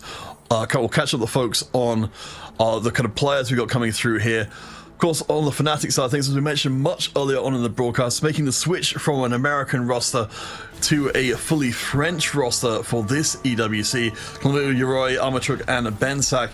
Certainly, we've seen these players more than a few times knocking around the block. And I would say these French players could be categorized as kind of the A tier of French TFT, not necessarily, the superstar players that we see making it to TAC rounds very often, but Clemu is a previous winner in one of the LAN events over in Leipzig a few sets ago. And these are all players who have experience playing 4v4 in amateur tournaments, so in different league formats in the past few sets. And they have, I think, very, very good teamwork when it comes to this format. Whereas the Polish team, these are OG Polish players. These are also content creators, and these are players who have been around for a long time. They have very good synergy. I think Shredden and Wojtek, they live together, or they have been roommates in the past. So very, very good synergy on this team. And Wojtek especially, I want to highlight. He's a player who is always considered a top tier, challenger player, but this set, he's really turned things around. He hit some pretty big spikes on ladder already, and he has really stepped up set 14. Yeah, and I'm fascinated to see how this differs from what we're seeing before. Wojtek decides to go for the Wolf Unleashed. I mean, this is certainly already something fairly different from what we were seeing here before. The Assassin Silas being sent to the backline seems to be working out so far. Again, it's always going to be a little bit dicey. Okay, so at least in this case, it does seem to be sent to the right direction, but it's a big swing being taken here. And that's, of course, again, ahead a game in the series. They can afford to take some of these bigger risks. And for anyone wondering, what kind of fun TFT are these teams playing where everyone has an artifact? We are indeed on the Zed Artifact Anvil encounter, so every single player, despite not having the augment for it, has an artifact to play around, which is why we're seeing Wojtek with this strange, but I think combination that will be working out in the end in terms of Silas being a very good kind of 1v1 unit with the hero augment, and the Wolf is definitely going to be unchained into the backlines. I'm also curious about the comms, Peter, because when you have Spectre Cutlass in 4v4, you can it's like a musical chairs, right? Right before the round starts, you have to say, hey, left, and everyone should move to the opposite side, and vice versa.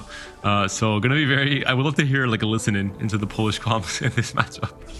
Well, that's definitely something which is going to be there, I believe, for later stages of EWC if we can make it happen. But you're absolutely right. Like, I love to see this kind of situation set up where, you've got a very much more direct lineup. We can literally weaponize our teamwork to really kind of burn out our opponent's ability to follow what we are doing in short order. So let's kind of see where we are. So it looks like we've actually got a relatively even game so far. Wojtek and Clemu from the respective teams both winning, and we've both got lost streakers on both sides as well. Aki looks like they've actually held off on popping their Anvil for a pretty substantial amount of time, nearly all the way to the end of stage 2. Well, in this case, they had no agency, right? AFK did not allow them to open the Anvil after picking that augment. So True, of course, I didn't even notice. They were forced to just wait, which could be a game plan in some cases. We saw it famously from Tidal in the set 9 Terror Forge, waiting to pop the Tome of Traits to not give away his strategy or his game plan until later in stage 2 if you're loose streak anyway. Okay, so far Yeah, well, I'm just keeping an eye out for all of the artifacts coming in here. So we've got ourselves a throwback setup.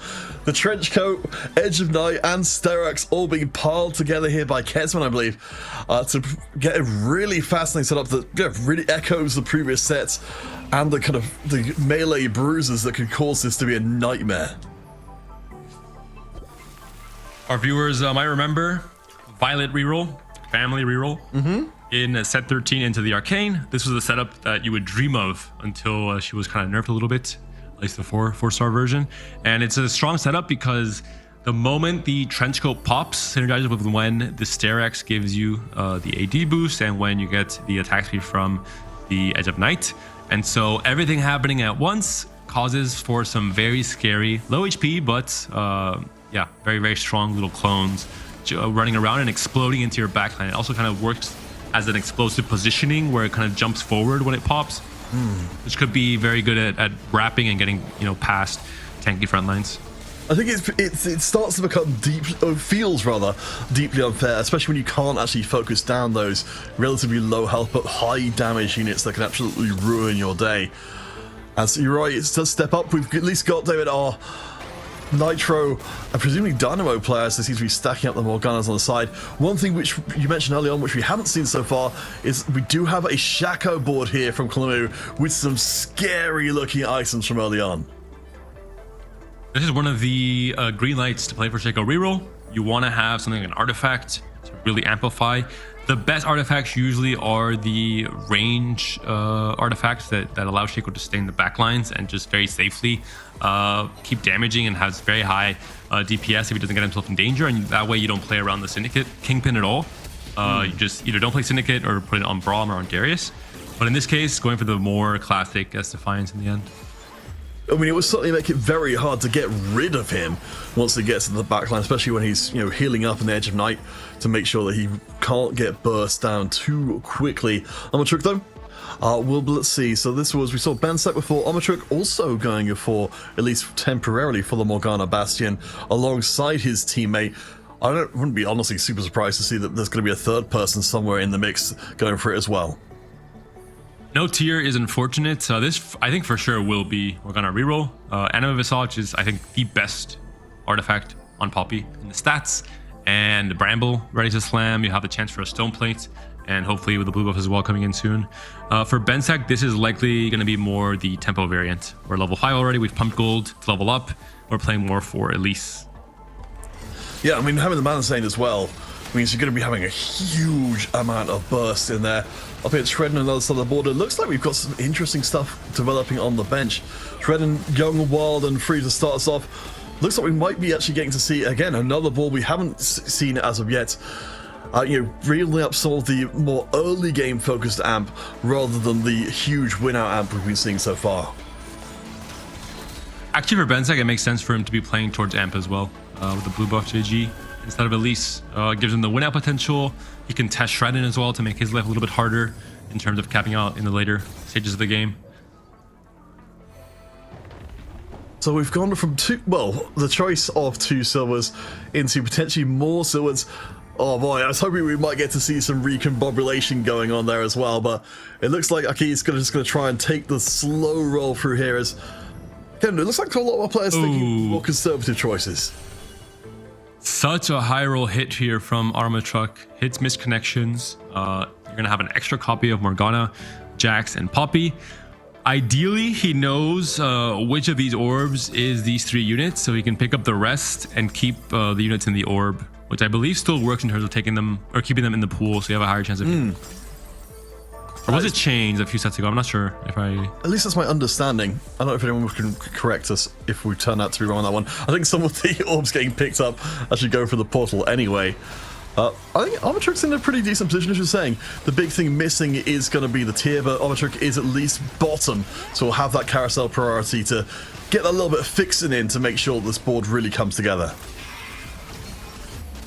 That being said, this Morgana, despite how strong she might get if he hits or not, will be in danger, right? We have this Silas already 3-starred, jumping into the backline, so if he guesses the right corner, Morgana will be dead, and your front line cannot do much without the damage over time from Morgana itself. And equally so, we have the suspicious trenchcoat player who can pop into the Morgana and also kill her before she can heal. Okay, keeping a close eye out on here on Aki.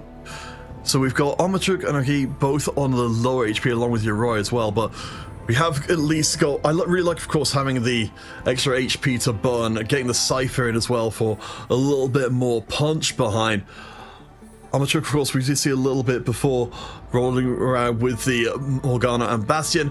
Yoroi looks like has got the... Interesting, we might be seeing more of an amp focus to go with the Nitros.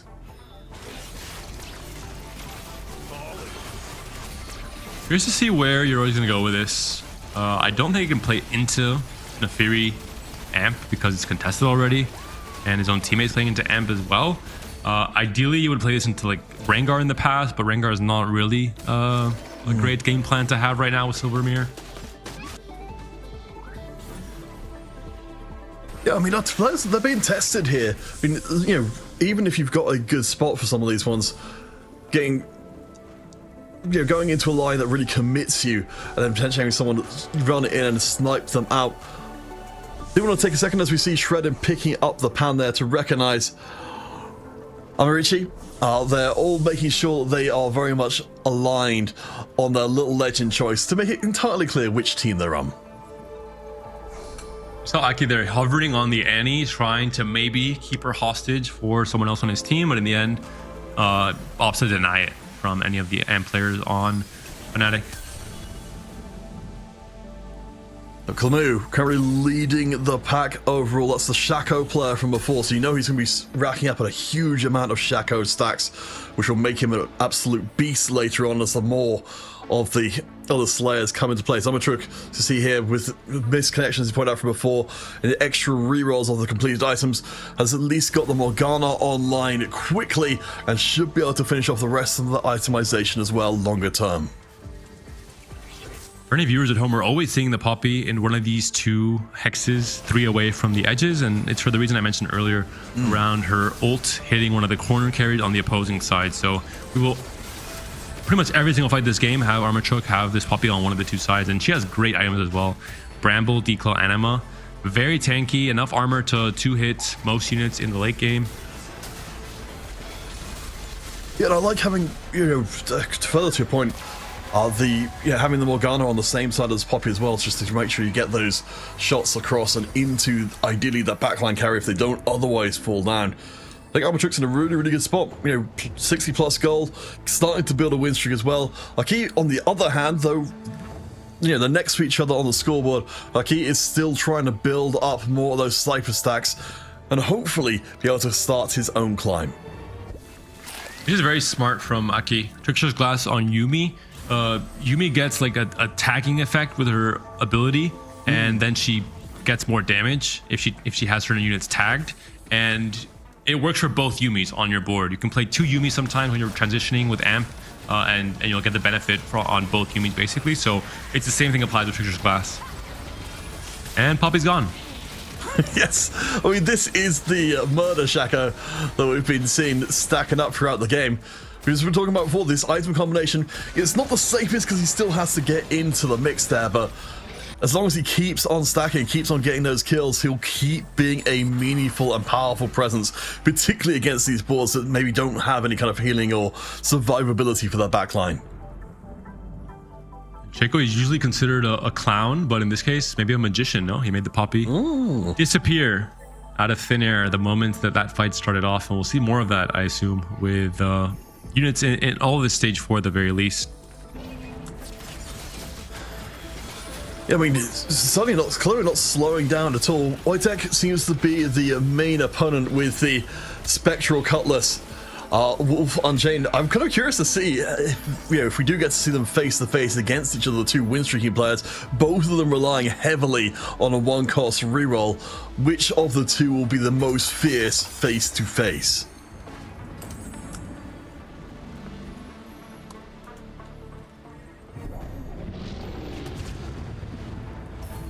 Seeing the spot here from the AMP player, rolling it down. Finds a very early Zac and start collecting a lot of blobs, and we still have a lot of gold to work with. The Cypher cash out into the golden remover. So And this is a lot of blobs already. No Annie though, unfortunately.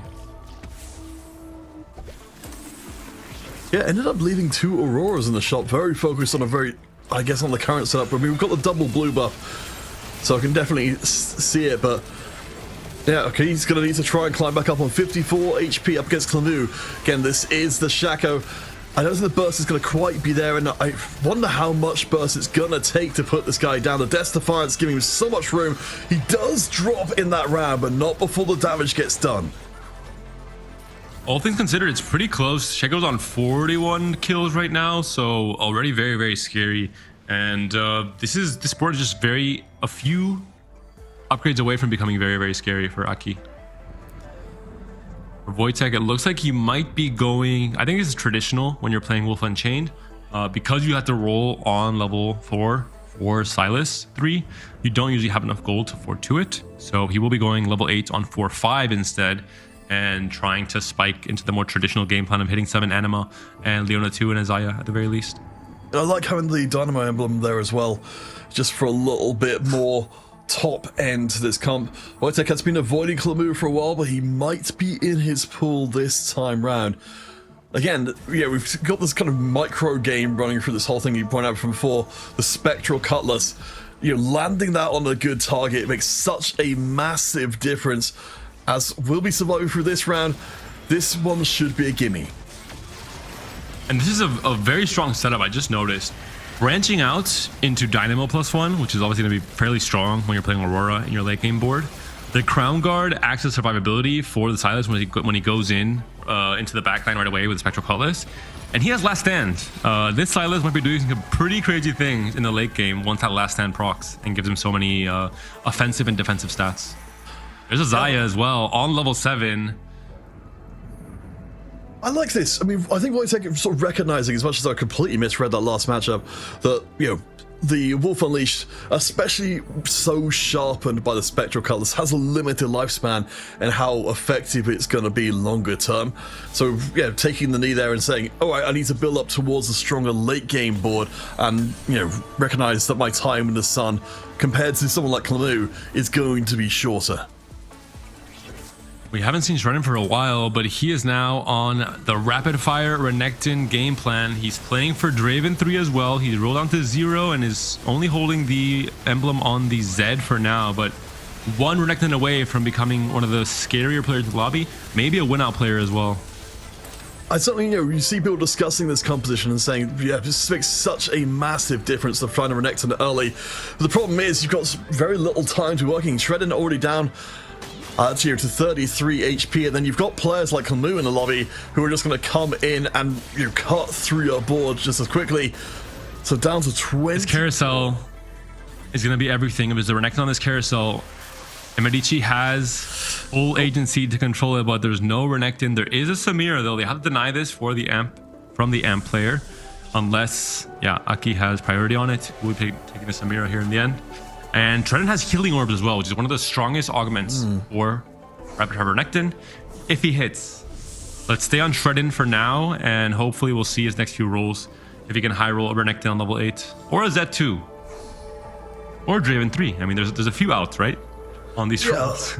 I think you've got to, yeah, that's the whole thing, isn't it? It's like, it's very disappointing you can't find it, but certainly when we're operating at level 8, there's no guarantees at all. Every time you see the legendary border come through the shop, your heart's going to stop just a little bit, but we're again down to 0 gold. The Draven 3 is big. That's a fully itemized Draven 3 as well. That's buying Shredden a ton more time to work with.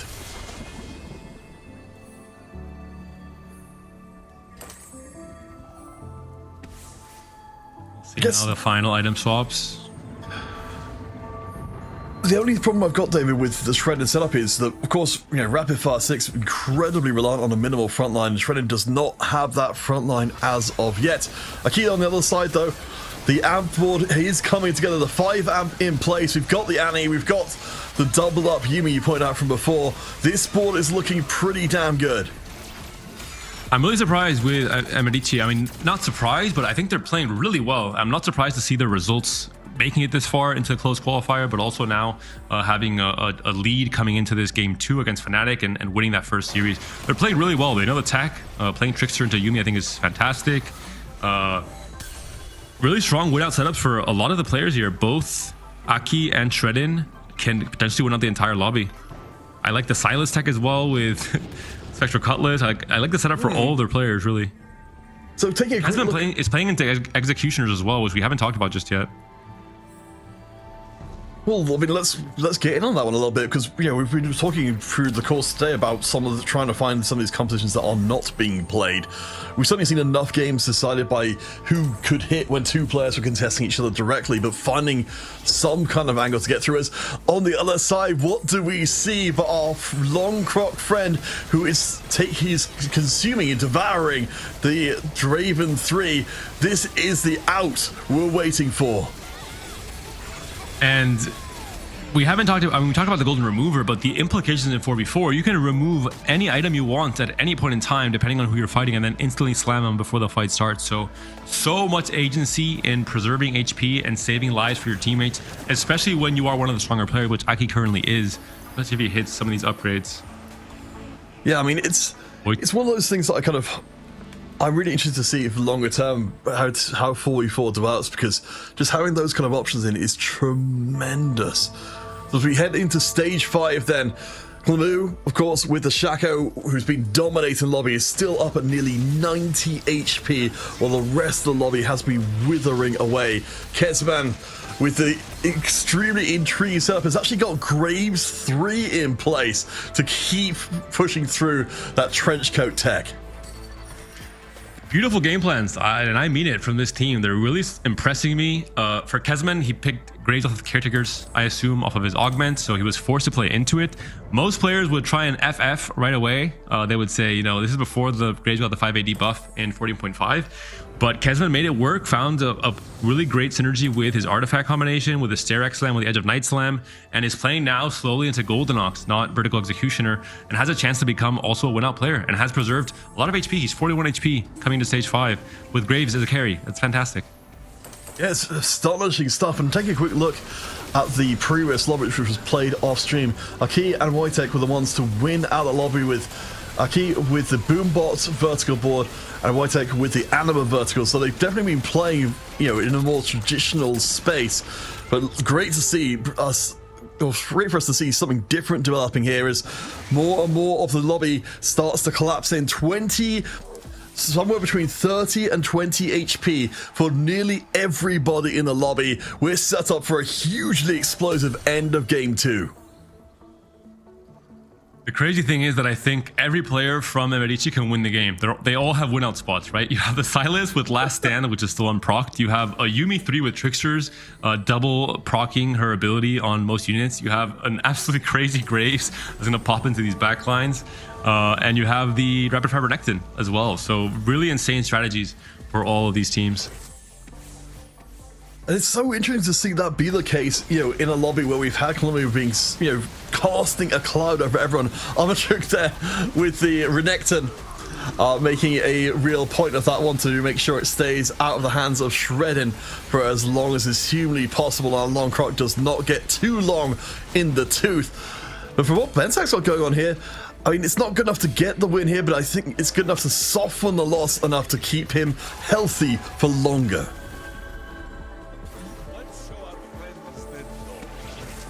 Both Shredin and Kezman did take a loss. Kezman now down to 14. Wojtek has stabilized despite not finding the Leona yet. The Silas is carrying a lot of the weight. He did find the Zaya too, but he's stuck on A, trying to just preserve as much HP as possible until the Last Stand procs, and hope he's found the Leona by then.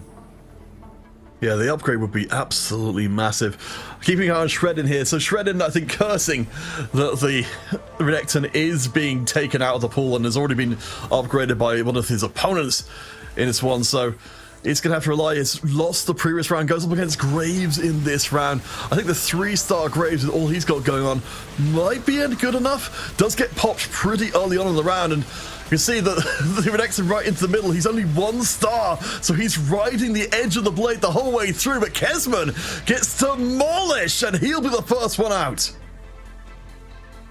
And he needed to get at least one more kill to not die in stage 5. Takes exactly 14, down to 0 HP, and now it's going to be an 8th place. for Kazman, which is, I mean, okay considering his Graves caretaker spots. He made it work, but lost these last 3 fights, lost too much HP in the process. Items galore in this carousel though, Peter. I love the Shojin and the Infinity Edge coming through there. Wojtek just leaping all over that with quite some speed. Remember, of course, that's the Wolf Unleashed Silas board that's looking to try and build up a secondary carry. Those items couldn't have been better. And no Leona, unfortunately. Only the Zaya on the carousel here. We'll see now. Shredden has to try and leapfrog his way back up in the HP totals with the Renekton. He's on a Renekton pair on level 8. It's going to be very hard to find the Renekton upgrade on level 8. And Bensek is trying to fish for some kind of win condition with Pandora's bench. The French bench, we have seen it and feared it in the past. We'll see if he can pull it off. But he's down to 1 life. Well, he's certainly used that bench to get the Braum online and strong enough, but yeah, we're in a dicey spot for Emerici here. They've got 3 players on very low HP, and they could conceivably put themselves into 2 players as of this round. Bensek versus Aki, this could be the decider, or a very impactful matchup at the very least. If Aki's able to win and eliminate Bensek in 7th place, and Shredden survives this round as well. I like the matchup. Fairly good. Here. The Zach is putting in a lot of work. And the Yumi should clear here. All right, is it a big enough win? It isn't. Oh. Only 3 units. Needed 4 units left alive. Uri goes down to 10 HP though. Both of the Emerici players able to survive through that round, so we're left in a hugely volatile situation. It's still possible we could see, well, let's see, so Shredding could go down, Uri and Bensak. We could be left, you know, if things stay as they are, coming into the second half dead even. As we detailed before, that means a game where only first place makes a difference between winning and losing. And Wojtek has finally hit Leona 2, and he has the buffer, right? If it comes down to like a marathon of survival, Wojtek has last stand. He has 1 extra life. No matter if he wins or not or how strong he gets, he has that buffer to take a loss, being at 1 life, and then still have 1 more round to go. If they're just trying to outlast, there's a different win-out player trying to win it all. We did see in that round, what we've mentioned before, the removers being used en masse because it's so... like, we're so tight to the end. Clamu, it's actually getting hammered pretty hard on that last round as Roy Roy's down. Takes the L. Bensak wins. Shredden, Clamu.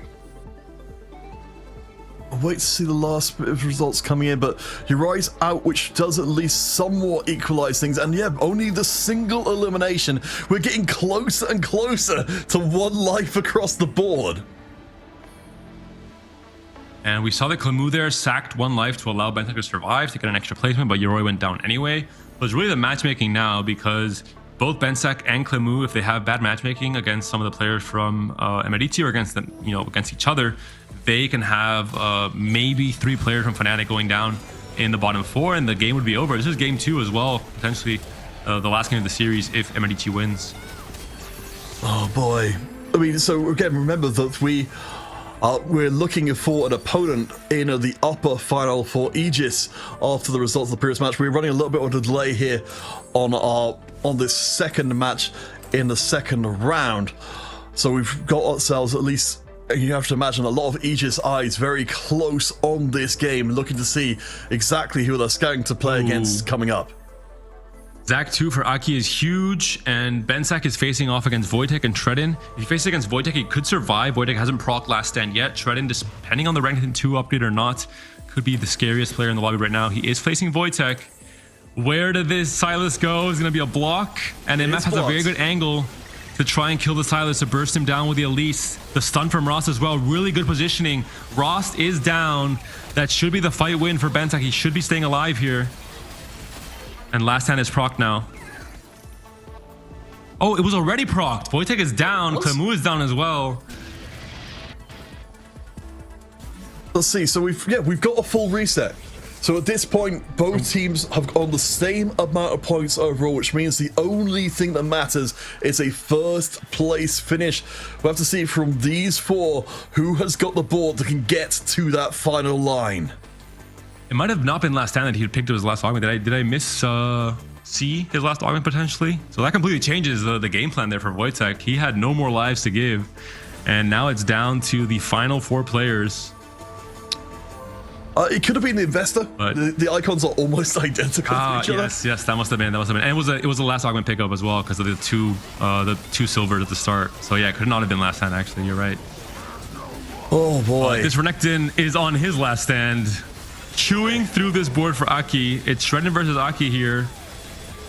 I think it's good It's a enough. close match, and it is, yeah. Quicksilver, we see exactly why it's absolutely perfect. As Bensack down. goes out, again, it doesn't matter. It's all about the final one, but Shredden's on the win streak right now. The long croc is finally working out, and Armature is going to try and do the imitation version. And it's basically just who wins now because there's even parity in the bottom four in terms of the point totals with the 5th and 8th and the 6th and the 7th. And whoever wins here gets a tiebreaker. Armor Truck has to win this next matchup. He has to stay alive. Oh boy. From grand beginnings. See if Armachuk, can get the look gets the long croc. It feels like the only thing that Look at matters this Draven. is if the croc gets, serious aggro early before he just stacks up into an unstoppable killing machine. And the Draven can target the Morgana as well after this kill on the Elise. The Poppy is down. That should be it. The Renekton cannot be stopped. Arma Truck taken down. Shredden and Aki 1 and 2 for Emerici. 2-0 in the series, and the Polish team will be advancing. Fnatic will be knocked down to the lower bracket. Wow. I think if you were said coming into this one, is this going to be the Polish time to shine? I mean, we said right back at the beginning, this is the tournament where we did see of all the countries to come through with 2 teams, apart from France, Poland was the one that stepped up. But Emerici, I love that we're not just seeing great play, but we're seeing great play that steps outside the bounds of what we've been expecting. And with such a young format overall here, there is room for that kind of play to really matter. I think this sets up Emerici really well for the rest of the competition. And it's, I think, a game where you're forced to innovate. You have an artifact anvil start. It's a very different game of TFT. You have to make it work with the offer or the options you're given. And all in all, I was very impressed. I think they really nailed it. Shredden did a really good job of coming up as that win-out player, playing into a very risky line. No Renekton's after his level A rolled onto 0. Found the Draven 3 out, and then found some rounds, some breathing room to then find Renekton. Oh my gosh. Yeah, I loved everything we're seeing there, and of course that means we do lock into place for tomorrow an extremely good upper final to see who gets the first seed through. So let's take stock of what we got. Aegis, Emerici. Honestly, I think that's going to be such a good setup there. So whoever wins that goes straight through as #1 seed of the competition. Whoever loses that match drops down to the lower bracket. Still will be going to the EWC, but we'll have to battle to see if they'll be 2nd or 3rd seed. And for the lower bracket, we're going to have Movistar Koi versus Team Secret and Gamax Esports versus Alcatia Esport Gaming. And I believe we will be featuring Gamax Esports versus Alcatia as the featured matchup for the final game on broadcast today. We haven't seen anything from these teams yet. Quick reminder, Gamax is the underdog Polish team with players like Sova, players like Zertex, Tribal, and Spotty. And Alcatia, the big hero player on that team is Volterix, one of the OG top tier competitors in TFT, 4-time competitor on the global stage in the TAC Crowns, and a team that's very comfortable on 4v4 with the rest of his squad. Alright, gentle friends, which means we've only got one more series for you today before it's all done and dusted. And we'll have a pretty darn good idea of what our closed qualifier will look like overall going forwards into day 2 and the eventual day 3. So stay tuned. We'll have that final series for you once we get back from break. We're getting all of our teams ready to fight for their tournament lives. The first full elimination of the competition will be happening once this break is done. We'll see you there.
Welcome back, one and all, to the road to the Esports World Cup. And David, we are taking our first delve into the depths, mining deep to find ourselves the lower bracket, sometimes unkindly known as the losers bracket, as we will be finding our first teams on the verge of elimination.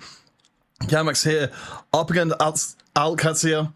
Volta, you pointed out from before, of course, headlining the Alcatia squad to try and lead the French squad to victory and to survival. And it will be Volta alongside Espat, Flouders, and Rebanov. So players that, again, I wouldn't consider S-tier competitors when it comes to French TFT. They haven't really made it to those day 3s and EMEA finals. They haven't made it to TAC rounds. But they played a lot of 4v4. They're very familiar with the format. They showcased it in the open qualifier, and I think they have an edge because of this. And Gamax, similar case from Poland, Polish side of TFT. They are less experienced, but they've been kind of rising stars coming into the last few sets. And game 1 is ready to go. We're locked and loaded for the do or die series between these two teams. And alongside this, happening on off stream, will be Movistar Koi versus Team Secret in a similar position, fighting for their lives. Yeah, it's a long journey here for our teams. Even if you make it through this point, you have to fight through so much. But this is such an important game, of course, because if you can just make it one stage deeper into the competition, we talk about right back at the beginning, this isn't strictly a full double elimination tournament, because as long as you make it through this round, you can play in the 5th place decider, and if you make it through there, you can still get in through the global qualifier, that last chance qualifier coming next week. That's right, 3 slots directly into the EWC competition, and then 2 slots, 4th and 5th, for the LCQ happening later down the line. Okay, so David, again, I want to kind of harp on Volta here because I think it's worth doing. Certainly a player who's been around the block world a few times. I think fairly continuously, underestimated in terms of his power. You mentioned before, a functionally set up shop at the set championship, that global level competition. He's been there so many times and pulled out some pretty eye-opening performances. And he really fits the mold of the win-out player. He's a player who, no matter his spots, he finds a way to win games that he absolutely has no right winning. And most of the times, it's through the more kind of gambly, high-variance options that the game of TFT offers you. Things like Pandora's Bench, things like 3-cost rerolls, things like Cypher cash-outs. And that's really where he feels most comfortable. So he's definitely, I assume, going to be one of the aces that this Alcatia team have in their back pocket.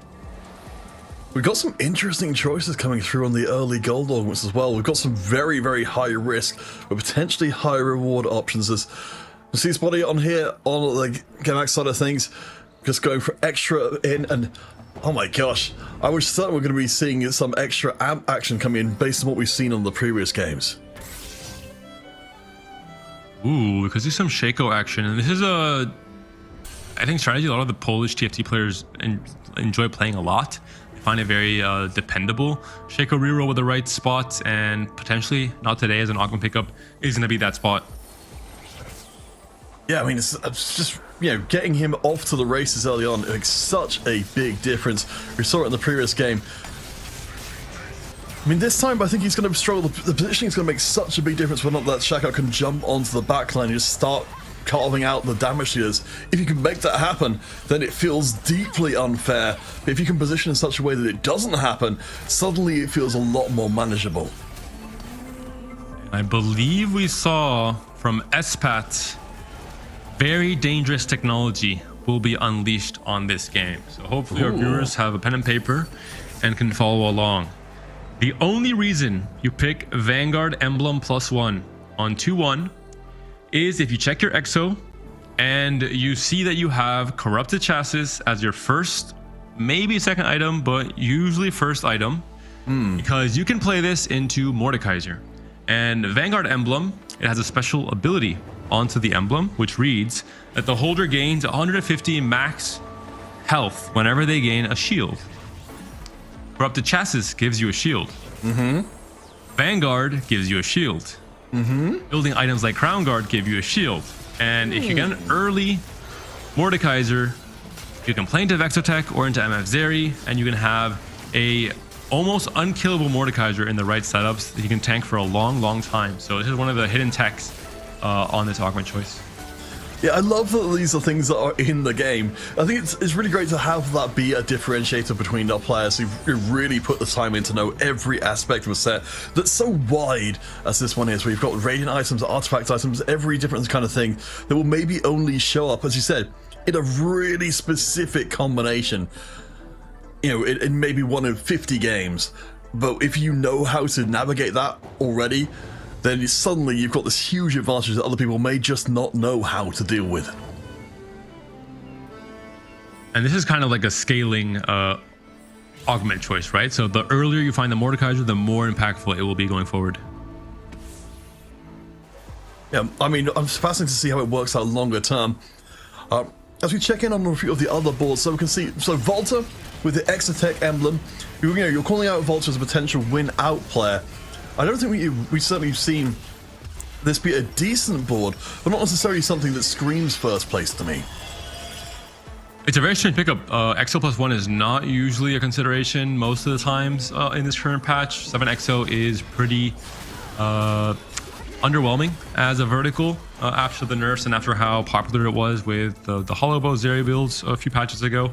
So curious to see what Volta's game plan is, if he plays for MF Zeri and 7XO, or if he plays some kind of win-out spot. Making the 10XO is a win-out, but you need to have 3 emblems and level 10, which is quite hard to do. Yes, it doesn't really seem reasonable, but I do wonder if there's maybe, you know, some idea, you know, as much as the experience that Volta's got calling across from him, of just playing something which is going to, in of itself, be relatively straightforward to navigate in. So we can kind of bring in that conversation. Look at the carousel. 1 HP difference between Tribal and SPATs, and that's the difference between having that first pick to pick up the Mordekaiser. So everyone is aware of what the strategy is for SPATs with the Vanguard emblem, and they deny the Mordekaiser on the carousel, which would have been a huge spike for SPAT in terms of, maybe not right now, but in terms of how quickly that can scale out of control coming to stage 4.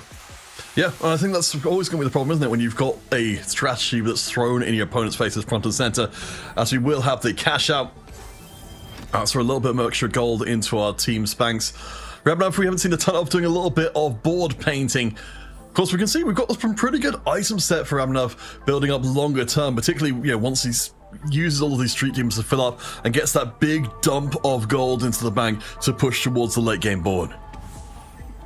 And one of the biggest innovations on this patch, and an innovation that was actually showcased in the very last game of the Americas Cup number 2 from Wage and Iverson, is playing freestyling and using this gold injection not to play into vertical street demon, but instead to play into amp. So you have that much more gold to stabilize on level 8 with Annie and Samira.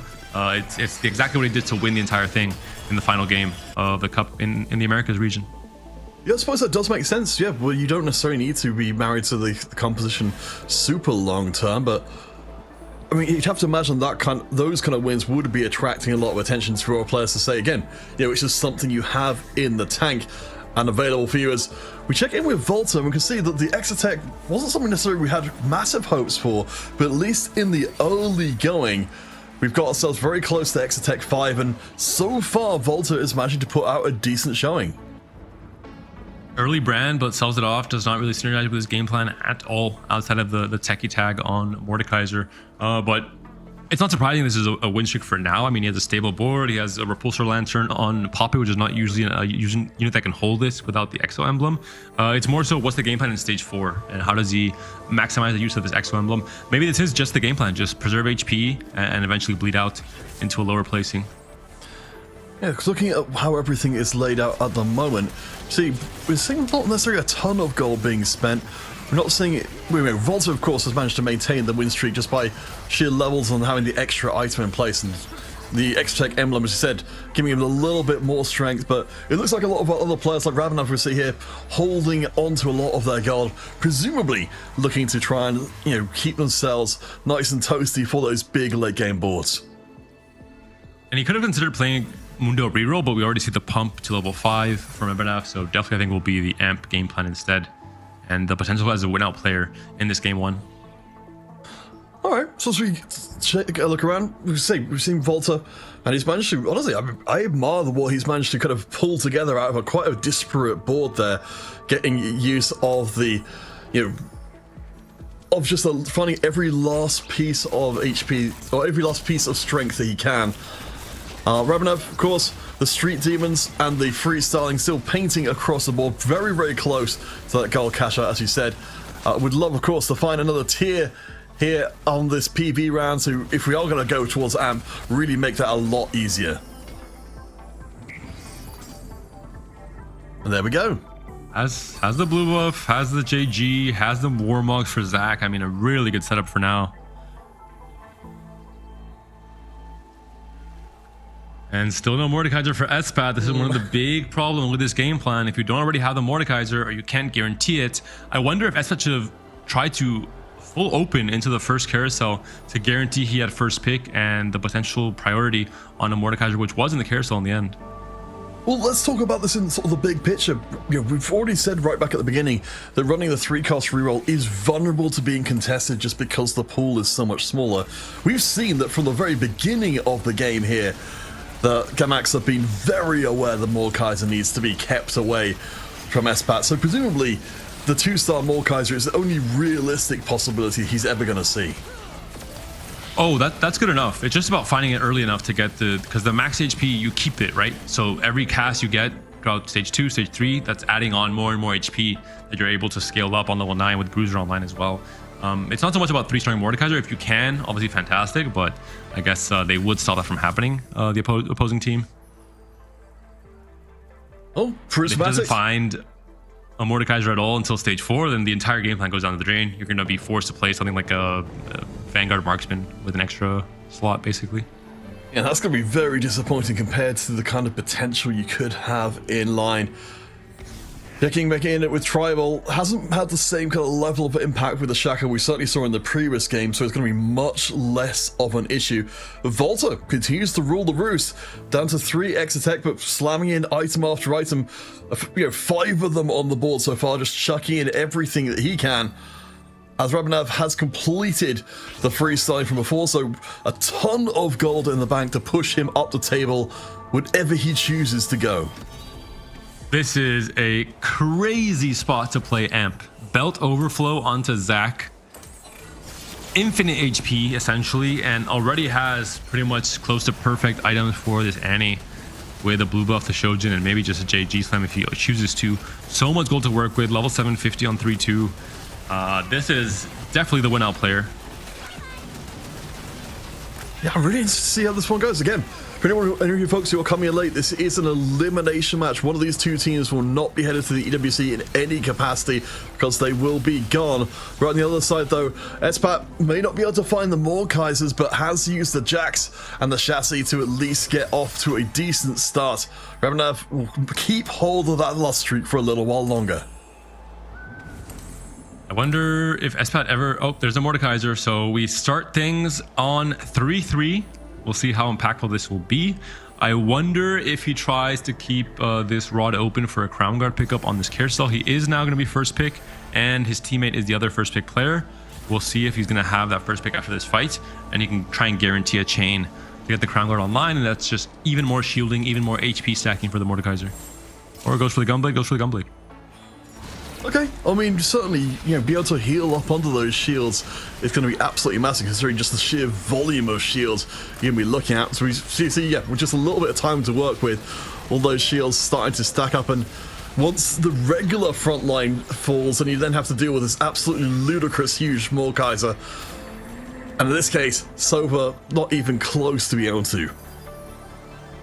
And he has buried treasure, so he can still find another of the Crown Guard components from the next few item components that drop from the augment. I think he probably will pick up... He can pick up a rod as well. I think probably a chain is best to have a guarantee towards a tank item soon, even if it isn't Crown Guard. Wow. 3 spatulas. And oh boy. We'll see if he picks up he's torn between a component or a spatula or the chain. Goes for the cloak in the end. sad for Volta that I think he's going to be way too late to get out and start building towards that 10 Exotech dream. But let's see. So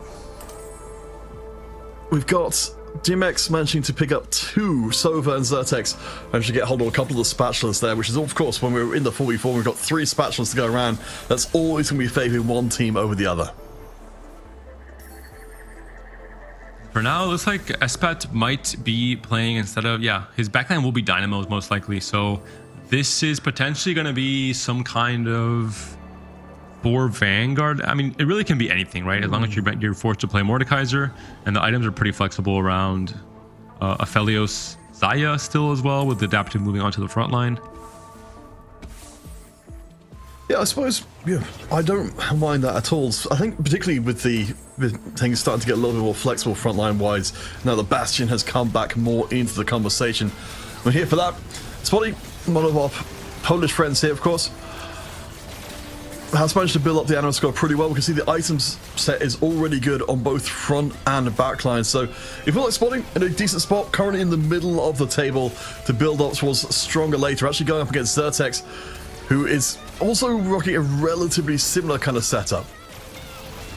And tankiness is the name of the game for most of the players here. Bulk picked up from Spotty. We have another belt overflow from Zertex alongside Rebanav. So it'll be very tanky front lines in stage 4 and 5.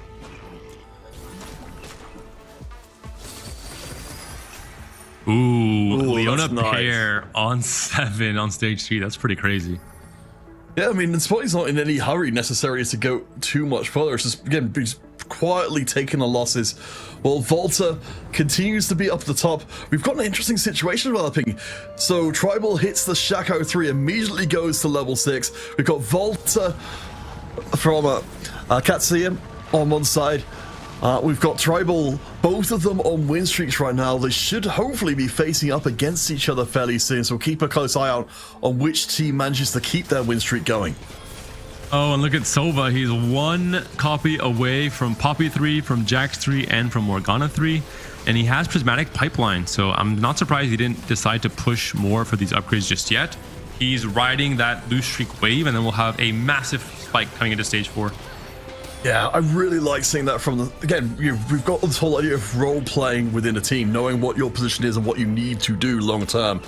We certainly saw it work very, very well in our previous series, but I think Prismatic Pipeline, particularly for me, being one of those ones that is just so good at laying that one out.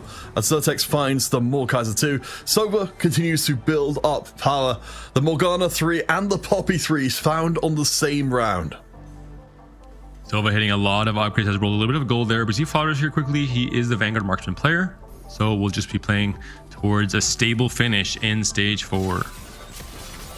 Yeah, we know we like it because it works nearly every time. Also has the Mogul's Mail in there for a little bit more, money to spend on some of these higher end boards. But as we come out of stage 4, we're seeing I think a lot of our players finding what they have been looking for a while, even with the best or worst intentions of the opposing team to get in the way.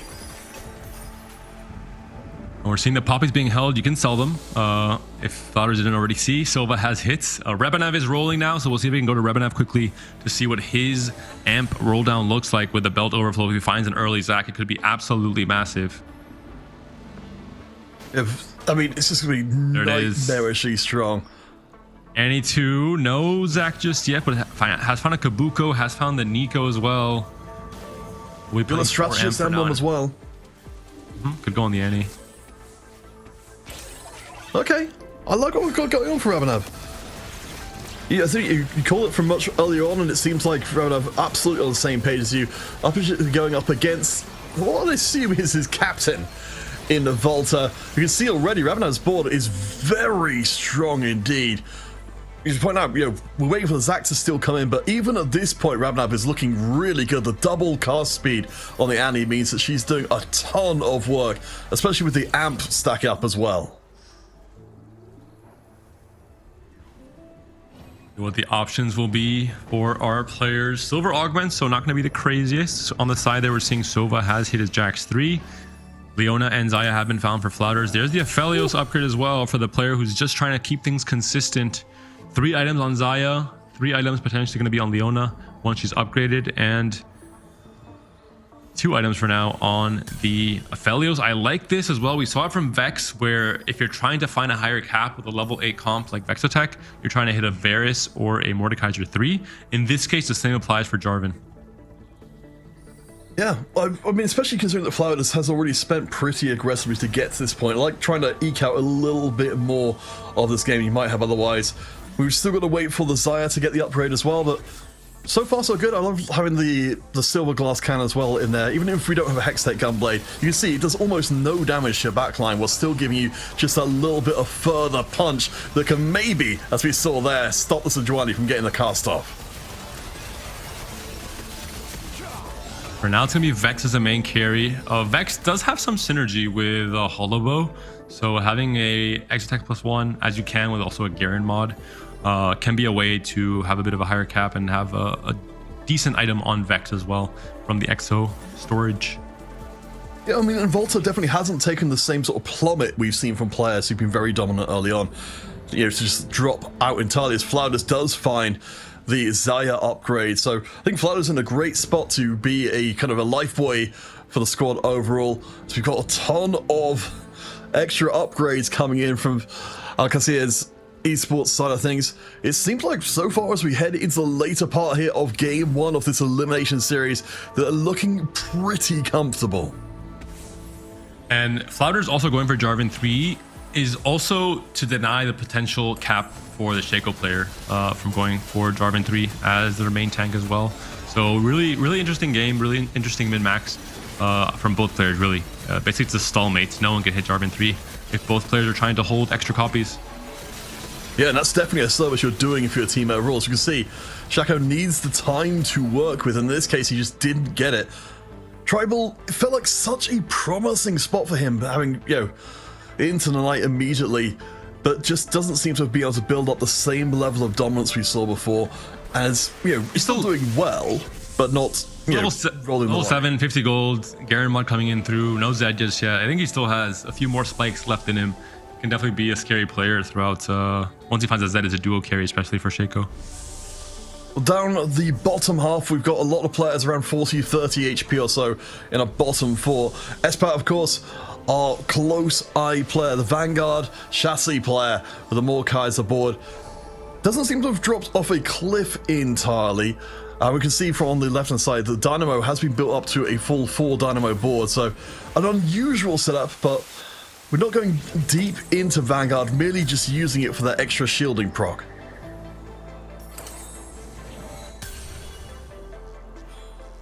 And it's a similar setup to the traditional Dynamo Braum board with Syndicate as kind of the side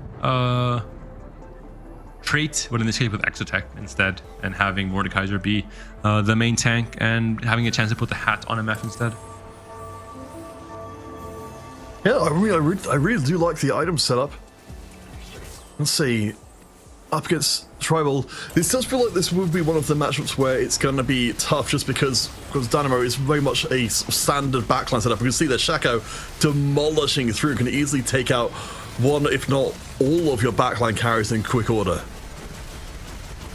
MF is one of the big counters to Shaco and to Zed though, but not the right targeting just yet there. Both of the MF ults, the first 2 ults, didn't quite full target the Shaco, and he survives past that burst. Espen now down to 24 HP. Ooh.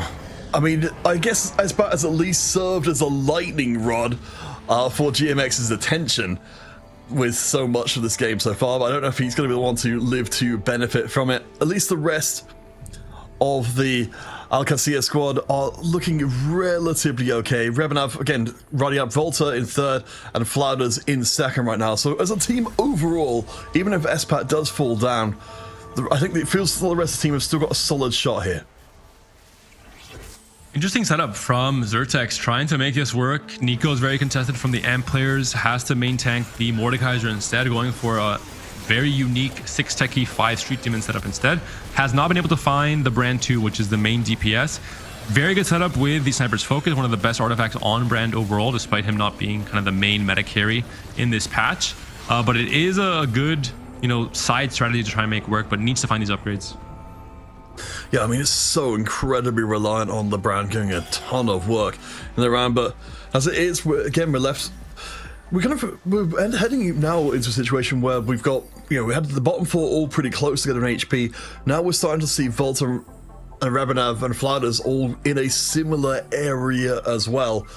I think that's what we've been seeing from a lot of these games, is that we're getting into a situation where we're looking for some very close finishes that could be separated by just 1 or 2 placements. These are just not really the high cap game plans. It's all about preserving HP for Rebenav. That's the entire game plan for Al-Qadsiya, and they're aware of this. Maybe even from the very beginning, the moment freestyling was picked up by Rebenav, he said, "Hey, I'm going to be the win-out player. I'm going to be playing into AMP." With Belt Overflow especially, you can see he's going to be a very, very scary player. He's level 9 now, and he's going for a roll down. Finds a Zac, has 40 gold worth of potential blobs, so roll 4. Does he find Samira is the big question. He has to find at least 1 copy to hit a really massive spike. Nico's big, but Samira is more important. I don't think it's brands as well. Oh, no, it is! Just at the very tail end. That's absolutely massive. So try and find an IE, maybe IE QSS for Samira here. Ooh, no hits. Could be guard breaker QSS or just TG. I like this more on the Zac. Yeah, especially as he's spreading it around the place. You're saying we're expecting to see maybe that longer term turning into a Zac isolations, but right now Nico's doing a great job of holding down the center. You can see just the ludicrous amount of HP. Yeah, it's just Zac 1, no blobs, so you can't really fully index into the Zac just yet, but maybe with a Zac 2 and a few extra blobs, hey, be time. It's worth noting, as of the previous round, Espat did take another L, so it's down to just 7 HP. We're very close to our first elimination of what had been a promising game plan. I think just drawing too much attention from the rest of the lobby to ever really thrive. It comes down to that carousel, I think. 1 HP separated first pick and second pick on the stage 2 carousel. He couldn't pick the Mordekaiser there. He only found the Mordekaiser a full stage later, which for a scaling setup like this one with the Vanguard emblem is absolutely massive. Up against his teammate Spotty in this round. I don't know if it doesn't look like there's been too much effort to weaken the board between the two of them, but at least we've got the Misfortune fully itemized on the back line, and in this case we can see with the Mordekaiser isn't getting massively over focused. He does still survive to the very end. Spotty isn't going to die off this one. No! The last jump, the shield is... Oh my god, it comes down to the very end, but Spotty survives because it's only 1 unit lost here, so just barely stays alive. That cast from Aurora saved the day. There were so many units on very little HP. Oh boy. Zertex hit Brand 2 and has a Nico 2 now as well. Yeah, we're still seeing so many players manage to get what they want to, as Spotty abandoning the Cloud of Mine entirely. It's got the ball which he wants so far, but unfortunately, the Zaya is 1 off of being found. At least we've got the Urgot to bring in. But things aren't quite good enough. And now we've got both Espat and Spotty up for elimination in this round. I can't see this going well. Tribal should be able to find his way onto the backline with that Shaco and the Zed as well. I think Spotty is sacrificing himself as the 8th place player for Gamax Esports. The only thing is, who's the win-out player? I'm not sure if Tribal can really scale this Shaco build into a win, where Rebenav is very, very scary. And that could be the deciding factor, right? Who can win the entire game? Well, Espat still refuses to lie down, as Volta, who we've been praising before as a player who managed to keep his head above water after his early dominance, is now instead down to 14 HP. Nearly everybody around 20 HP or even less. And exactly as we thought before, we're coming down to a couple of rounds difference as to who can come into the top half looking dominant.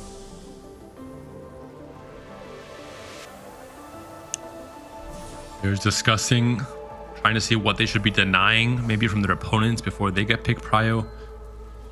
Tribal goes for the Sterax in the end, potentially as a final Zed item.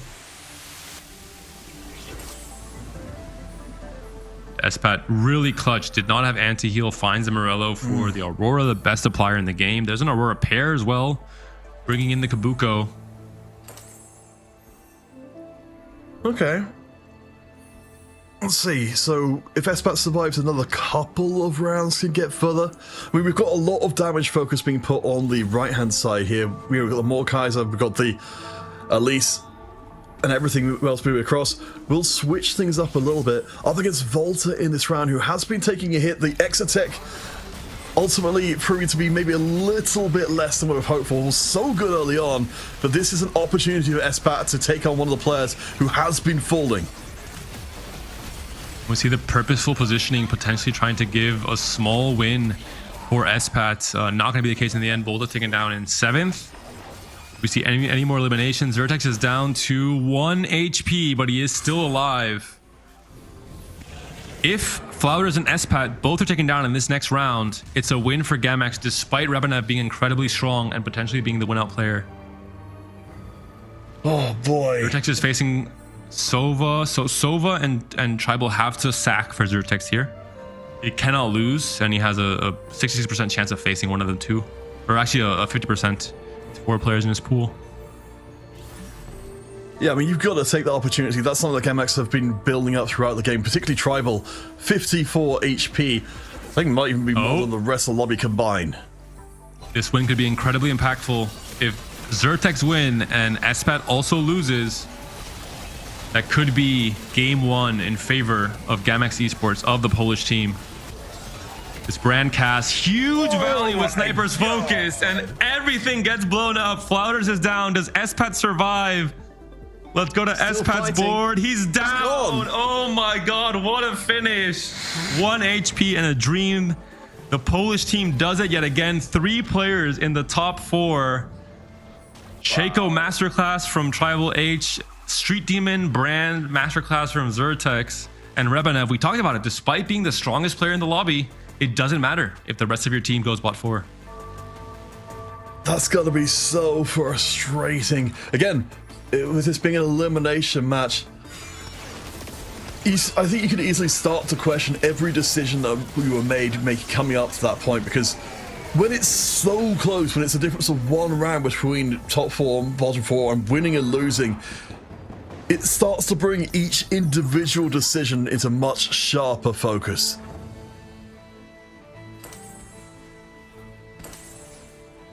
And just beautiful play from, we saw there was not many Shakos at the start as 2-1, and still he committed to this line. So it really showed, we saw Kesman in Cup number 2 playing Shako as well from interesting spots and finding success. I think overall a lot of the Polish players enjoy the reroll comp quite a lot. Oh, well, I mean, I am living here to be impressed by what we're seeing from the Polish side of the equation. But hey, things went to hell in the handbasket very, very quickly. And I'm with you there as well. You know, I kept expecting, you know, I think we've had a lot of stuff not going right for Tribal, but right, making that big decision to go in. I think, as you know, at this point, his strength has dropped off compared to players like Ramanov, but for the difference of 1 round, it would be a very different story. We'll see Gamax doing a little bit of tidying up on their own team as they're closing it on the end. Is all, of course, just for show, just for the very end, but the result has already been decided. Alcatia is now down 0-1 in this series. This is a do or die lower bracket series to have any hopes of making EWC, either a direct qualification in a 3rd place position if you make it all the way through the lower brackets, or in the LCQ spot finishing 4th or 5th in this 8-team tournament. So their backs against the wall.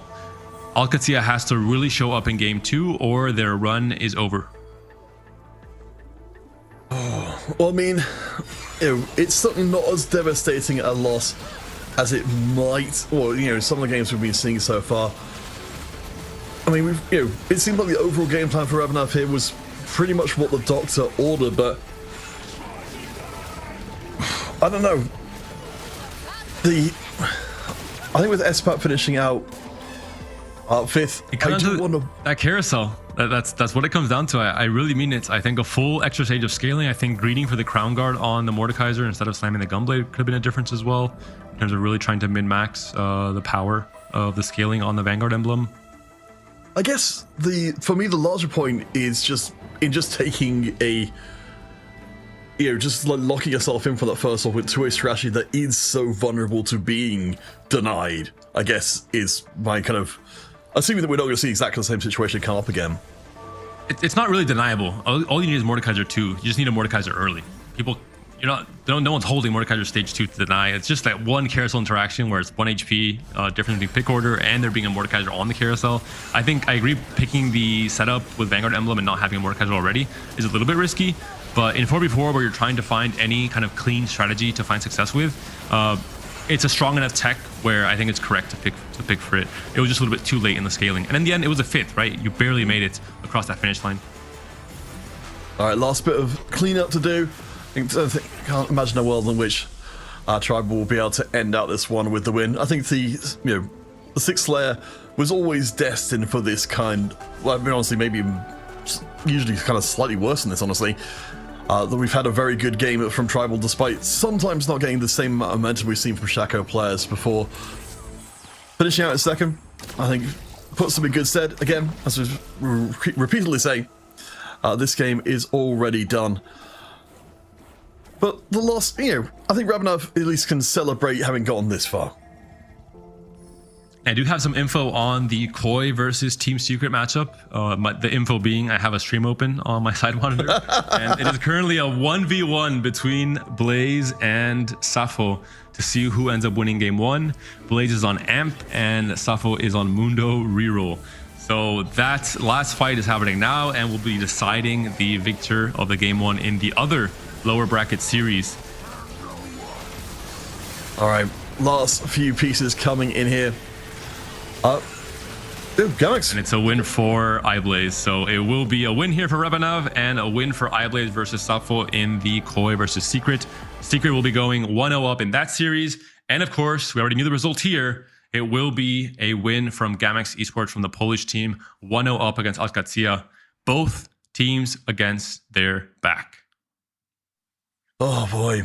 And it's wild to think at this point as well that this is such a big proving ground for the squads overall, because you imagine the future in which you're going to Riyadh, you're playing in the live environment together, or you're watching other teams do it. Maybe the teams you're playing against right now. It's such a big moment for all these teams going forward. Again, make it through one more round and you've at least got the chance of getting in 5th overall today and making it to the global last chance qualifier. We will be taking a short break. When we return, potentially our last game of the day and our first elimination to come. So stay tuned and we'll be back as soon as we can.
Welcome back, everybody, to the road to the Esports World Cup.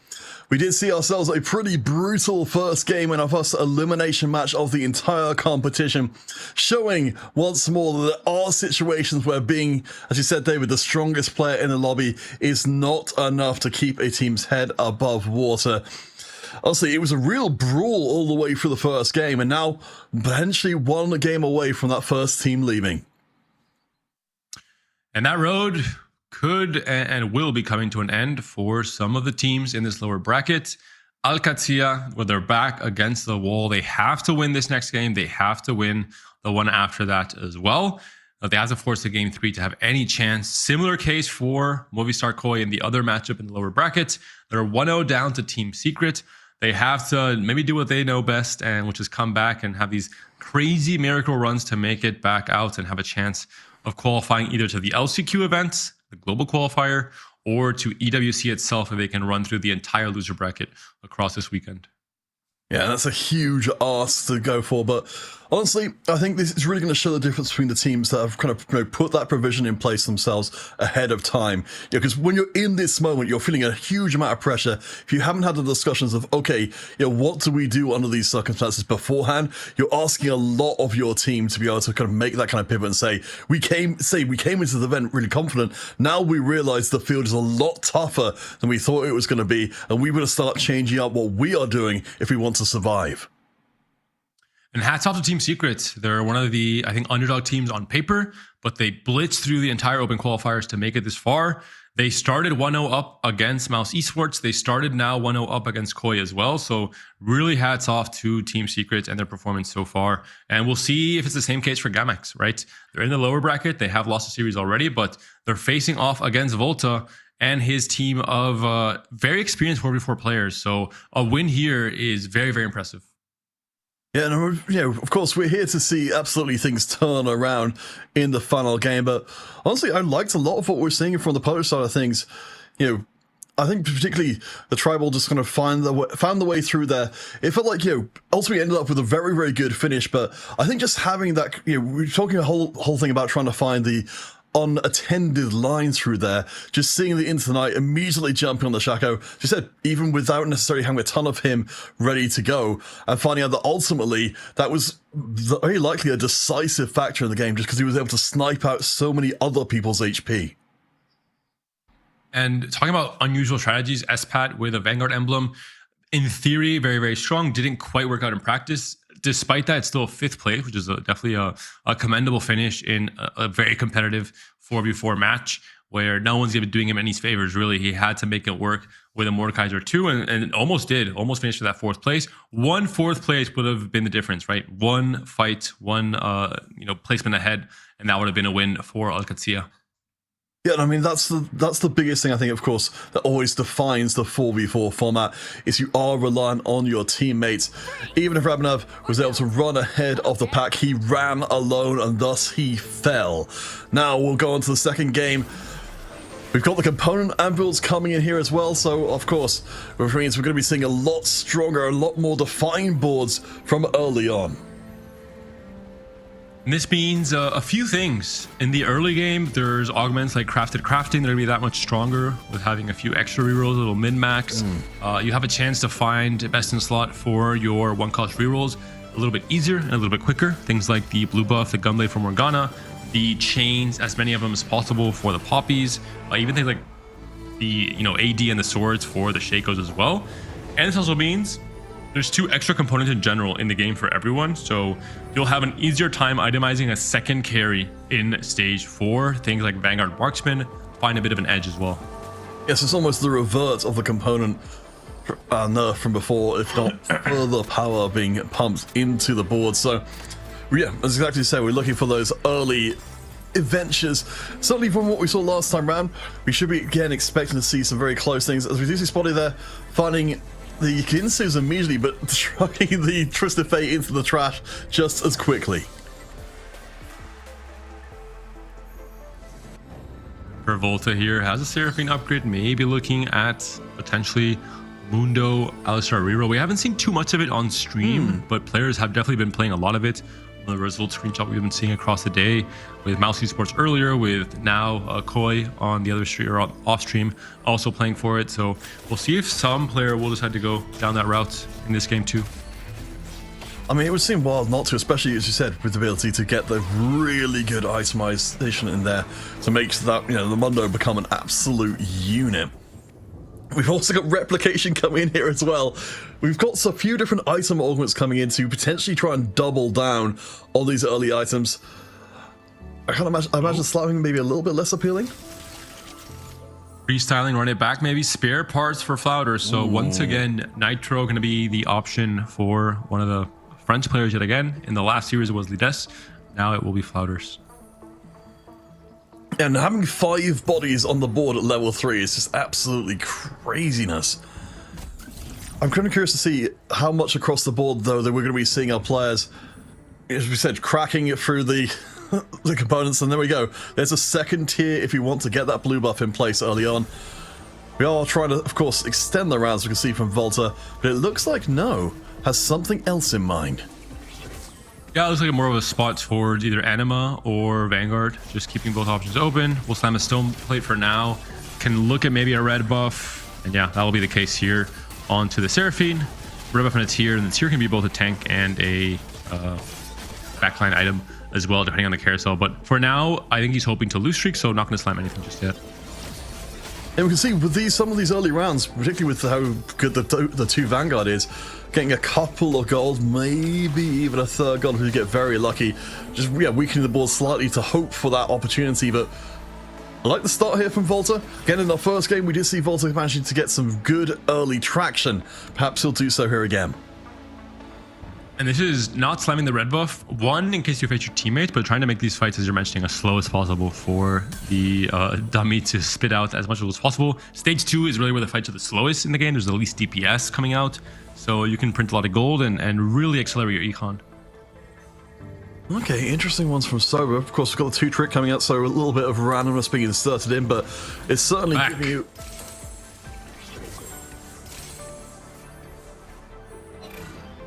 Okay, we've got the item slams, which we were just talking about before, David. Immediate Edge of Night, immediate on the Infinity Edge as well. So we might actually see the Shaco able to get some good ground done, as unfortunately Zertex on the other side is also picking up 1 or 2 of them as the game starts out.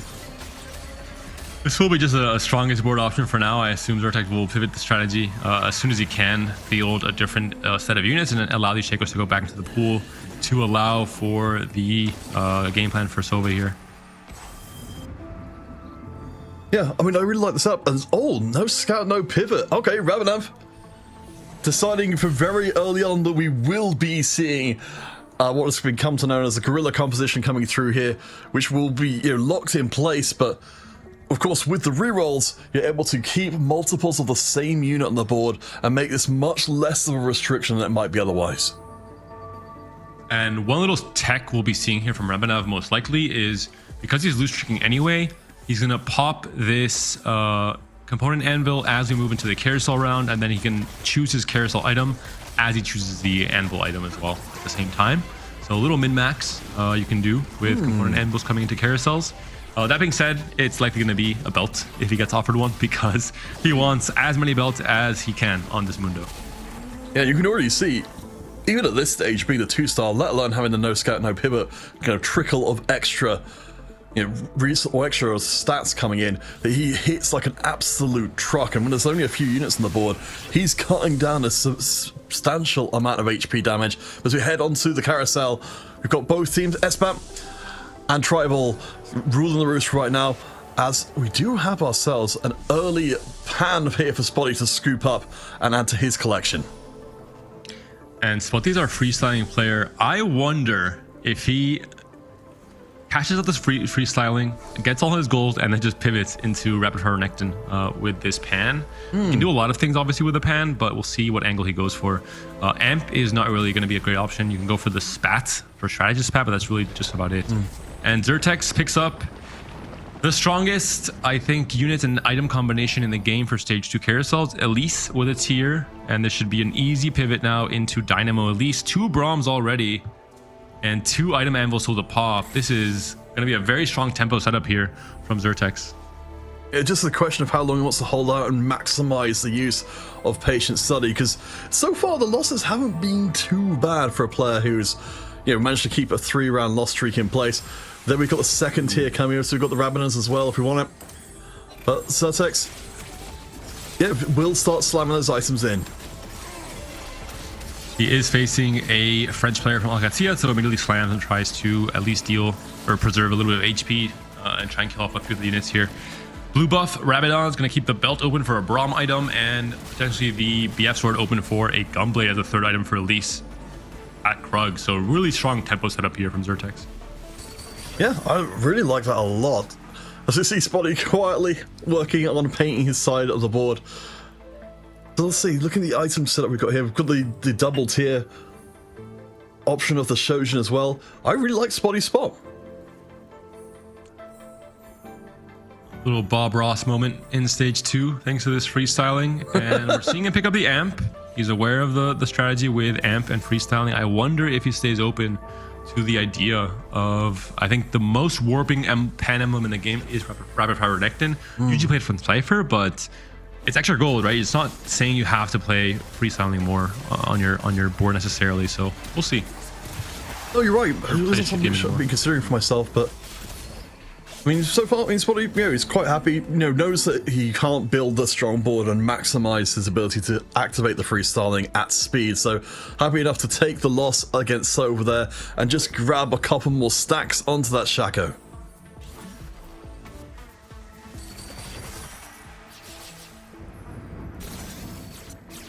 Okay, it will be Veigar reroll. We saw the same from Lides from Team Aegis in one of the earlier series. Veigar plus Nitro. It was with Manazane in that case. Still did not do very well. We'll see in this case with spare parts if Flouders can make it work. Yeah, it's a bit unfortunate that the option for the Elise has already been kind of, you know, moved into by Xertex. Otherwise, I wouldn't have at all hated seeing that coming into, you know, to get up to 4 Nitro and really maximize how much value we're getting out of this extra turret. Opt to make 50 here. Probably just going to hold. We need to deny the potential for Morgana reroll. And we're seeing the same from Espat here as well, who is angling TF for now. I'm curious. Oh, it's Salvage Bin, so he's just slamming for tempo and make completely different items in stage 4. This is also a really big augment in 4v4 because you don't give away any of your game plan. Most of the time when players are scouting, they can tell what the game plan is and what units to hold depending on, one, what units you're playing, but also what items you've slammed. With Salvage Bin, you can delete all of that in stage 4 and completely pivot from one comp to another. Yes, I suppose that's the whole thing. As you're saying, you know, you've got the flexibility there that, you know, your opponents don't know what you're doing. You have got the option to make that change yourself. We'll see how well it does. I mean, the 3-item slam up against the board we see from Rabnav coming together, the no scout, no pivot Mundo board, already 2 full items for the Mundo, but I think it's not quite good enough. Of course, we do see some of the limitations of Mundo that he has to one by one cut through, and that means Espat remains the only winning or full win streaking player coming into our second augment. Ooh. There's a pretty full bench there. Galemify could be a very interesting option for Spotty. Even, yeah, with both Renekton and Amp, it's actually very strong. Oh yeah, well we saw has it, of course, before, didn't we? He has the gold to make up for it as well because... okay, he picked up Cloning Facility instead. Huh. Also good. The same trick that we mentioned, right, with the Yuumi. You can clone the Yuumi and have 2 copies as well for extra DPS. Okay, and it looks like it's more or less as we might have expected. The happy little board turns into the beginnings of the amp. I mean, we've got great items for it. The blue buff, the Shojin, Ionic as well. Up against Tribal on the other side, who has managed to get together a slightly stronger board in the immediate. Tribal currently in 2nd place overall. I don't think it's probably quite there yet with what he is putting together, but we can see already this board's got an enormous amount of promise. It is a really insane setup for Vex. Has perfect items for Vex, has close to perfect items for Sejuani and Mordekaiser, with the Bramble for Morde and the Redemption for Sejuani, and has almost perfect items for Varus already. Red buff, and would like a Shiv as a second item with Hollowbow. Well, as as you're saying before, the chance to take that uncontested line, because certainly we've seen sort of variable performances from the Vex so far, but maybe under these better circumstances things will look better as well. Checking come back in with Volta, of course. Him who lives in the Global Championships past and Tactician's crowns yet to come, has been scooping up the gold again and again and again, quietly in the middle of the table. 60 gold in the bank, and seems to be honestly looking pretty great item-wise, economy-wise, and health-wise. Yeah, very flex gameplay for now from Volta. Angling, I think it seems pretty heavily towards some kind of anima line. Could just be into Dynamo as well, but we're seeing Espat maybe with the same idea, with the Elise now on the board and the Gragas on the bench. Very close win here. You want Espat to win this, but he doesn't. It's unfortunate. The streak is broken, so a little bit less gold as a whole for Team Alcatia. That was really weird, especially considering that, we had Volta, you see, just quietly ticking away his gold in the corner. You're wondering, oh, this is great, this round is running long. I certainly was never expecting him to be able to take out one of his team's best prospects in the early going and cut the streak short. Helios being guarded by Rebanav, but it will be, Alcatia with full agency to pick up the Helios if they want it. Volta will just pick up the Rod, I believe, for now. He has a full AP item, so probably not going to be leading into any kind of Vanguard Marksman. Okay, so let's take stock of where we are. Ganax, it's looking like we've actually got a pretty even spread. Tribal, as was the case before, managing to maintain a solid position. Espat drawing even with them. And Flouders and Volta keeping the bench warm. I guess, in theory, Alcacia is a little bit ahead of the curve, but it still feels like we've got a lot to come yet to be told. Espat managing to get a lot of these very, very strong items together. Managed to keep the Nitro alive, and has still got a ton of items left to slam. And again, no real direction for Espat just yet. With Salvageman, he can kind of make and break any kind of set of items that he wants and pivot into whatever his team needs him to pivot into coming to stage 4 with a lot of HP to work with as well. But for now, a very stable line with the Elise and the Jhin as the carries, playing a lot of different traits on the board, and maybe slightly angling either towards Dynamo or towards MF Zeri, with MF as a key part of both of those comps. I mean, I certainly do like the setup there with a lot of extra items to use with that salvage bin. You said to give ultimate flexibility. But checking back in with Spotty, we've got ourselves the cashed out free Starling. We've got the items ready to go. Of course, the climbing chamber from before, but the streak has not been broken as of yet, and Spotty is sub 40 HP. And Sova and Rebanav have both hit Mundo 3 coming into this 3-6 round. So both have rolled and are trying to hit their massive spikes. I thought I misread what was going on right outside there. We've seen that popping up for both of them, but you see here, Sova. So we've got the 3-star Shaco in place. I love seeing the Mundo there holding down the center at the 3-star, making it so that we don't see aggro going onto Shaco for a really long time during the round.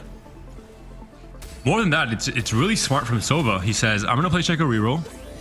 I see that someone on the opposing team is playing Mundo reroll with techies. I'm going to also hold Mundo and play for Mundo 3 if I get it, in both to deny my opponent, Rebanav, and to also have a very strong front line until Jarvan comes online. So really, really strong setup. Despite this, Rebanav hits, but he hit much later, right? We're at the end of stage 3, and he's finally hitting his main tank. Yeah, I mean, well, this is exactly what we were talking about in the previous game, that you've set your line down from the beginning of the game with a no scout, no pivot. So you really are putting a target on your back for somebody, at least, if not several somebodies on the opposing team, to make at least some effort towards cutting your strategy down to size. We're gonna check out Spotty now to see his roll down on the amp board to see what it looks like, see if he hits any Annies, any Samiras. His Zertex now, but Spotty will be having a bigger roll down. It looks like, yeah, there's an Fury too, so the roll down is coming through here. Front of Viego, we still have 30 gold to work with. No Annies yet. He might just be playing towards Street Demon. That might be the... Yeah, it makes a lot more sense actually with the pan. I guess he was open to both outs. He's holding a Furies, he's holding the Yumis, he's holding Nidalees, but hasn't hit any Annies. The Zac. I think the AMP is still the priority game plan, but hasn't unfortunately hit most of it just yet. No. I mean, at least we've got decent items for the brand to keep him a relevant damage threat, but on the other side, Espat on the opposing team has got really good setup for the Yuumi for the time being, who's going to be able to cut through a lot of what's there already, but alright, I'll eat my words immediately. This brand worked out tremendously better than I thought it was going to. And there's little gold here right now for Spotty, but he has a chance to sell a lot of his board, right? And make, you know, up to 20 gold back from it once he sells all the units, so he just needs one Annie, one Samira, he should be fine. So Spotty in the previous game ended out 8th place overall, so has to be a little nervous to find the same thing happen here again, especially considering how strong some of these boards are. RFC Shaco is potentially coming through. Man, that guy's brutal, especially once you start getting the kills in, the stacks in, and he moves out of any possibility of ever catching up on him. The upgrades from Flouders here are off the charts. They're very close to having the 3 stars on 3 different Nitro units. Still doesn't have any Elises, but does have the Vegars. Seeing the forbidden double Kindred 2 play on level 6 on stage 4. Didn't even notice that was what was happening. Wasn't able to find the right unit to slot in. And said still unit does damage. We'll see if he can win this next fight against a Gamex esports player, against one of the Polish players, who is going to be on Vex 1 for now, so it hasn't really hit his big spike just yet. Should be a win for a Vhagar. Oh yeah, I mean, he gets the tail end of that. It's feeling very comfortable. And, you know, one Kindred away from being able to get online, but Flouders is very much running on fumes here already, even so early on into the game. Still, again, no Elises to unlock the earth-shattering laser. Spotty is down to 14 HP. There's the Annie coming through after a long time of waiting, and the duplicated Yuumi tech you mentioned before. It has to pay off.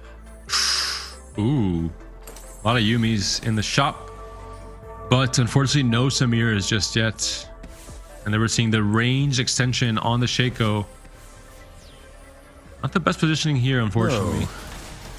No, this is very unfortunate. You're being put directly in the path, and there's no real defensive item hot from the Hand of Justice. So the Shaco could get taken out relatively early, but he is stacking up every time he gets a kill. He's got a greater range. His damage might become too great. He cuts the board to pieces. Sova, show mercy, please. And this is where we're seeing the tech that you have to be aware of if you're playing Shaco with range extension.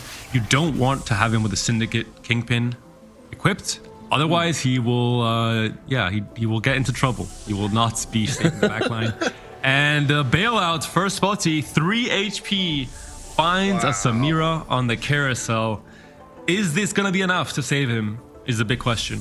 I mean, it's been what the day has been about, hasn't it? Just being able to get bailed out at the last possible second. I'm excited to see what Espat.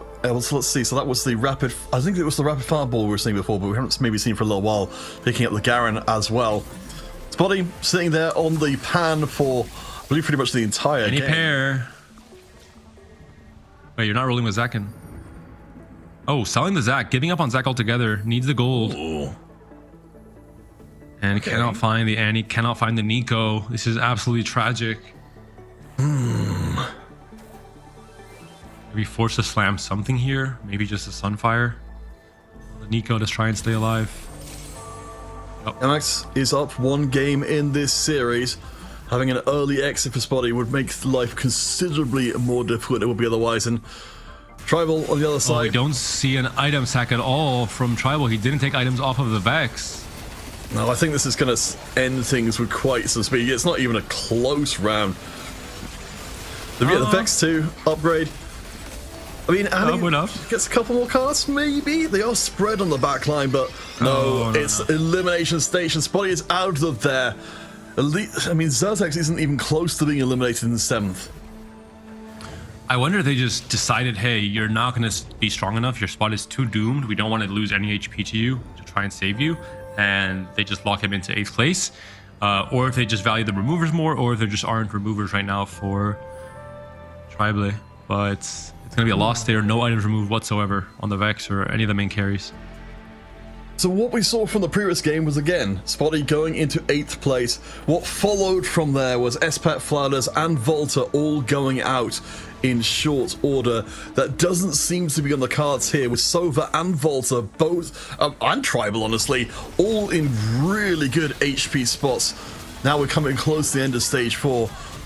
I think, they've got a pretty solid setup here to at least keep Volta safe from getting pushed out early. Volta looks very, very strong. 40 gold, level 8, Saya 2, Leona 2, Aurora pair, Renekton pair as well. He can maybe not be the win-out player, but definitely the top 2 pretty much locked in for Volta from this HP and this current board strength.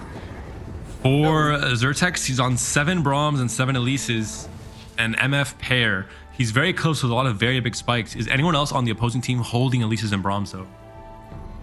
I have to imagine so at this point. I mean, again, we talked about this before. The more vulnerable player could be the one to focus and get out of the game quickly. Keeping our eyes singing around to see if there's anything more coming through. But yeah, Zertek's very close to being able to get a lot more power online very quickly.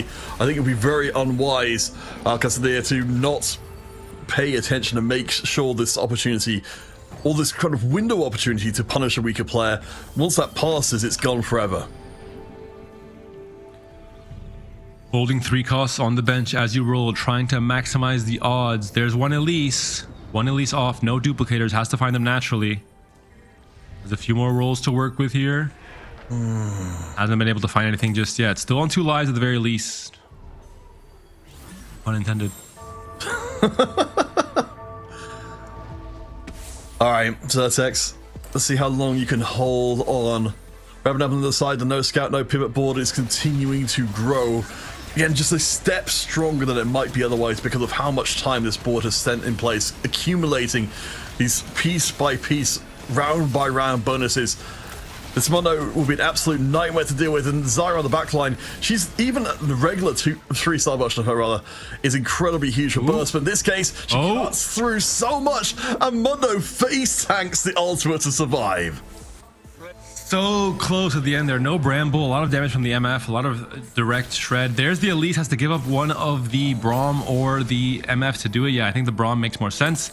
Give up on the Brom, finds the MF2 as well. These are the spikes he needed. 1 life, maximum value on Spirit Link. Is this going to be enough? I mean, this is huge for Gamax. Again, they need to really make up for Spotty's 8th place. If Zertex had gone out as it seemed like they were heading for, then nearly all hope would have been lost. But Zertex took patient study, has patiently waited for this board to come online, and now we can see what it's fully capable of. The battle between 6th and 7th, Vygar directly onto Braum though, trying to blow him up, trying to blow up the key part of the front line. Shyvana now also being targeted, but it's maybe too little too late. The Veigar's already onto MF. One last cast comes through. Can the Elites clean up in time? Almost. He just barely doesn't clean up, and Zertex is down in 7th. This forces Gamax to now go 1st and 2nd to try and win this game too. I'm not feeling especially confident. Let's see. So, grabbing up we saw from before with a no scout, no pivot board. And let's check out Sova's spot and Tribal spot, because these are the only 2 players that matter. They have to become strong enough to go 1st and 2nd in this lobby. Everyone else can do whatever they need to do to try and stop that from happening. Well, Tribal, is on the win streak, so that's some good news. We did see Sova do some good work before. Certainly the stacking power of the Shaco will still be a relevant factor for a while, but whether it can top 2, another question entirely. Let's see, as they face off against each other, who's in best position to contest for first. And we're seeing the HP being traded here, trying to make the board a little bit weaker, not equipping the exo items here from Tribal to try and trade some HP with Sova to keep both players at a pretty even 30-ish HP. Despite this, yeah, the Shaco's maybe not doing quite enough. It's going to be a very clean loss if it is a loss in any way, but no, it's a perfect win from Sova.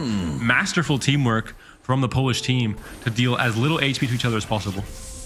And that's where, yeah, of course, again, as you said, that's where you see the coordination and teamwork really paying off. But Alcacea's HP pool QAD is still pretty substantial. Volta, again, stands head and shoulders above the rest. He must be toppled, or we will see this series go to a third game in a hurry.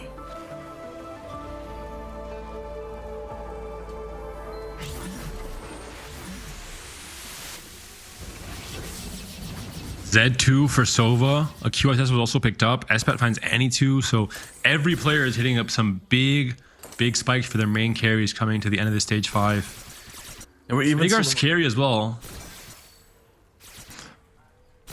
We even saw for Volta the Renekton coming into the 2-star as well. So I'm not holding out a huge amount of hope for Gamax to be able to turn this one, but they've got nothing to lose by throwing everything they have at it.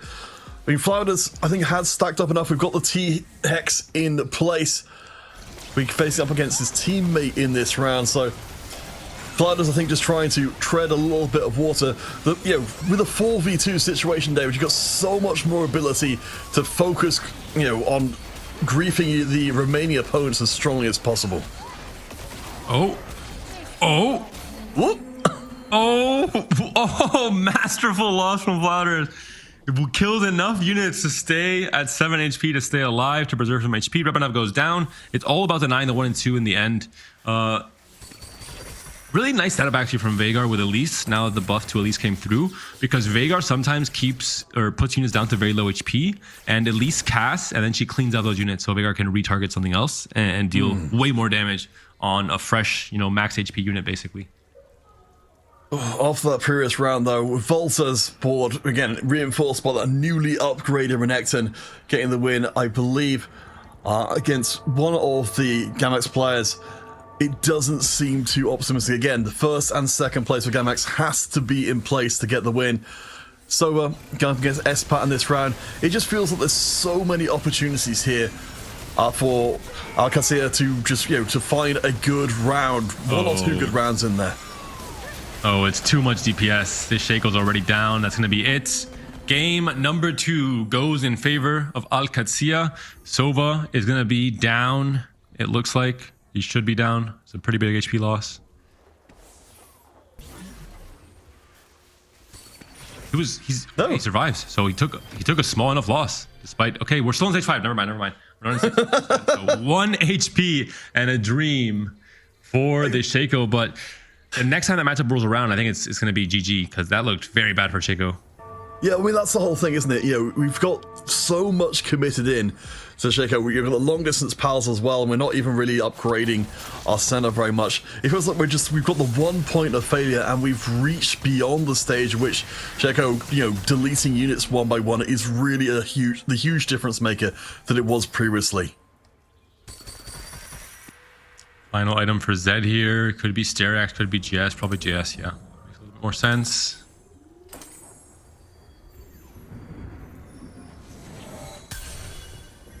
Few upgrades coming through. There's not really any big win condition here. I don't think this... We're going to be up against Flouders in this round with a Nitro board from before. There's, again, a lot of bodies in place for that board. I think this is going to be a big struggle. We'll see whether Veigar ends up being in a vulnerable position. Yeah, I think he's going to be kept away from most of the trouble, and the double Bramble Vest as well, because it's going to be real hard for Shaco to cut through the Shyvana, and the laser dropping in as well. This one is all kinds of dunzo. First and second is very much unachievable. We are going to a game 3. And I really don't like the QSS pickup on the carousel and adding it onto the Shaco's itemization, because you're out of range anyway with RFC. You're not putting yourself in a position to be stunned as often as you would if you're just... I think QSS is great on Shaco normally, but not so much in that build. And you're lacking damage, right? I think the Giant Slayer would have been much better on the Shaco. And having QSS on Zed, and then having another extra item, or a different item on Senna, for example. Yes, I would normally be more... I think there was maybe some concern there of getting CC'd during the early parts of stacking that RFC, when you're still relatively close to the center of the board. But I agree, when you've got the entire team's damage pretty much going through one unit, I don't think you've really got the ability to sacrifice any amount of DPS on the chance that you might just get stunned out and not be able to DPS at all, I suppose. And our players will be playing out the end of this match, but it is going to be a 1-1 series tie from Al Qadsiya. I like the game plan from Gamax for the most part. I think once again it is this first or eighth flip from Spotty. He loses the flip. He's not really able to stabilize. He doesn't find enough of those Annies and Samiras on his massive roll down with the freestyling gold, and he goes 8th because of it. And that, like we saw earlier with Koi and Safa going 8th out of nowhere, it's kind of the same position, right? If your win out player goes 8th, all of a sudden your entire game plan crumbles. Yeah, and it stands as it did before, in contrast from what we saw from Parnabal, that he just made it look so effortless to turn from, a free fall into suddenly the strongest player in the game. But it just seemed like more often than not we're seeing that go pretty badly awry for the players who are trying it.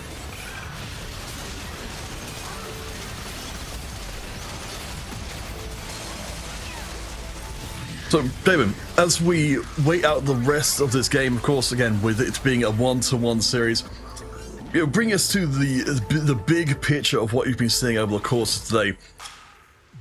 What kind of lessons do you feel like should be front of mind for most game acts and for Al Qadsiya coming into Game 3? It's really about finding the game plans that you feel comfortable and executing on them well. We're seeing with Shaco, for example, not quite the best result here at the end in terms of going first and second. That's not really Shaco's job. The same way I mentioned that if Spotty became that win out player, if he was able to stabilize with the amp board, go 9, then Shaco's job is only to finish, 5th or 4th. Tax players, a lot of HP in the early stages, stage 2 and 3. Anyone else trying to greed will be punished by a Shaco demolishing their board very quickly and doing a lot of HP and putting more pressure on the rest of the lobby, basically. The moment that Spotty went down, that forced a Shaco player to become a win-out player. And I mean, Shaco's a comp that really caps out at a top 4 unless you find Garen and a lot of crazy things happen, basically.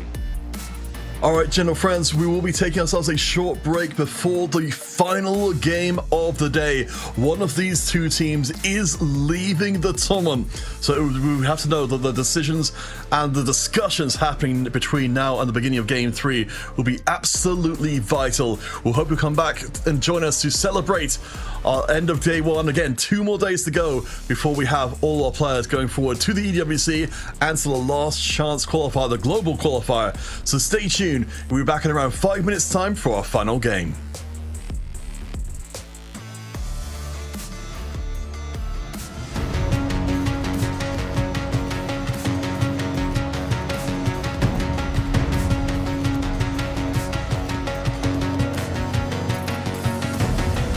There's something in his eyes. There's a storm within, but it's written in the sky. Let it break me till it's over. Won't let it shake me, no.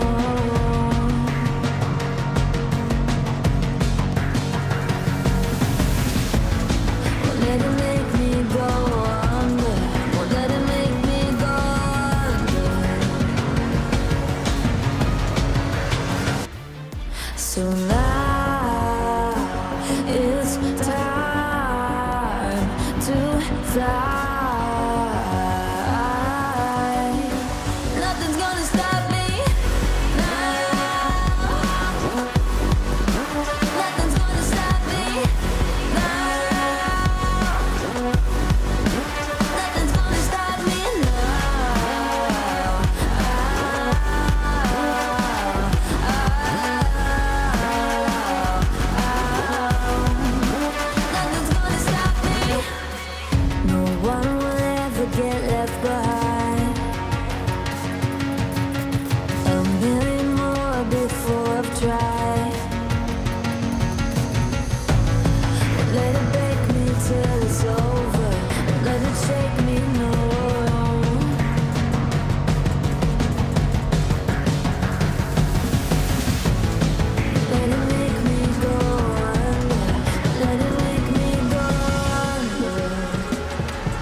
So now it's time to fly. So now it's time to fly. Nothing's gonna stop me now. Nothing's gonna stop me now. Nothing's gonna stop me now. Nothing's gonna stop me now. Nothing's gonna stop me Nothing's gonna stop me Nothing's gonna stop me now.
Welcome back, one and all. We are on the precipice of the end of day one of our 3-day closed qualifier here in EMEA for TFT.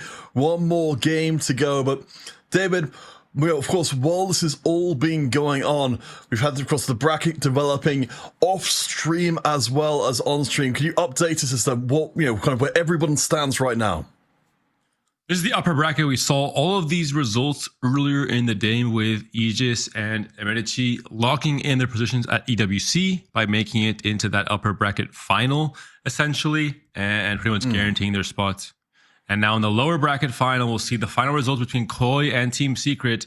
Team Secret took a 2-0 win against Movistar Koi, which eliminates Koi from the tournament and eliminates them in 7th to 8th place and locks them out of any further chances of making it to EWC. So that's the end of their run. Still, I think a round of applause is necessary for this team who not much was thought of them going into the open qualifier. They lost the very first round, and then they came back through the entire loser bracket run to make it this far. And still among the top 8 best teams in EMEA when it comes to 4v4 is definitely something you can be proud of. Oh yeah, I mean, it definitely is worth reiterating. We're seeing some extremely good quality here, really coming in, for teams which came in for the open qualifier as well. That's an enormous amount of work to get to that point with, with so many spots that even if you're, conceivably the best team there, you're still going through a lot of rounds, a lot of variants to try and even get to this point at all. So hopefully we see much more coming from them overall. But as you said, and what's we discussed before, making it past this round, which we're just finishing out on stream, is the dream for the teams in the lower bracket. They're going to start getting upper bracket teams airdropped in for future rounds to come, but they've still always got that lifeline. If they can keep on winning, they've got the chance, as slim as it might be, to come in back through the closed qualifier, face up against some of the best remaining teams in the world who haven't already qualified, and scooch away just a few remaining placements. I would even say qualifying to LCQ and making it through the LCQ to EWC is the best possible route, because you get the extra practice against teams from CN, from APAC, from Americas. You can really test yourself and have that, full extra week of forcing yourself to prep nonstop, which could make you a better team and have better synergy coming into the actual EWC event next set later in August as well. So right now we're back to this series 1 versus 1 between the Polish upstarts, the rising stars of Polish TFT, Gamex Esports representing the Egyptian org, and Volta and company representing Al-Qadsiya. Volta is really the big name in this team, but I think they've all been playing really, really well across the entire day. Oh, for sure as well. It's always, as you said, a real shame that we do need to say goodbye to some of these teams so early on. I think, talking about the kind of training you'll be getting from the last chance qualifier for these teams, that's what they're kind of hoping to get if they can't fight their way back to the lower bracket entirely. I feel that these two teams are really stretching each other here, because both of the games so far have been, the washout finishes where you've had 3 members of one team in the bottom 4. It's just been the opposite team each time. The encounter will be any, so gold augments across every single augment round, 2-1, 3-2, and 4-2. Biggest considerations and most impactful things that you should be concerned about as a competitor in this encounter are going to be augments at 3-2 especially, and preparing for those augments. So things like forward thinking could come through. If you have extra gold, be sure to pre-level, pump in some gold if you're not losing econ, or maybe even if you are losing econ, you have a bigger incentive to go 6 on 3-1 in case forward thinking come through. Glemify, similar case, hold extra units on your bench, try and have bruisers available to get that little bit of extra HP. And win out conditions, last stand and trait tracker, also gold augment could be very impactful on 3-2. So looking back through some of the players so far, of course, in terms of the sort of the headlines which we've got coming out of the first 2 games, you heard it before, Spotty, has been the player who's been trying to make these big swings. So far, he's 0 for 2 in making that fully land, but perhaps 3rd time's the charm. A lot of the usual suspects being held here in terms of the 1 cost. Veigar pair, but without the right augment setup, I think you can't really just go for a kind of standard Veigar reroll line unless you have the perfect setup for it. Could see an Exo setup holding the Morgana potentially as well, but no, opts not to. Ooh. Run it back. Here again, David. Vanguard +1 trait option on the left side, so freestyling could be a pickup for the 3rd time. Spare parts is picked up again. We could see Renekton showing up here. You gotta do it. Also Warpath, which is a little bit more interesting in 4v4 because you have the potential, if your team is very weak, to guarantee a few extra rounds of wins in stage 2 and 3. Yeah, I like the choice, but Rapid Fire Crest has got to be pretty tempting, especially with the little bribe of 2 goals to get you in there. And it will be the choice. Tribal has been playing pretty strong during the series so far, so if he can get to the extreme late game, then we'll have something truly special. I really love seeing on the Shaco early on as a kind of substitute that fulfills a lot of the same purpose that we will see from Renekton eventually. You also have great components, right, for playing down this line. You have half of a Gunblade, half of a QSS, which is your best in slot for Renekton much later into the game, but can also be quite good with the Gunblade, especially on Zeri or on Draven. Spare parts yet again for Alcatia, this time for Espat. Committing to the Veigar Nitro line in this case. And we can see it's working pretty well so far. I mean, Tribal's done his best to put together the strongest board he can early on, but it's not going to be enough. You know, just having him, the extra Nitro units is always going to be a strong start, but getting the upgrade is the making difference. It looks like we'll be seeing more attention being paid, potentially a second Nitro play coming here from Xertex. Already managed to find the Shyvana. Could get this online at least to try and slow things down a bit for Espat and try and keep him leveled out instead of running away with it. I wonder, yeah, if that's just going to be a Nitro game plan. I guess the Exo is not good for Naafiri here. Could definitely consider playing for Naafiri reroll, but probably not if you don't have, you know, the right game plan. We do see freestyling has been picked up again for the third game in a row. This time it's Revanov again, same as game one. He won game one off of this game plan, so we'll see if he can try and do the same here in game three. It's starting to feel like, you know, as much as there's the elements of randomness coming in, we are seeing, I think maybe, you know, with the Annie gold ornaments in particular, that we're still getting to see exactly, like, you know, player styles are emerging a little bit more and them being able to get themselves into the lanes where they can really thrive.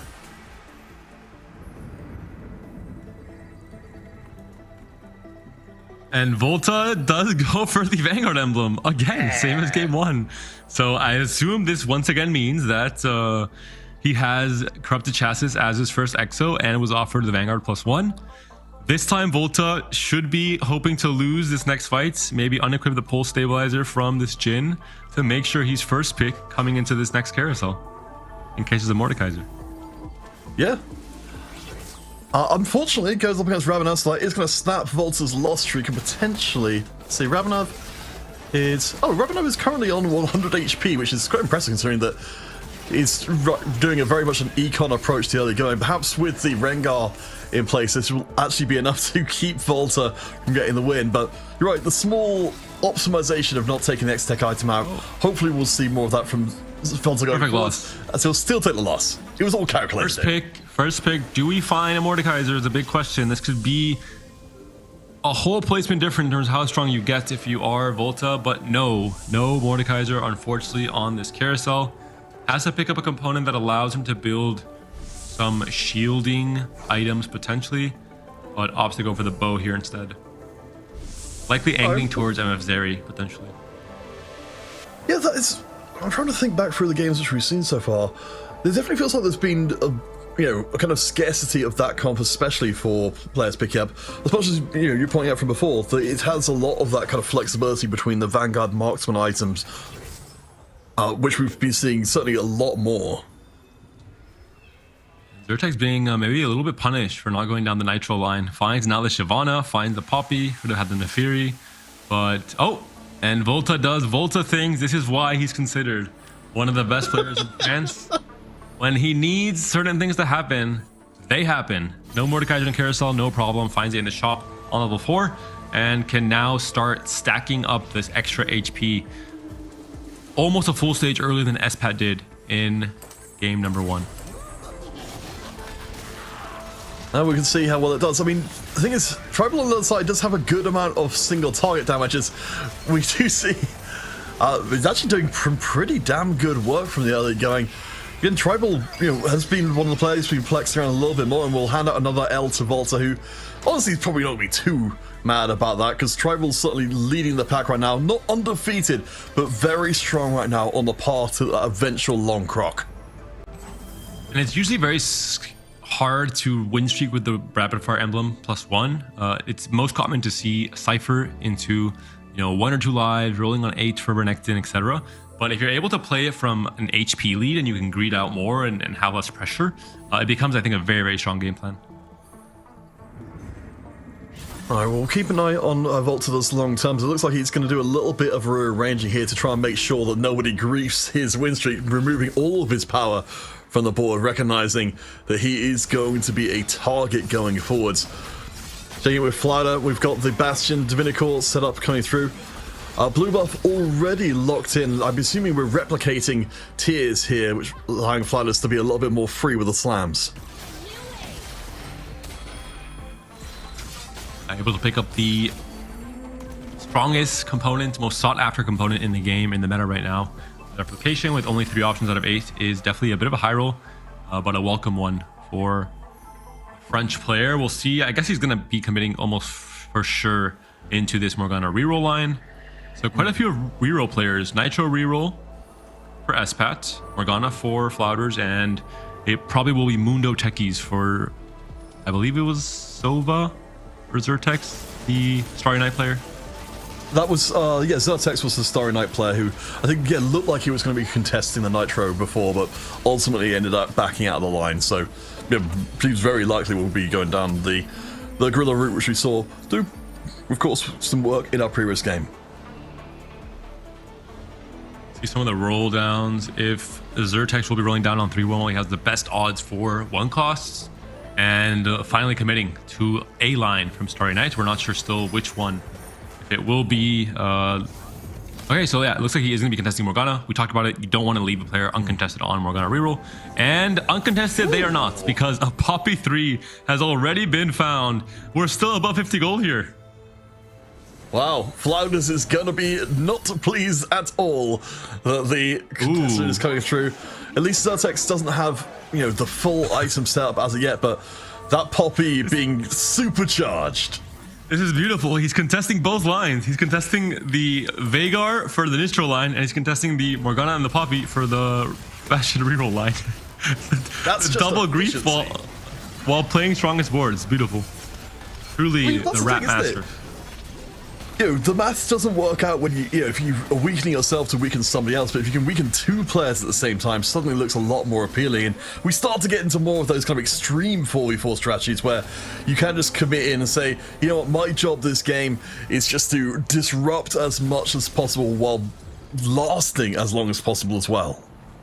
We talked about it, forward thinking, insane, but not really going to be a good setup for it with Starry Nights here. I assume players did try and plan around this Glemify as well. I talked about it earlier, and we see quite a few units on the bench here, plus the Bruiser. 1 Bruiser at least on the board. We have a second one to slot in before we pick Glemify if we go for it. That's the big question. Okay. Mentorship for Flounders. Flounders are in a pretty decent spot. Yeah, we've got the Shojin and Blue buff together, so a lot of casting, a lot of time for Flounders to start pulling back. It's got a 2-round win streak right now. I'm just checking back on some of the Flounders results before, so top 4 before that, and the Vanguard Marksman with a 6th before, so a player who has been more around the middle of the skull for Alcuts here, but we'll see. At least Glemify will get picked up on one side of things. Rebanav now has a huge hunk, you know, huge hulk to be able to hide the rest of the team behind and build up towards kind of whatever he pleases. And that's really what Amp wants. Amp has insane burst damage. They only need frontline. Usually Zac is the answer to that problem. In this case, the Golem is going to be the answer. And with freestyling, you get a lot of extra gold. The Glemify absorbs units, which equal, you know, gold that you're losing. So you're able to balance out the downside of Glemify and play for maybe a bit of a slower cap in terms of finding your Annie 2 and your Samira, but all in all, a very strong setup. Yeah, really excited to see what Rabanav's got for us. The freestyling will pay off. Oh, this is beautiful. Freestyling into forward thinking, and you get the injection, so now you're not, you know, on 0 gold, not making econ from forward thinking, taking all your gold away. This is so smart from Sova here. Yeah, of course, that's the huge downside of the freestyling normally, as you're saying. You know, just losing out for an extended period. Man, alright, I mean, if, you know, on this all-important game that keeps one of these teams in the competition, Sova finding the kind of combination of those goal augments that you're talking about, that we're fishing for, that can really push you into the stratosphere. And that's going to be maybe even a fast 10. He's going to have so much gold to work with. The only problem is you have 2 gold augments, right? You're 2 econ augments. You're not hitting any combat power from these 2 augments. That being said, you know it's 3 gold augments, so there's not going to be that big of a spike on 4-2 with the prismatics or anything like that. It's going to be just gold. and you're gonna have enough gold to outpace Rabana for the amp board and try and take away as many Annies and Samirs as you possibly can. Well, let's take a quick stock of where we are. So one member of each team in the top 2. It's looking like it's pretty even across the board. The only thing that's standing out for me is David Gamax down at the bottom with the 2 lowest HP players, but given that what we know is cooking for Sova, that doesn't seem to be remotely a concern. And you have Prio on the tier as well as the first pick, so you star Rabana any tiers in case you have the problem of not having enough tiers to go for Annie for the blue buff and the Shojin. Really, really insane setup here from Sova. So just quietly working away, and as you said, getting the, with the extra interest as well. This is going to be absolutely nightmarishly strong across the rest of the board, though we are seeing, of course, remember we've got the contest between Flouders and Zertex for the Bastion board. The Jax 3 just dropping in for Flouders there, showing that he is still building up power. Looking at the rapid fire player, still fairly healthy with Shaco as a main carry, has 1 QSS, can already equip another on one of the units if he wants to, and he looks like he will go for that and has that gunblade open. All in all, a very healthy start for this rapid fire setup. Yeah, I really love this. I mean, I don't know if we've even discussed it directly before, but having the quicks, we were sort of complaining about the quicksilver on the Shaka before. In this case, incredible for later on for making sure that Renekton just gets the opportunity to stack up and become a monster long term. I think, I was seeing Tribal doing a really good job of bringing this comp through that's got such incredible late game power with a shockingly large amount of HP coming out of stage 3. Volta also has, as we saw there, Mordekaiser setup with the Vanguard emblem, has the chassis and has the stone plate. So all the extra shielding will be giving that Mordekaiser permanent HP. This is a small little extra effect that the Vanguard emblem itself has. It's why Volta went down this line, why he plays the Mordekaiser with it. It's a very, very strong tech, and he set it up pretty early. So there's a lot of players that are getting really scary. Their game plans are working to perfection for now. Of course, we're still waiting for Sova to, absolutely explode with gold long term. Espat, though, currently ruling the roost at the top of the lobby. We've got some very focused augments coming from Espat, making sure to get the bulky buddies in, which of course is incredible with the amount of HP floating around. And this time we actually do have the Nitro line being reinforced by everyone's favorite backline carrier, the Elise.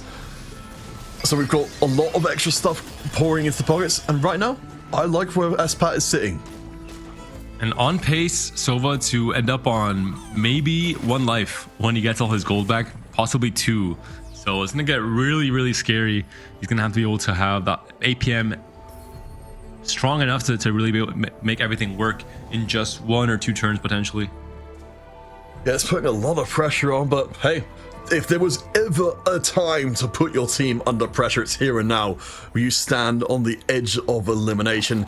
Check with Zertex, we can see the Veigar, I was going to say Viego, but Veigar's starting to move more swiftly towards completion. The Starry Night, of course, making this a much easier journey, hoping to be able to find that last item to make sure that he can hit on all cylinders.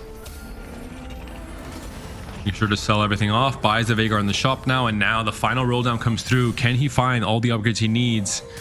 1 off Veigar, 3 off the Shyvana. Does he want to stop here and start pushing levels is the big question. He has a Poppy, he has a Bramble as well for this Poppy to come in, and yeah, he levels up, finds the Elise. I have to think in a lobby where we've got Espat also running the Nitro, it's just going to be too much time and gold. Oh, finds an Aurora as well. God, that's going to be pretty tempting. But you've got a lot left. We've got a lot left on the bench at the moment. Zertex will be slamming in the dual gauntlet, so this should be the turning point for him.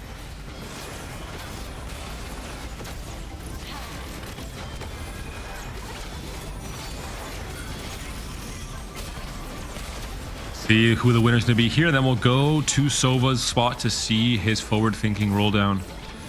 Looks like Veigar has it here. There's a lot of burst damage coming directly onto that Morgana. Big matchup win by Zertex, and now Sova, 19 HP.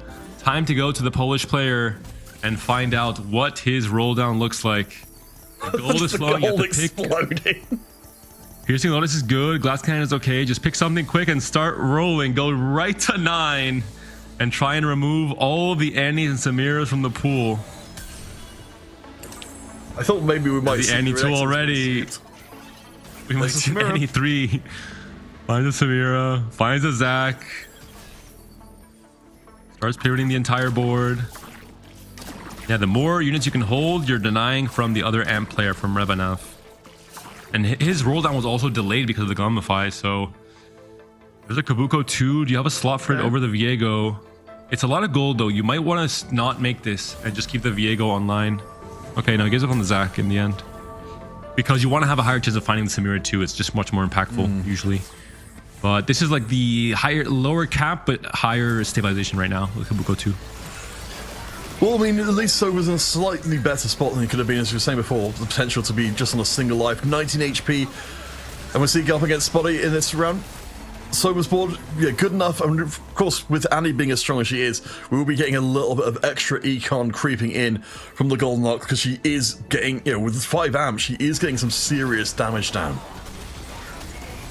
Volta looks really strong with this Mordecai here. This is the setup that Espat was dreaming of potentially. He plays it into the Vex line in this case. No blue buff, but still making it work. And what did he cut here? I'm curious. No Morgana. So he's playing the Jhin for now, or no, Fury over Jhin, because it just doesn't have a Jhin yet. And the Rost over the Morgana to find the Vanguard and keep the Bruiser in as well. Yeah, I mean, red buff, I guess just being a substitute blue buff instead. I suppose maybe, yeah, we're just going to sacrifice a little bit of a immediacy. Wants to find a tier from the carousel, and he has an unstable component that's rolling, so he's hoping to find a tier off of that as well before stage 4 rolls around, or the end of stage 4 rolls around. And not having the Dynamo in there as well. But we'll see. I mean, you said the Morkaiser is, we can see of the HP total. I'll have to check out exactly how much he's got at this point, but you can see just from the number of lines on his HP bar that he's already made into an absolutely massive unit. And unfortunately, they don't look like there's just enough DPS to actually bring him down in any kind of reasonable time. Zertex taking a loss as well, down to 17 HP. No Samira, unfortunately, for Sova. Still first pick here. No Zac either. Really unfortunate. No real massive upgrade for the AMP board. I mean, and it's Gamax who really need things to change coming out of this carousel. You talked about before, the carousel priority was there, but we've got Sova and Zertex both on less than 20 HP. They needed something big to come out of this, or need something else big to come out of the, you know, of these next few coming shops, or we'll be back into the position where Gamax in major trouble heading deeper into stage 5. There's a 6 Bastion Vhagar setup. Let's see if it'll be strong enough. Checking out Volta spot, picked up a glove. Make a guard breaker for the Varus. It's still Varus 1 though, so not super impactful just yet. Alright, Zertex, show us what you got. Might even go up against Sova in this round, but yeah, the 6 Bastion. I mean, I really like having the Hextech Gunblade in here as well, but I'm holding my breath to see if it's good enough. If both of them take the L off this round, I do not give Gamax much chance of recovering this game and the series. Look at this poppy damage onto the Elise. Next cast will kill off the Elise. There it is, and that's pretty much all the damage gone from Espat's board. Should be an easy cleanup now for the Vhagar. Unless the turrets have something to say about this one. Well, the damage drop off, I believe, from the turret isn't quite as dramatic as it would be from the other ones, but yeah, it's not quite there. I mean, we've got both sides still alive. Uh-oh. No, surely not! That is embarrassing loss. And Sova both lose of the previous round. The worst case scenario realized. We're too little too late on the Shyvana. And he's been playing really defense, right? He went down this line to contest Espat. Espat is still incredibly healthy. He continued rolling despite finding all of his upgrades to try and, you know, deny Shyvanas, deny Elises, but it has not really been working out for the Vhagar here. Sells off the entire board. It's because he's facing only his teammates. Facing Sova. Yeah, in this he's round. facing only his teammates here. Yeah. I mean, we can see from sacrifices Sova's himself. forward. He's in so much better a position to try and carry this one forwards.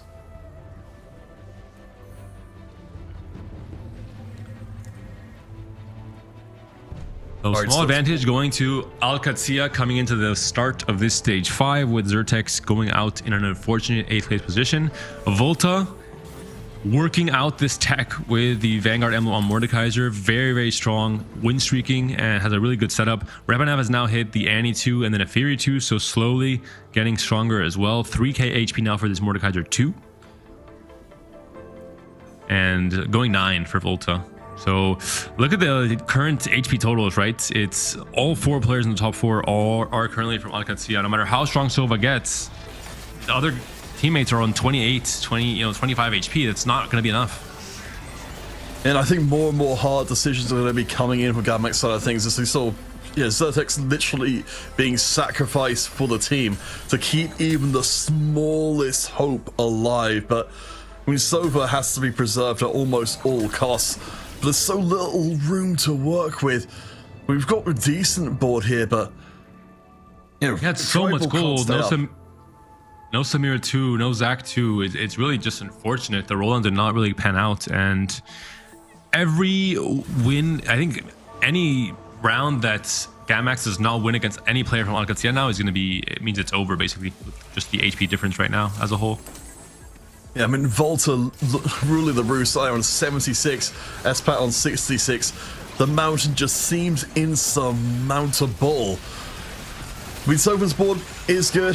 The upgrades are mostly in place there. The Annie, of course, has been doing work for quite a while. I think it should be good enough to keep things alive for the time being by keeping your eye very closely. As you said, on the right-hand side, any losses? 2 wins so far. 3 wins. Good start. Amax winning across the board. Triple win, and that's like maybe 40 damage dealt as a whole from one team to the next. Zach 2 upgrade for Sova. That could be enough. Zeri 2 upgrade now for Tribal H. I mean, they slowly have to start winning every single fight essentially to try and even this out, and they have to have good matchmaking in their favor where they don't face each other. Oh boy. I guess you've got to try and run the line you've got and try and figure out who's got what it takes to try and take the top 2 spots, because the idea that you're going to be able to keep all 3 of your players alive for a considerable amount of time seems so small. Rapid fire. So we've got the Renekton, we've got the Quicksilver, up against Spotty, who can afford to drop HP at least. This has to be the closest possible outcome, the narrowest win possible. It's a pretty big win for Tribal H here. It puts down the Spotty to 1 life, which is tragic. I mean, you really want to be at like 16, 17 HP ideally. So ideally you kill 2 more units there.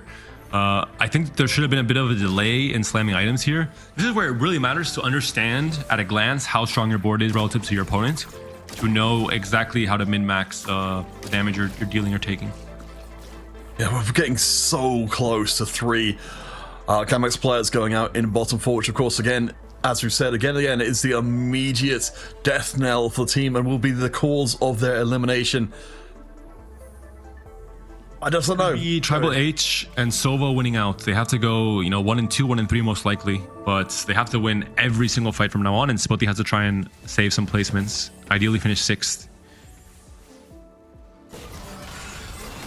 He's facing Rebanav here. This is a really important matchup. Really great stun from Sejuani with double vow onto the Nico, onto the Samira especially. Can this Vex do enough against the Golem, against the Nico, triple item, against this Annie? I don't think there's enough single target damage there to be able to cut through. You see the Golem just absorbing all of the shots. That means that we will be seeing. So Spotty is Sova loses, out. it's over. Sova has to win this fight and every fight after this. Sova loses, and that's gonna be it. Done. 3 players from Gamax Esports in the bottom 3 placements on this game number 3, and that's the finale of this series. Congrats to Al Qadsiya, congrats to Volta, Rebanav, Espat, and Flouders on their performance, coming back from a 1-0 loss in the first game, and guaranteeing they continue alive in this tournament coming to day 2. Well, that meant that every single game in the series went this way, hugely swinging from one team to another. But hey, we get a little bit of taste. I think coming into this one, I was not expecting to be us to be able to see, at least in this series for teams where they're throwing out everything, it be so so swinging towards one side or the other. I thought we'd be seeing fighting till the very tail end, but instead, I think this does give Alcancia a solid base to go further forward and make that challenge, to make the big run for the lower bracket and try and clutch out the only remaining main event EWC slot if they can win everything from here on out. And by far and away, Volta and Espat are the two stars of this team in this final game. They had so much HP, so much tempo advantage in stage 3 and stage 4. They pressured the lobby in a massive way. They forced players like Tribal H and Spuddy to lose so much HP in stage 4 especially, and it was just unsurmountable almost, the HP leading into this. I think you did call out really unlucky for Sova. He had so much gold and couldn't hit Samira 2 at all, or the Zac until much later, so definitely some unfortunate positions for Tribal H as well with the Renekton. Very strong stage 2 and 3 and then couldn't really make it work.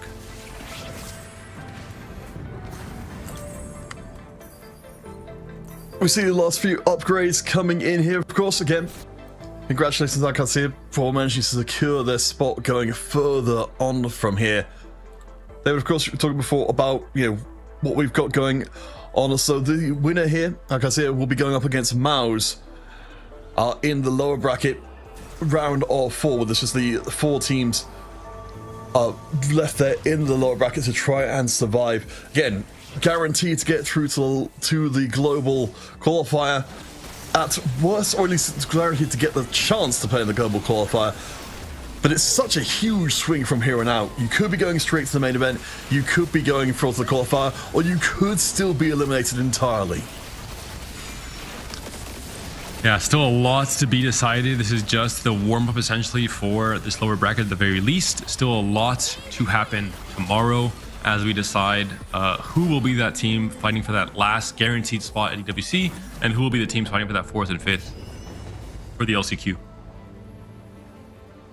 The last few moments in here, Tribal, honestly, it's really impressed me, David, so far.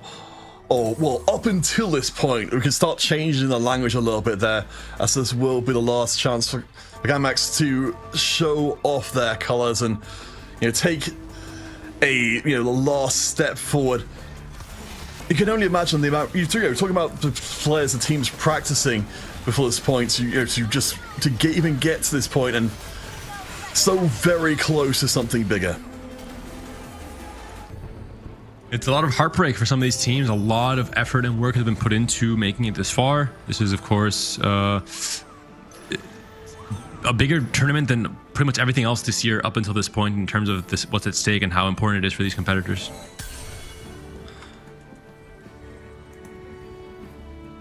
All right, guys. Well, with all that said, we won't run out the rest of the game here because there's no ultimate consequence going forward. We will, of course, congratulate for an extremely well played game here from Alcacia. Honestly, seeing it all kind of coming together, particularly with Volta standing up at the front of that one to end out the final game, I think it really just helps build up the team's confidence in each other.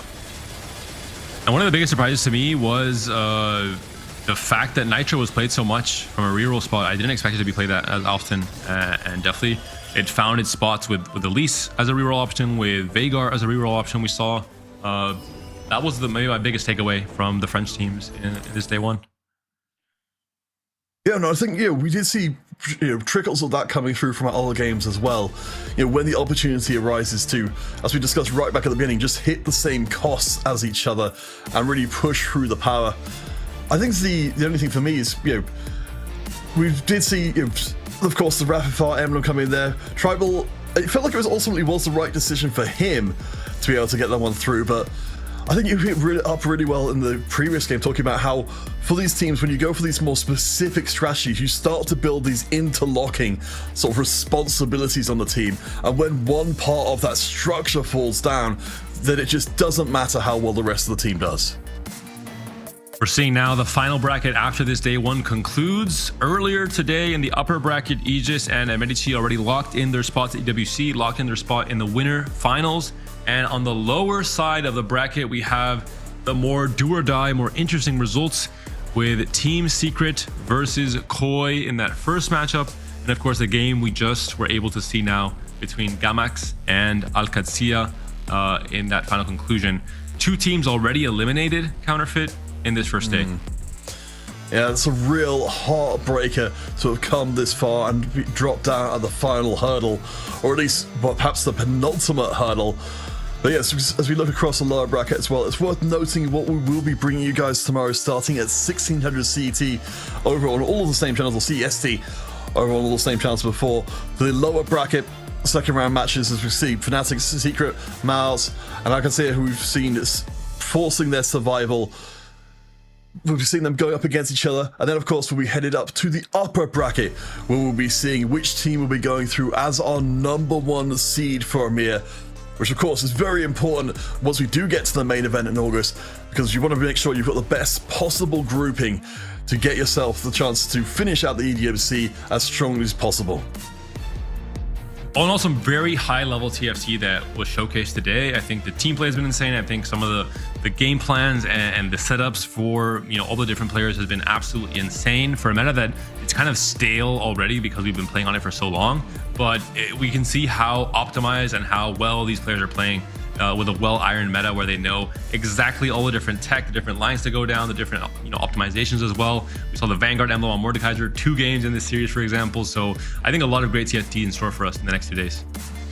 Yeah, as I said, lower bracket and upper bracket we're going to be checking in with tomorrow, and then on day 3 we'll be diving purely into the lower bracket because that's the longer journey overall for our teams trying to bite tooth and claw into the main event, or at least to the global last chance qualifiers. But for now, again, do come back same time as today, 1600. We're bringing the 2 series tomorrow, and then day 3 we'll be back to the extended version of this whole tournament. For now, thank you guys so much for sticking with us and watching all these fantastic games today.